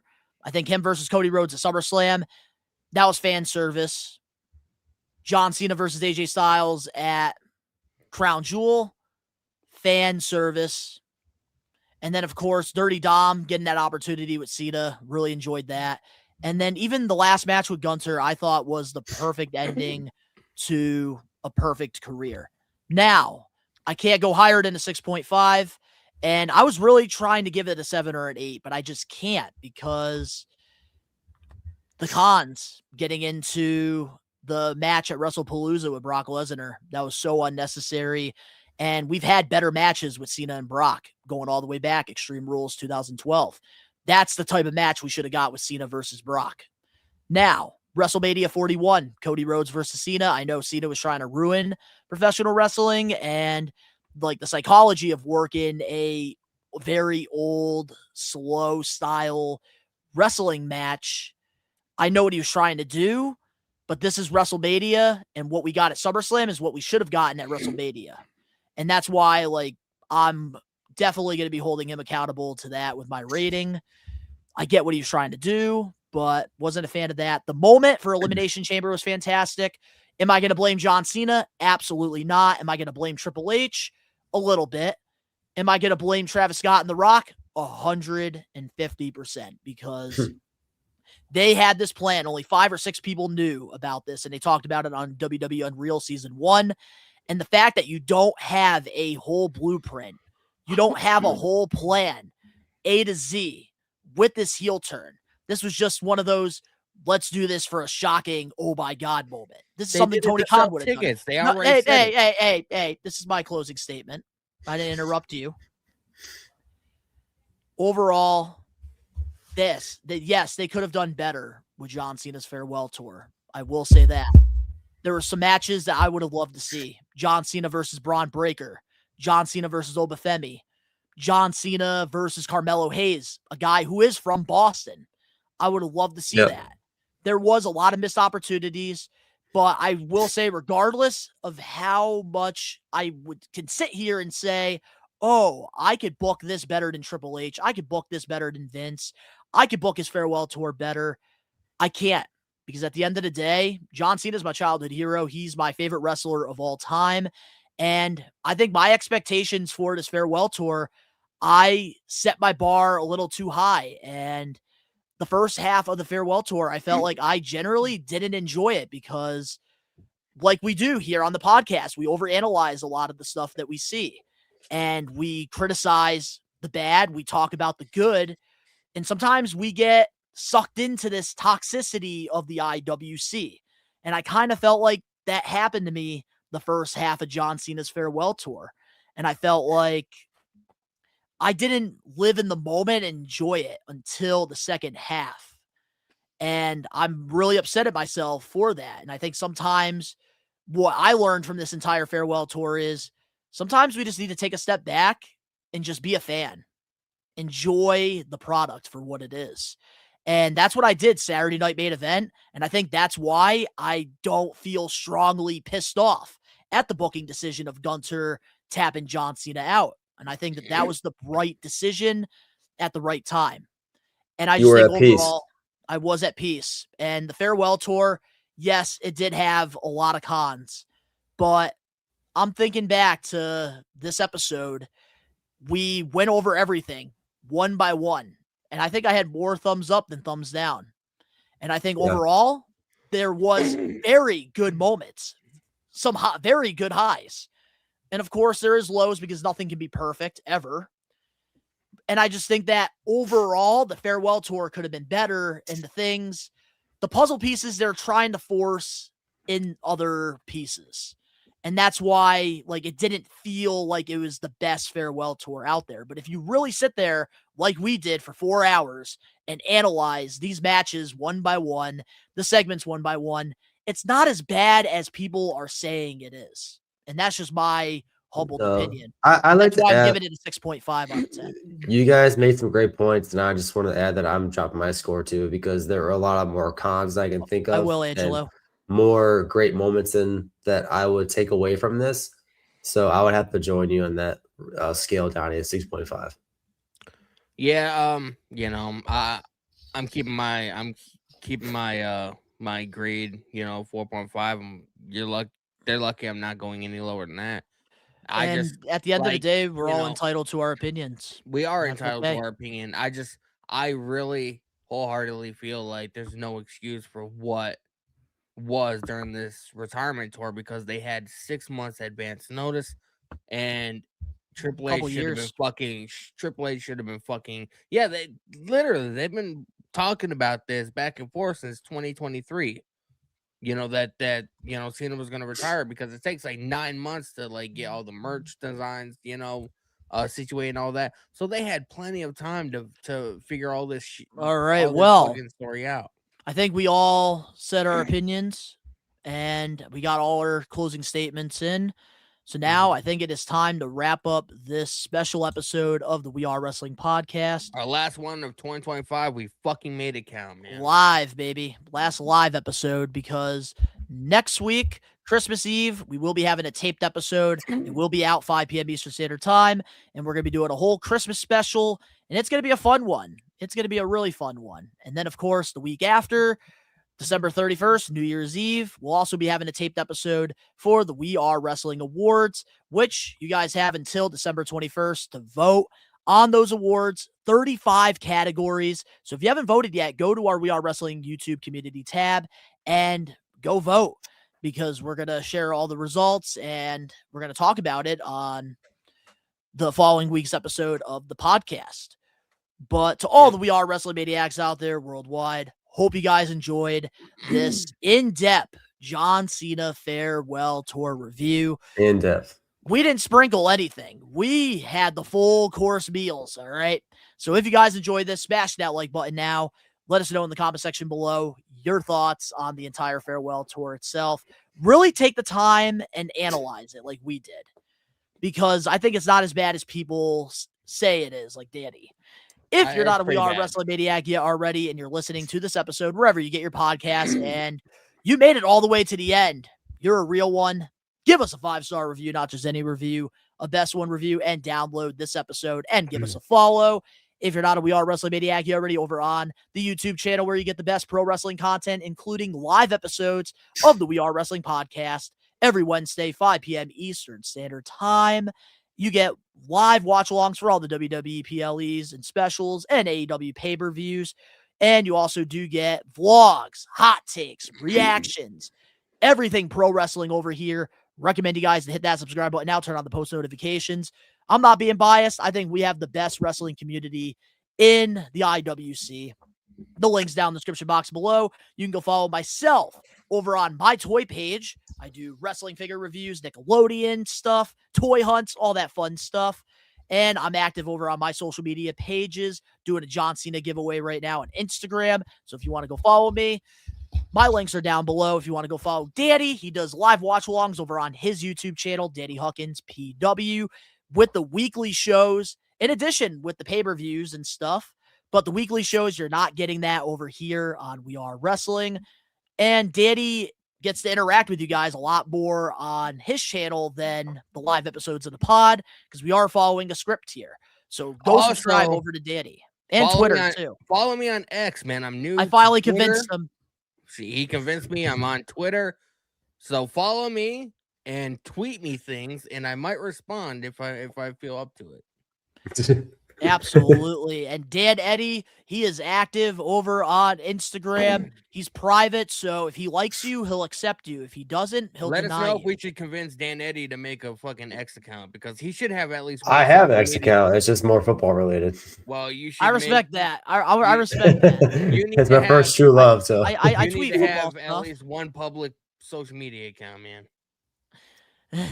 No, we'll do a power of the poll. Let the fans decide what Dan Eddy's got to be active on publicly. Instagram or X.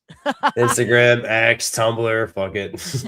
MySpace. All the links down in the description. Follow box Dan Eddy on below. MySpace. You can read But his blogs. But of course, I know that some of you guys are probably not going to watch the pre-taped episodes because you enjoy the live concept. So if that's the case, we wish you guys all happy holidays, a happy New Year's, and we wish you nothing but happiness and a safe holidays, of course. But to all the We Are Wrestling Maniacs out there worldwide, we hope to see you guys next week on our pre-taped episode for Christmas Eve. Because, of course, you already know we are taking over. And thank you, John Cena, for everything you've done. From the bottom of our hearts, We Are Wrestling. We appreciate and love everything you've done for this business. Thank you, John.